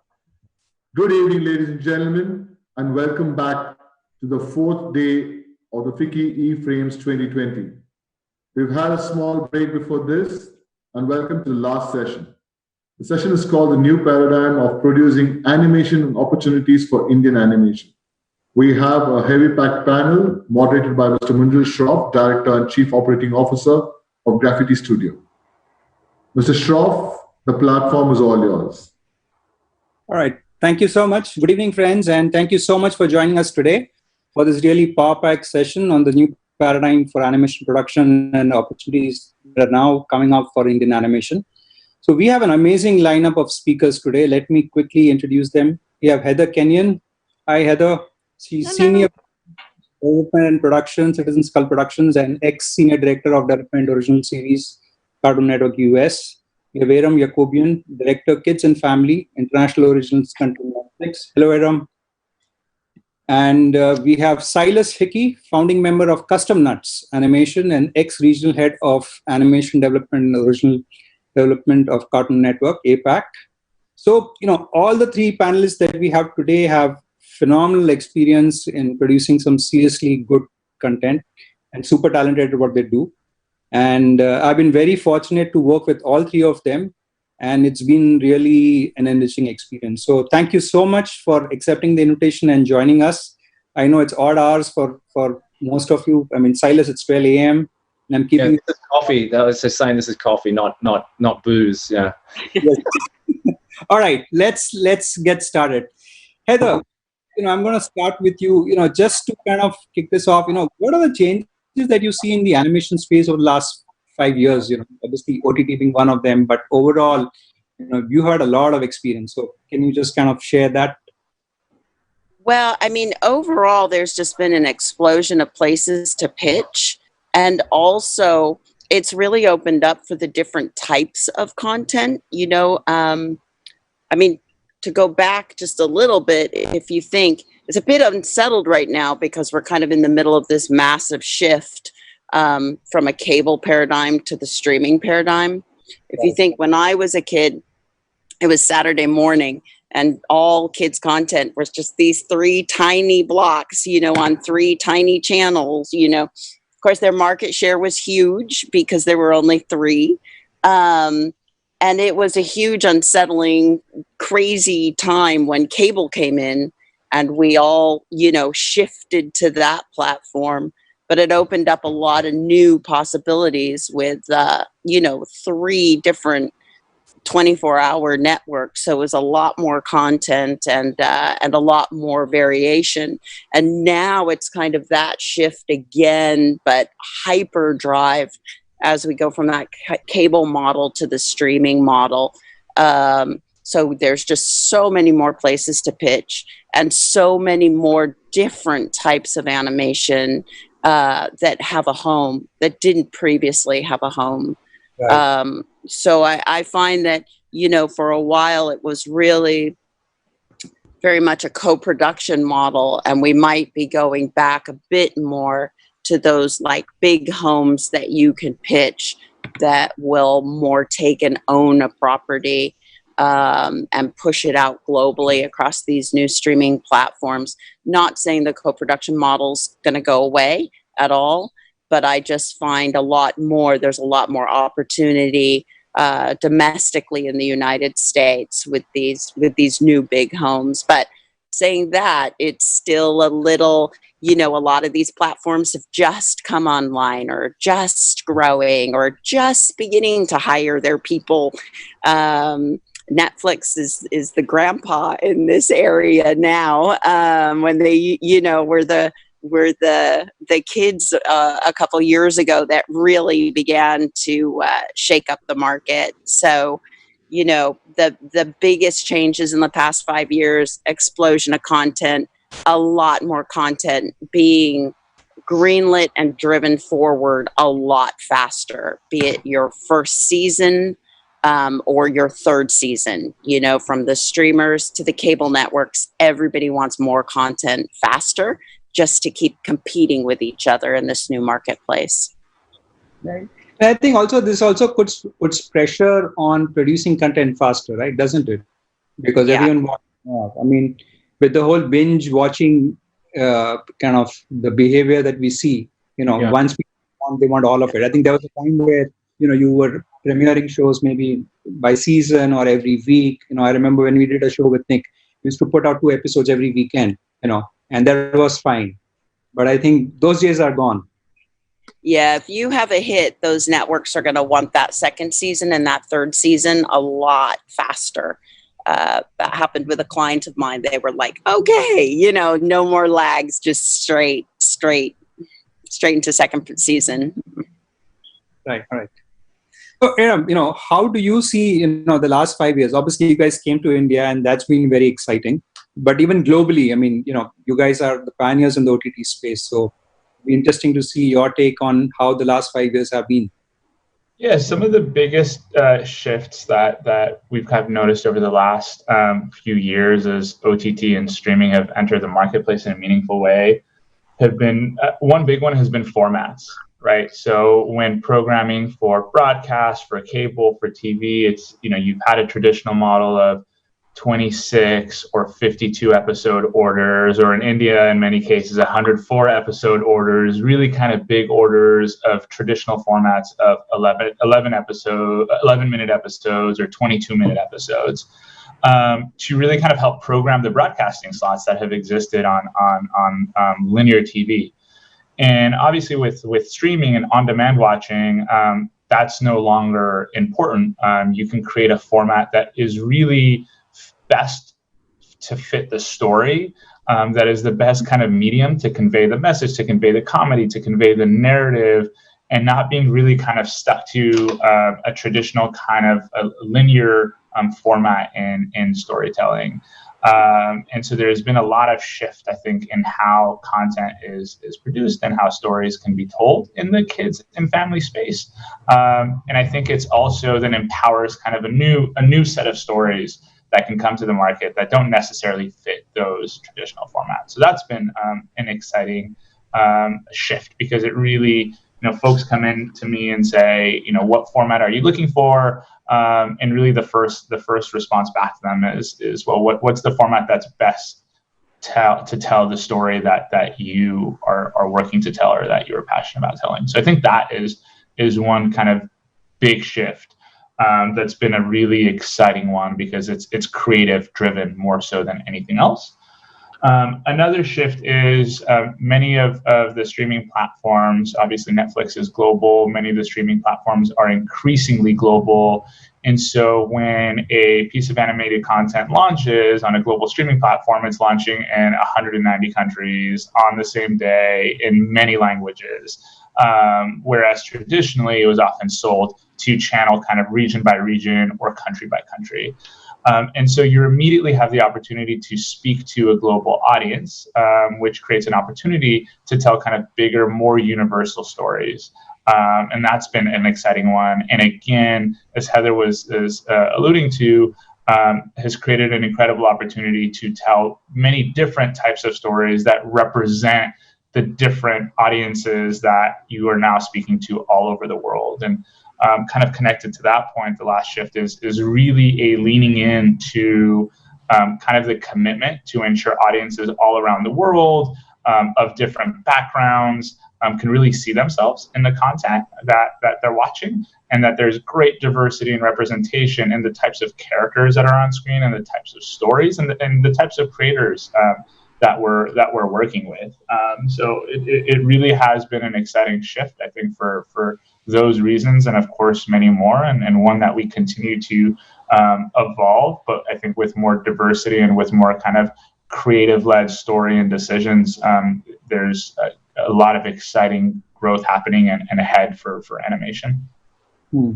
Yeah, it's pretty, I mean, it's really interesting what you say about the shift and how that's affected kind of, or informed creative decisions in terms of making shows. Like Munjal, when we started working together, like Snaptoons all those years ago with the shorts program there, it was sort of unheard of to, for the kids comedy space, which is what I was working in mainly at the time. It's that was all episodic.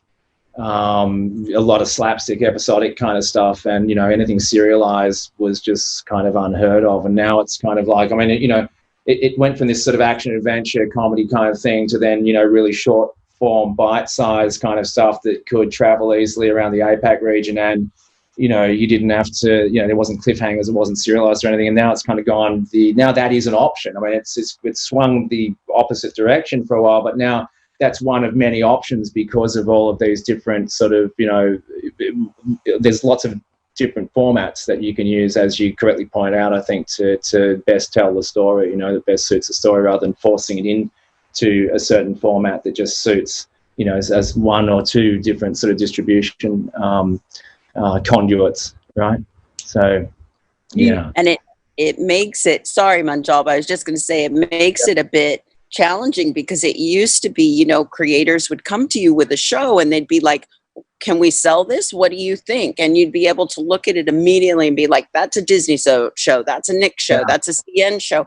And you can't anymore. People come to you and they're like, what about this? It's, something that's so out of the box, and you have to really pause and say, I don't know, let me ask around about this, so it's really cool from that standpoint, that you get to work on things that you never thought that you would be able to. Yeah, like a serialized Roadrunner. That's what I wanted to have a go at. Like serialized short form slapstick. But with actual cliffhangers, no pun intended. One of the things is that, while obviously now we are seeing binge watching that's happening, but even today, a bulk of the production is still, particularly in the kids space, 11-minute episodes, So, and I think we are kind of still staying with that, So I think the question is, do we at least, on the OTT platforms, do we see longer content or maybe half-an-hour episodes, Like we are seeing that in live action for sure. Like we have 60-minute, 55, 60-minute episodes, and which is fine. And that's because they're all serialized content, But do you see that as a trend in kids? To tell a long form story over spanning multiple episodes? Me? Yeah, Silas, you can have a go at it, and I would definitely want to have Aram's views on that. Yeah. Aram? Yeah, we're definitely seeing it on our side in the animation space, and I think you'll continue to see more of it. I think some examples have been, we've launched series where the first episode was like around 60 minutes, and then episode 2 and on were about 30 minutes. We've launched Troll Hunters with from Guillermo del Toro and DreamWorks Animation. That's like a highly serialized, really like it feels like a big long movie. We're working with on a kind of big event series with Jorge Gutierrez about really Mesoamerican mythology that again kind of is highly serialized, big epic story, strong character narrative at the core of it. So we've certainly on our service have seen a number of content that have kind of pushed the boundaries of format and the types of stories that we're telling, and we'll continue to see more. And then on the other side of it, we've also done shows that are 5-minute slapstick, 4-minute kind of slapstick, nonverbal, very comedic kind of short episodes. And I think that's what's great about the streaming world is it's not kind of one size fits all, right? When we're working on kind of a very rich narrative story that feels like a big feature, we have the ability to kind of work with a format that allows us to tell that story in a way that really kind of delivers on the opportunity. But then on the flip side, there's also the ability to then really kind of play with shorter format content that is best fit for those types of stories. So we're really kind of seeing the range, and I think as creators feel more and more comfortable kind of experimenting and telling their stories in these spaces, we'll be seeing a lot more. Right. Silas, you were in Hong Kong, and before that you were in Tokyo for a very long time with Cartoon Network Japan. So from Japan to Cartoon Network Hong Kong, and now back in Japan, and obviously you've kind of been looking at the Japanese industry after a while, and now we're already based in Japan. So how do you see the the transition or the change in Japan, you know, in terms of the content that is being produced today, you know, how do you see how has that evolved? You know, because anime, you know, like I always think that anime is like a whole different planet in a different universe, you know, because the way it's evolved and the way it's, you know, come about, it's really, really stunning. Yeah, and the way it's made too. I mean, you know, in the United, well, I mean, in terms of, I'm doing a lot of work in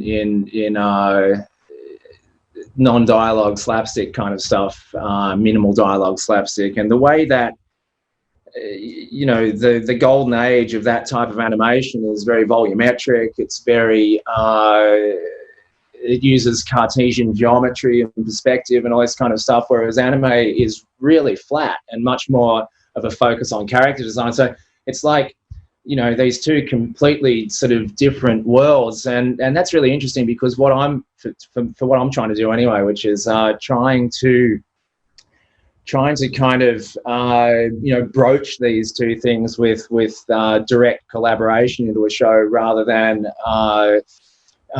you know, just making more traditional sort of anime stuff. And I think Netflix has done a great job with Beastars. We were talking about that before. You know, that is a confluence of, I think, two really interesting styles that equals more than the sum of its parts. Because look, here's the thing. Here's what I've noticed since I've, you know, been away in Hong Kong for all that time. Not a whole lot's changed in terms of, sure, there's a boom in anime, especially all the skewing stuff overseas, but it's almost like the studios here, at least the ones that I hang out with, are still kind of making content for the domestic market, and internationally is just a really welcome, fantastic sort of side effect, right? So this is a real, and this is why I'm trying to sort of do something a bit outside of the box in terms of the comedy kid space here, because this is a real problem for people working in that space, because you've got a declining population, right? So there's less kids every year. And compounding that problem is the fact that a lot of the stuff is really, you know, you've got your Doraemons and stuff like that are doing really well in India and elsewhere, but, you know, they're not huge hits overseas in terms of, you know, like in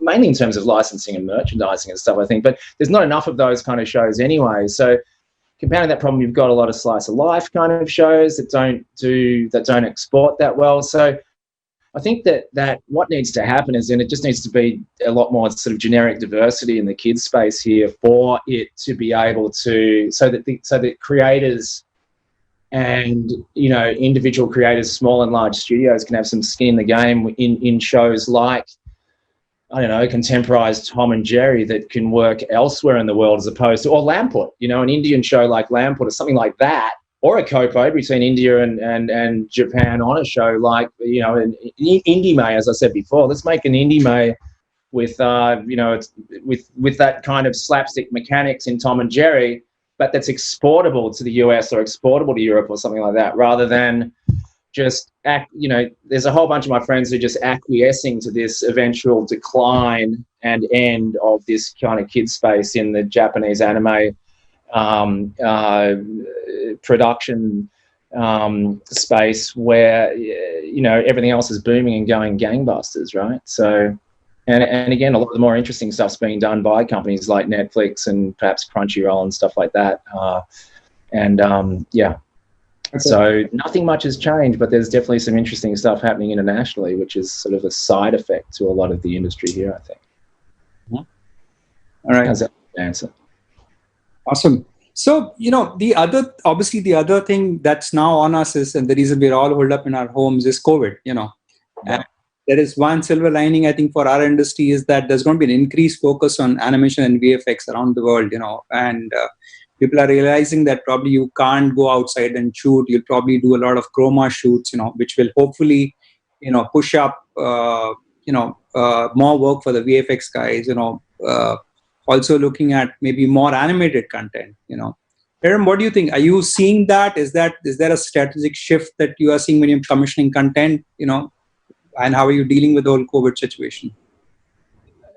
I think, Manjal, you said it exactly right. In animation, we've been kind of lucky in these trying times that we've been able to kind of continue. Of course, there was a a bit of a shift kind of early on to make sure that everybody, either folks that we're working with directly or partner studios that we're working with, were able to kind of shift artists and their machines and their tools into homes, so folks can continue to do the great work that they're doing remotely. And it's been incredible in the community of folks that we're working with, how kind of rapidly and seamlessly that shift has happened. It kind of speaks to the testament of the of kind of like that, the strong will and resilience of animators. And of course, this making a animated series or animated film is no easy or quick feat. So I think that the training and the skin thickening that we've had kind of over the years in animation production has prepared us well for such a shift. So it's been incredible to kind of see that. And I think because of that, we've been able to continue progress on the projects that we're working with. Of course, projects in early development at the writing stage, at the concept building stage, storyboarding stage, that happens very seamlessly from home anyway. So that kind of continues. But even pre-production and production, with folks being able to move home and move remotely, has continued to be smooth, all things considered.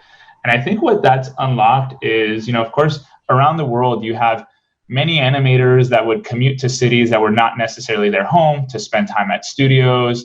And those folks being able to kind of return home that might be an hour, 2 hours, 3 hours away from where they work, and to be able to continue to maintain that productivity, I think is opening a lot of eyes of what does this look like even in kind of the post-COVID world of, are there efficiencies to be able to kind of work remotely and to be able to then access talent in ways that we haven't leaned into historically because of kind of the need and the feeling of everybody has to be housed in that roof.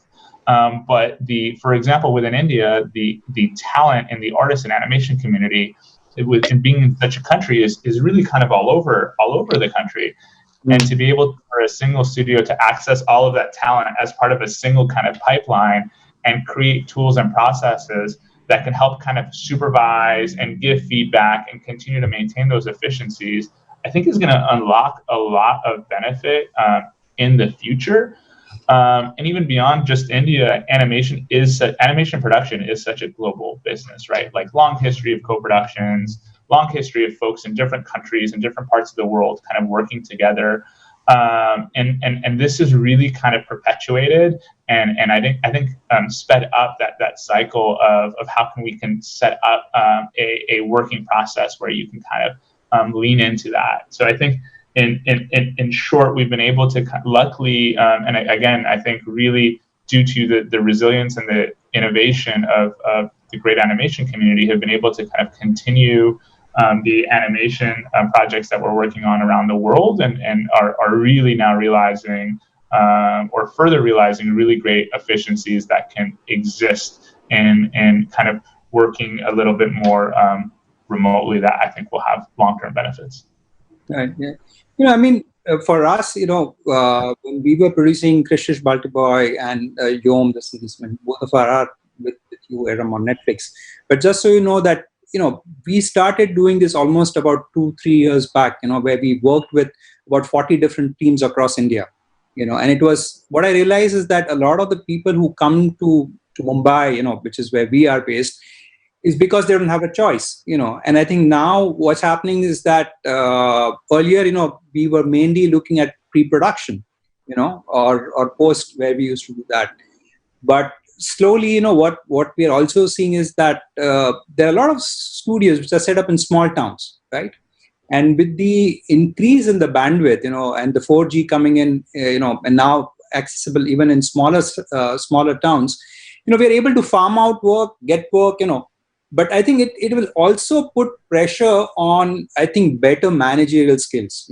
How do you manage and line produce these shows really, really efficiently? I think that's one of the strengths that we've had, that we've been in the space for 25 years, and I think that's going to be a differentiator, that how do you also manage production efficiently, and I think, so I feel that entire kind of talent of, just kind of managing production, without really worrying about the creative aspect, but literally like a assembly line, that how are you managing that aspect? I think that's going to be very, very vital.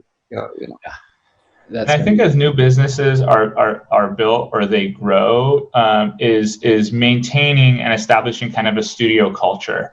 If more folks are working kind of remotely, because of course I think that's something that we find really important is folks, especially it's such a creative business, and really kind of buying into the projects and the vision of the studio, and being able to, what is a studio culture in a world where many folks kind of work remotely, and you're onboarding new kind of artists. I think there'll be really interesting kind of developments and a skill set built in that space as well.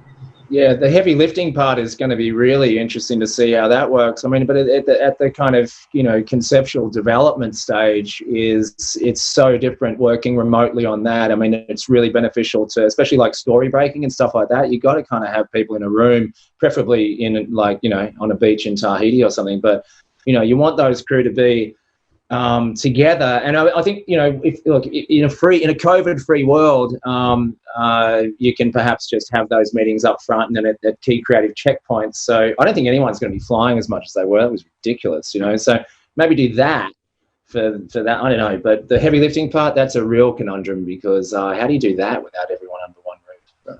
Yeah. I think that's the serious challenge, which is basically when you have individual artists doing their shots and then coming in and then being able to review all of that, or briefing the animation team. I think those are things, and then kind of tracking it on a day-to-day basis. I think that's where the real expertise lies, like when we were doing Krishtish Balti Boy series, we used to break up the animation, in sequences, and then give it out to studios, and then, have them back and give them feedback shot by shot basis, And it is about, if one has to do this, I think it's about getting down to that nitty-gritty of managing talent in that fashion. It's different. I mean, most people are not used to. We're all used to having 100 people, 200 people, 500 people under one roof. And I think that is definitely changing. And I think probably one will see some of that large teams dissipate, and potentially smaller teams coming. Heather, I just wanted to bring you in, and I know you have a certain point of view on, how being in physically different spaces is always not the best scenario for creatives to work together. So let's hear you. Yeah. Well, just going back to what Silas was saying, I think it's going to change how much we travel. Like, the third week of March, I was flying to New York for one meeting. Like, now that's just ridiculous. Like, we would never do that now. It's like, I'm not flying all that way and taking all that time. So I think our general, how much we all travel, and it's crazy making. I think we've realized we can get the same thing done like this without taking that many days off our schedule. But the last trip I did take was the launch of a show, was I went to French Canada, Quebec City, and was with the whole team as we, stayed together for a week and went through the first storyboards and went through the first stories. And, and I think that's those kind of show launches and show kickoffs. I think that's where that team building is so important, to be together. Even, if you're just all going to lunch together or all grabbing a drink together, that's where the real gelling of a team kind of happens. So I think that that's still really hard to get over a Zoom. So I think even if you are doing everything remotely to get the work done, absolutely, you can do that. But I think the management on, I know you're talking a very tough physical, production management, but I also think on a soft people skill management side, the managers of shows are going to have to be really like, okay, we haven't done anything for 6 months or a year. Like, how are we going to get everyone together in that team spirit kind of back? And the other just very funny thing in these COVID times, that's great for people in developing projects all over should know, is that, celebrities, big names, they didn't used to care about animation, not necessarily, and now you can call the agencies and you're like, hey, would so-and-so read this? And they're like, absolutely, and I have a primetime show that a company's interested in. I need to get that big name showrunner on for to go back. And before people weren't very interested in reading my primetime animated thing. Now every single company, we'd be overjoyed. So I think the physical limitations of live action have opened up some very interesting doors into different showrunners and those names that now, and I'm sure we'll talk about this a bit later, but the names that you kind of need now to grab onto your shows to make enough noise to get attention. Yeah, some of my friends at Warner Brothers were saying that there's so many live action people asking for animated versions of, things on. People that never used to care about animation are suddenly like, I'm the biggest animation fan. And you're like, I reckon they should animate the Tokyo Olympics. Would be a good idea. I think that's that. I'll share something with you very interesting. So we are working right now on a project, right, where we've been very keen on getting some of the Bollywood actors to come and lend voices, right? And potentially it's always been a challenge because, some of these people are just so close to that, And it's really interesting in the last 2 months, when we are working on an animated feature, and which at least we are looking at some really, really top Bollywood actors. And I think that whole tone has changed dramatically, and it's refreshing, It was hard to get a meeting. It was hard. Now they're saying, why do you send us a script? We'll go through it and then maybe we can meet, maybe we can do a Zoom call. Obviously you can't meet. But I think that a lot of people are realizing that, particularly a lot of the actors are realizing that, hey, I can get into a voice booth and I can still do my thing, and, I can still do an animated movie without really risking myself, So I think that change in mindset is definitely come.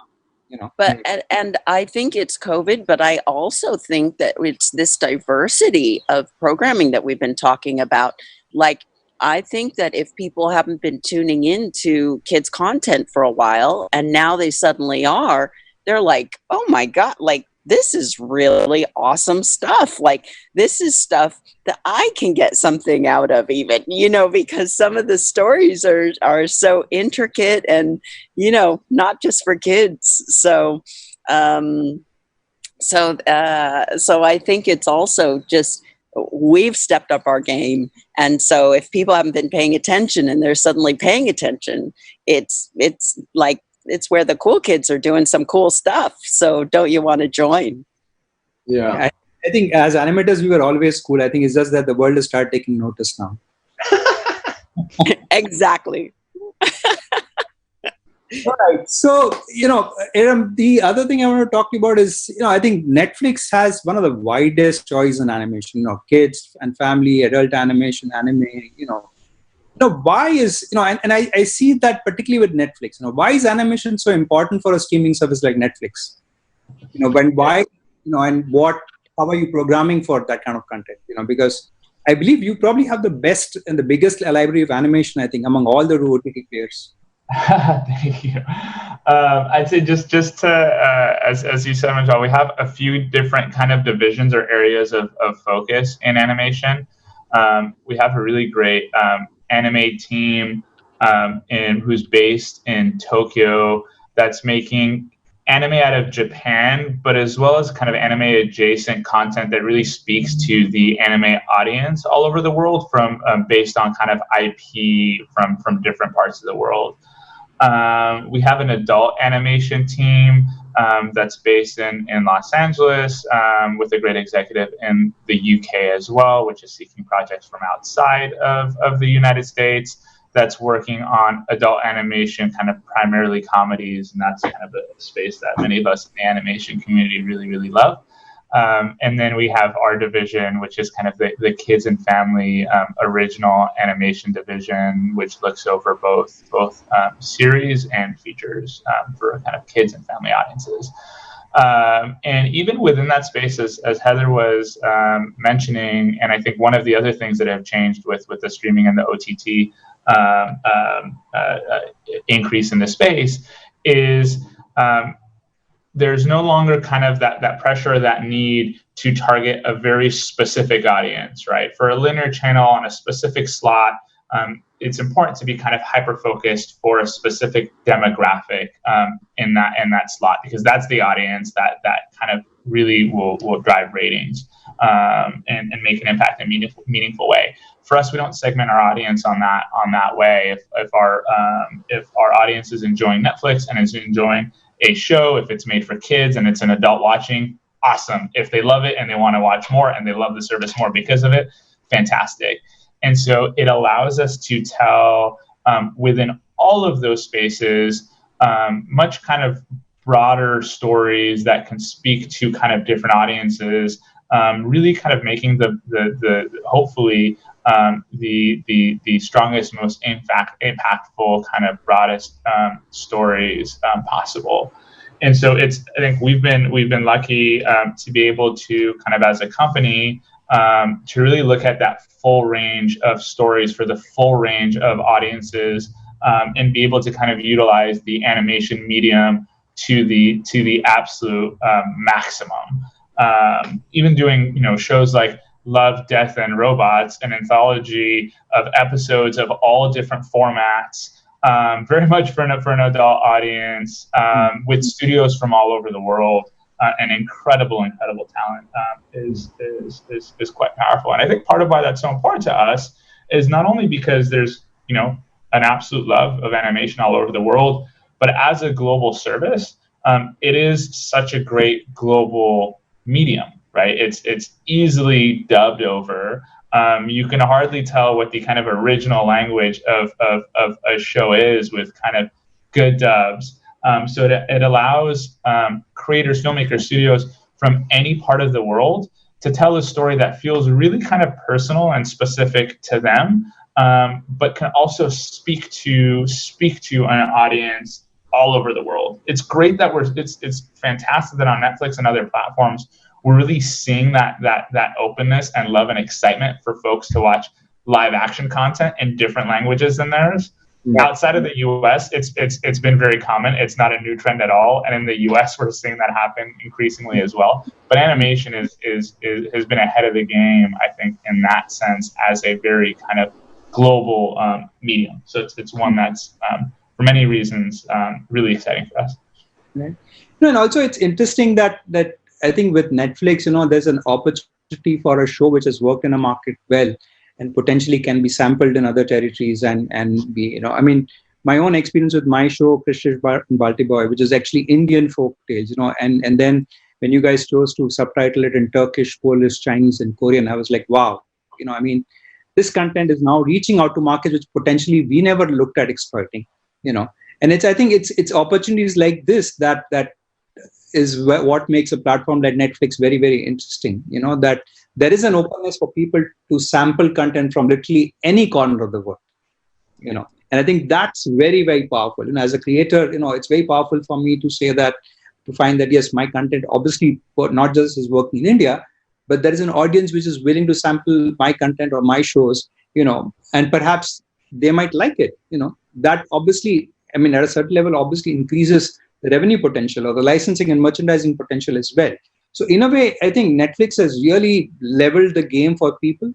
Earlier you needed to have a big distribution company or a big toy manufacturer to back you and all of that to launch property. But today, potentially with a Netflix, I think the reach out to a global audience is much, much easier, and I think that's really empowering at a certain level, But Heather, how do you think this whole, game has changed today when you look at commissioning shows, with the entry of OTT platforms? And again, we talked about a little when we spoke earlier about celebrity content, or established IPs.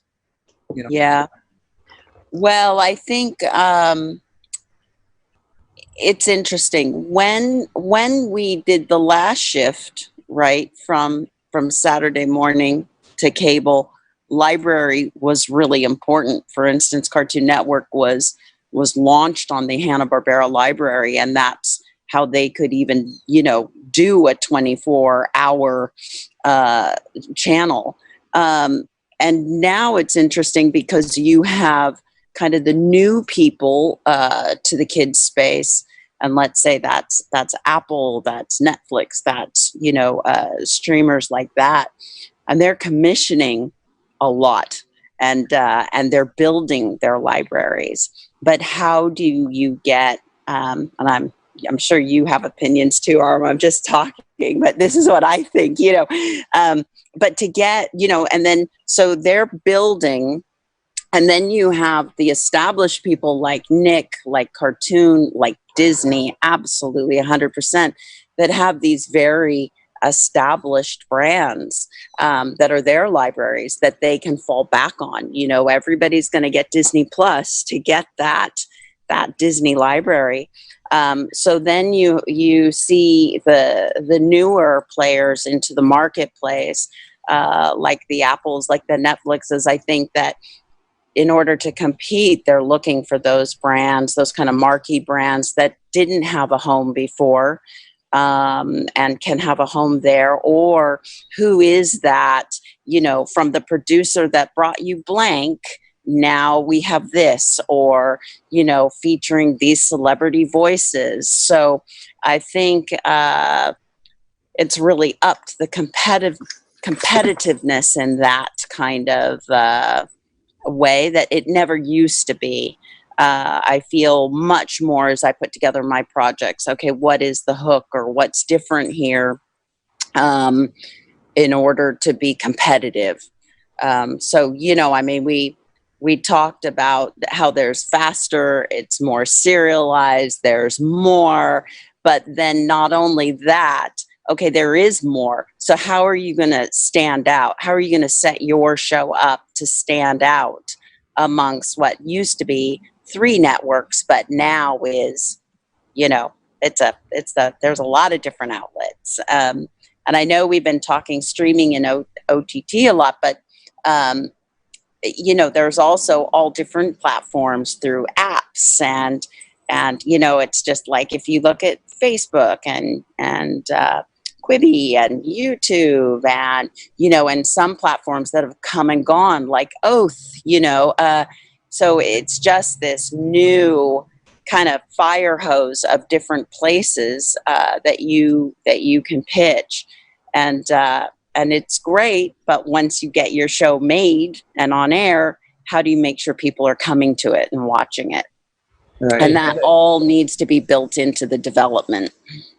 Heather, you mentioned there was some squirrels in that tree behind you. One of them just fell down behind you. It was like a slapstick moment in the middle. I know there's like this ongoing squirrel thing going on. I'm sorry. I thought it'd be quiet out here. I didn't know it would be the nut job going on over my head. The animated conversations, right? Yeah, perfect. All right. So, I think the other thing I want to talk to you guys about is, India, we have a rich heritage of storytelling and stories, and we absolutely love telling stories, But a lot of the writers or creators may have never worked on a major international show, or for that matter, any show, So, Adam, how do you work with such first-time creators,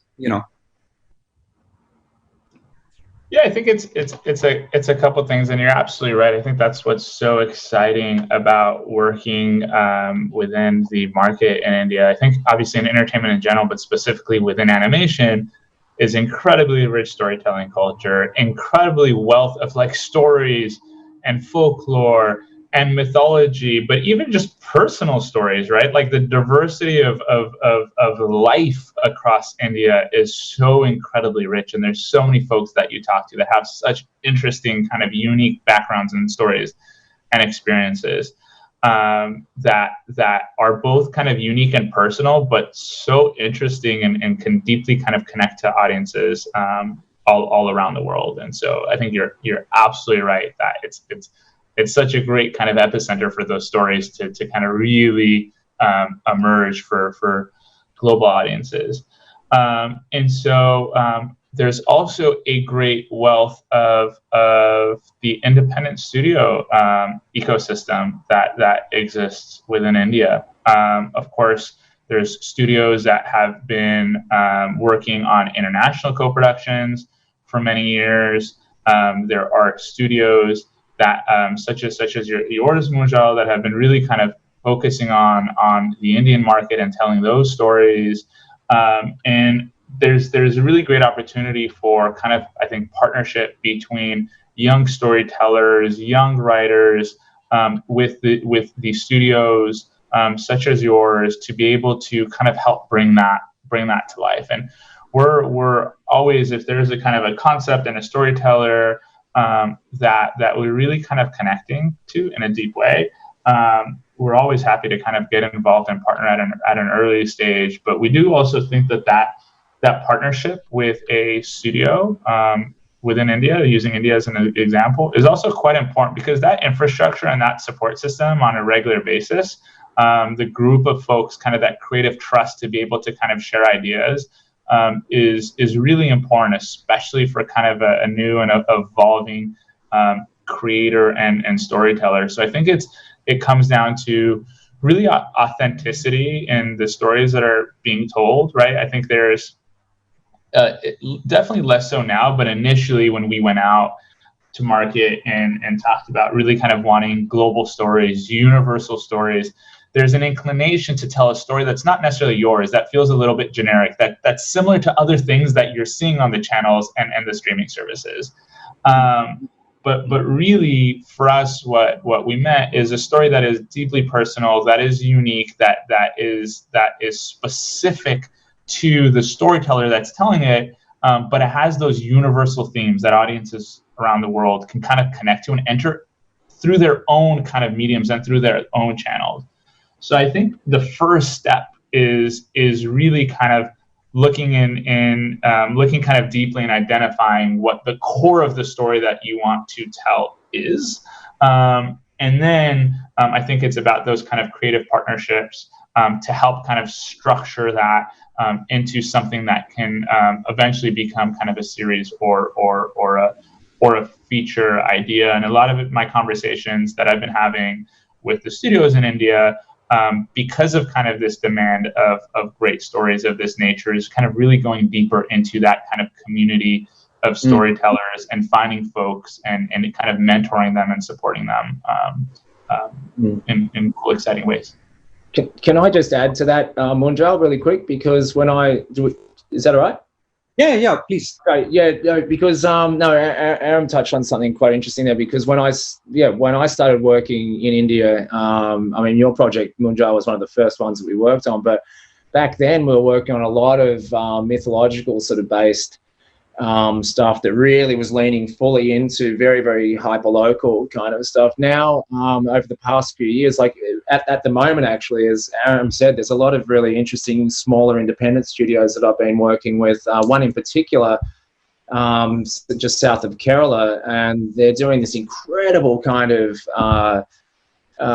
Preston Blair, sort of Chuck Jones kind of Hollywood slapstick sort of stuff, but they're also leaning into very local, it's informed by very local sort of storytelling as well. So you've got the confluence of this very sort of local thing with this sort of golden age of Hollywood kind of execution, which is like super interesting. And that's something that's just evolved over the last, in terms of this kid space I've been working in, it's something that you see a lot more of now anyway. So, so that's really been quite a sort of interesting development. And it's not, I guess that studio I'm working with was saying that, there's not just Bollywood there's all these other Bollywoods, right? There's Sandalwood. That's where this studio is. They're in Sandalwood, which is like, you know what I'm talking about, Munjal? It's like south of Kerala. I mean, these guys are incredible. So if anything, they've sort of outstripped the kind of slapstick that we used to go to Burbank to kind of find talent that could do that. And it's, and leaning into this Indian thing, which is, it's a really, really interesting kind of hybrid model that is local, but fully exportable, not a lot of dialogue. I think this is going to work, really well internationally. So, yeah. So it's. Yeah. I had a follow-up question to what you're saying. One of the other things is, what about, doing development deals, which is that let's look at a few ideas, let's develop them forward, and then see what emerges out of that. Is that something that Netflix is open to, or is that something that you guys are considering right now? Yeah, absolutely. I mean, there's a number of projects really around the world that we develop at early stages. The hope is that majority of the projects that we're developing kind of move forward and have the ability and the right structure and the support to move forward. So I think we're very conscious of not developing for the sake of developing, but really kind of develop to greenlight. And of course, sometimes there's bumps in the road. There's a lot of learnings that happen, which is just natural in the development process. And we don't want to shy away from projects that seem to have kind of challenges up front, because there's a lot of that with, again, the right support and the right vision, we can kind of help unpack. So development is something that is a very important part of the process, and particularly important when betting on kind of new and emerging talent. And of course, again, I think looking at a place like India, we definitely want to lean into that great ecosystem of independent studios to help support a lot of that development and work with a lot of that talent, because we don't want to develop in a sense where you have individuals who don't have a lot of kind of experience and don't have a lot of direction, that are felt a little bit kind of alone in that process. But rather have that right guidance and that right support and that right level of partnership and mentorship through that development process to hopefully get their projects to the other side of it. But I think in short, absolutely, we have been developing a number of projects around the world and will continue to do so. Okay. That's interesting, I mean, this is just sharing from personal experience. I mean, I've worked very closely with Heather and Silas, and through that early stages with Silas, I worked, I think probably over 10 years back, and I think we benefited greatly from that exposure coming from a big network, understanding the audience across the globe, And I think the other thing also that really helped is like when we did Kulveera, I think one of the things that Cartoon Network brought to the table is access to really top-notch talent. Like we had guys like Mark Hamill, who did the voicing for one of our shorts, and Paulson, Rob Paulson, Charlie Adler. I mean, it was a fascinating experience for us to work with some of these guys. I mean, super talented, and I think that's the difference that where for sometimes having a good EP on board, and who knows what kind of talent to bring to the table, that's the strength they're bringing. I mean, Heather in that sense has been very, very phenomenal. I mean, I've had such a pleasure working with her on one of the IPs right now that we've been working very closely on, and I think we've been very fortunate that with her coming on board, it's been greenlit, it's on, and I think I could see the difference when she came on board, what she brought to the table, that many years of experience. And Heather, coming to you, you've obviously worked with many studios across the world, with different creators. Tell us a little bit about that, and what do you think is the opportunity for Indian creators? Well, everybody's looking for what's new, what's different.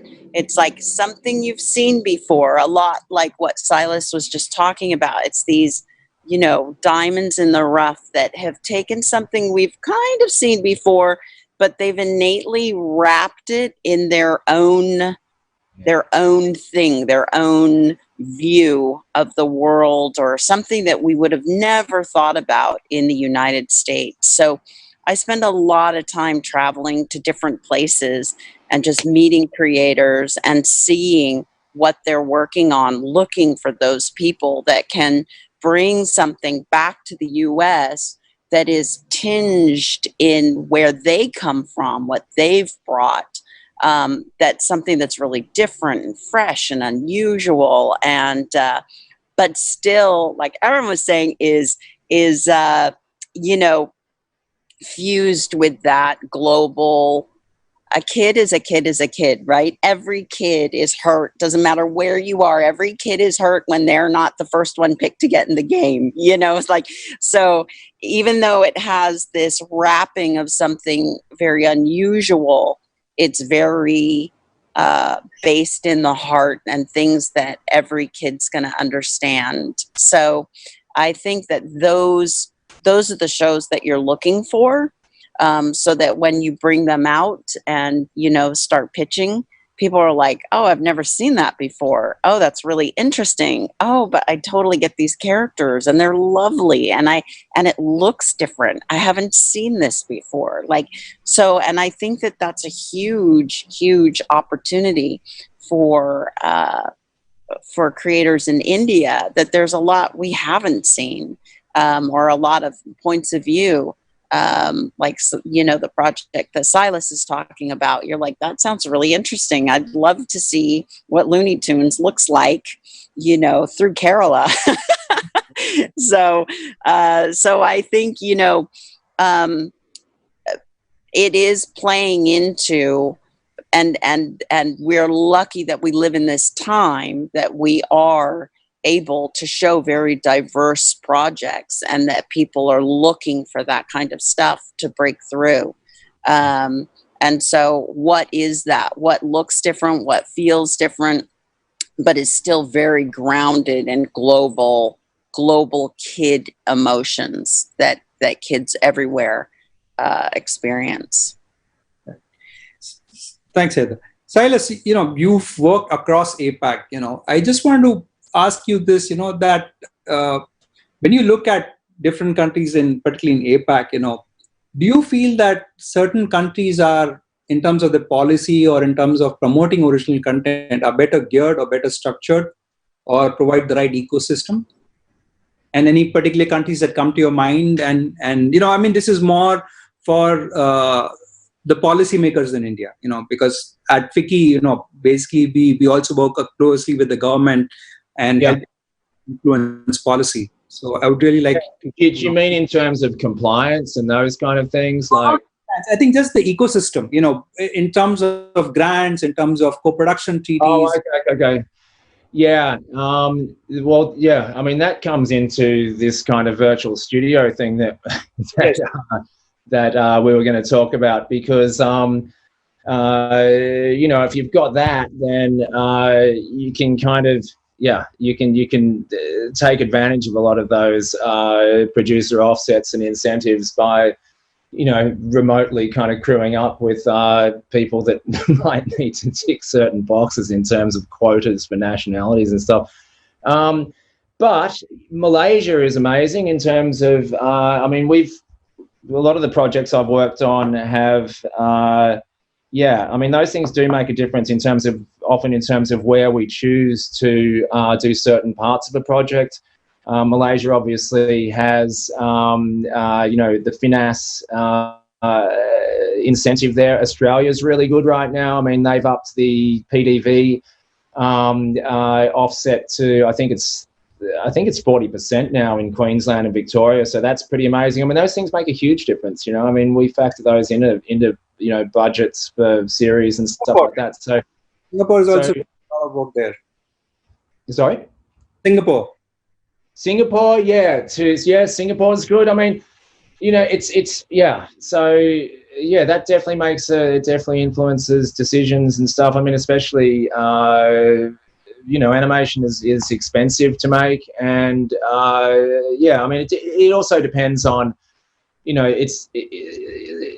look, some of those incentives are really super crowded and more difficult to get, and there's other places where it's, you know, easier for whatever reasons. But yeah, I mean, the answer to that is, like, you know, they absolutely make a difference to where, not just, you know, I mean, the Cartoon Network, we're always looking for you know, at those kind of you know, programs to keep costs down, but yeah, so, you know, that's something that we look at carefully. All right, we are almost an hour in. I'm just want to open up for questions if we have any. How does the question part work? Yep. Oh, you'll hear people if they've got questions. You'll hear it. All right. Okay. All right. So we don't have any questions as yet. So let's we have a couple of more minutes. So, in terms of just kind of experimenting also with the format, and one of the cool things I like about some of the stuff that you guys are doing is the whole interactive episode, like on Carmen Sandiego or Captain Underpants or the Bandersnatch. Avi, is that something that you think we're going to see more of? It's a really interesting area, obviously, especially within the kid space. The characters are not characters on TV. They're their friends, right? They're real. They want to interact with them in as many ways as they can. And so interactive has been an exciting extension. Obviously, we've been leaning into that space across genres, but especially within kids, an exciting extension of these shows and the characters that our audiences really love, to be able to kind of add to that viewing experience. And so one that we continue to feel really excited about, kind of like building out and innovating. And I think as you look at the different levels of interactive programming, it's continued to kind of evolve over time, which is exciting for us. There's a great team dedicated to that.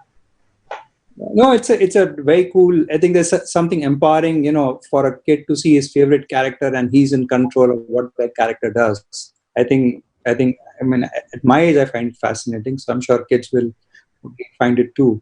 So, Silas, Japan is, in terms of innovation and tech, and particularly in the animation space, a lot of crazy ideas that come from that place. Anything that you've seen recently which is kind of out of the box, which you think might be a trend for the future? Like I said, a lot of really interesting stuff happens here, but there's a lot of kind of guys in grey suits that sort of behind the scenes in these animation companies, pulling the strings and stuff. But yeah, there's a director called, Shinichiro Watanabe, who did Space Dandy and Cowboy Bebop and stuff like that. There's more shows that that's not they don't incorporate a conventional top-down kind of model. It's more like, especially for it's what I was talking about before, especially with regards to the conceptual development and pre-production stage. Space Dandy in particular is super interesting because it's a different director for every episode. Characters it's encouraged. This is a bit of a trend now, but characters are encouraged to go off model in a different way to the way that Adventure Time did that. But it's more, rather than the show dictating the look and feel of what the director does, it's more like the director is dictating that and really invoking his own personal proclivities and stuff into a show. So that is becoming more common, but the guys that made those really groundbreaking shows are doing other very interesting stuff with more of an animated jam kind of model, where again it's more like a horizontal thing where you've got it's not as hierarchical as, because the Japanese production models are usually very hierarchical. It's more like a horizontal thing where you've got people like writers able to work directly with the director, working directly with someone in design and blah, blah, blah, rather than, it being a much more strictly kind of organized production, which, as Heather and Aaron would know, that's,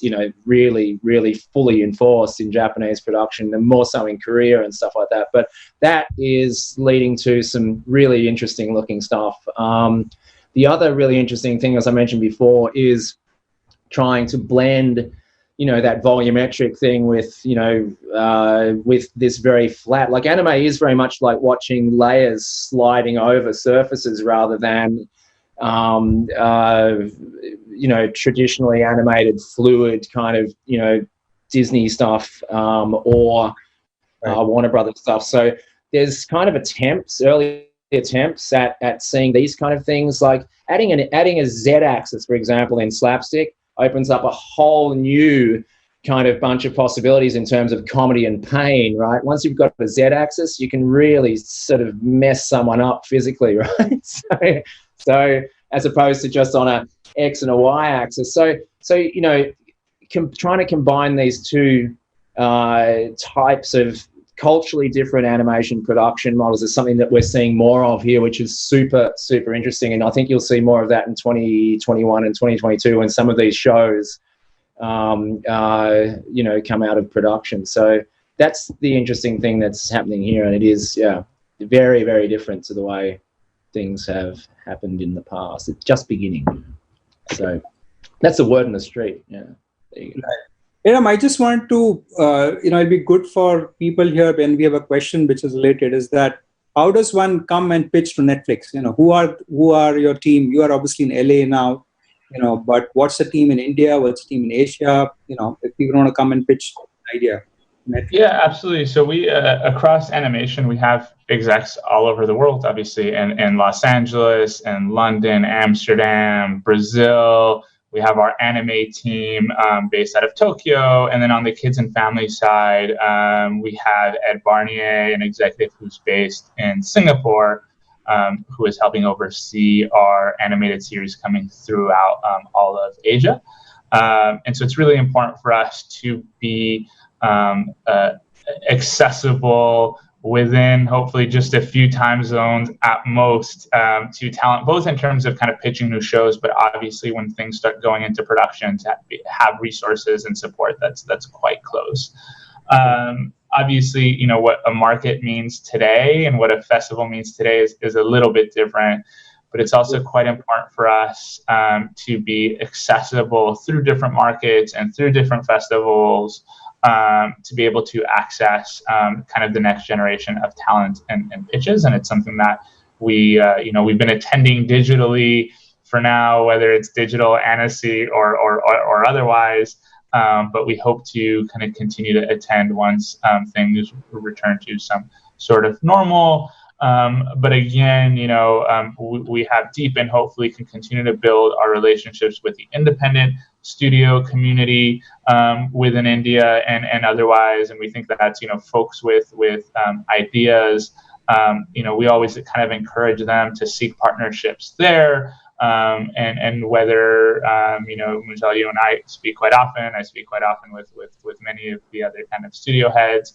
And as you guys kind of see interesting projects that you're interested in developing with maybe creators that you haven't worked with before under your roof, that's always a really great opportunity to then come to us, because of course, we have a shorthand with you guys and many of the other studios that we're working with that can help really kind of expedite and support that process. Otherwise, as you can imagine, it is a lot of pitches coming in, which is always great, but it really allows us to kind of focus how we kind of intake a lot of those pitches. Okay, awesome. So our time is up, and thank you so much. You guys have been absolutely amazing, and a personal vote of thanks to all of you for taking the time out today. And thanks again, and I hope you guys had fun doing this. I definitely had fun with you guys. Yeah. Thanks a lot. Thank you. Goodbye. Thank you, everyone. See you guys later. Thank you, everybody. Thank you so much. With that, we come to the end of day 4 of the eFrames 2020. Ladies and gentlemen, see you tomorrow for the final day of eFrames 2020. Thank you and good night. See you guys.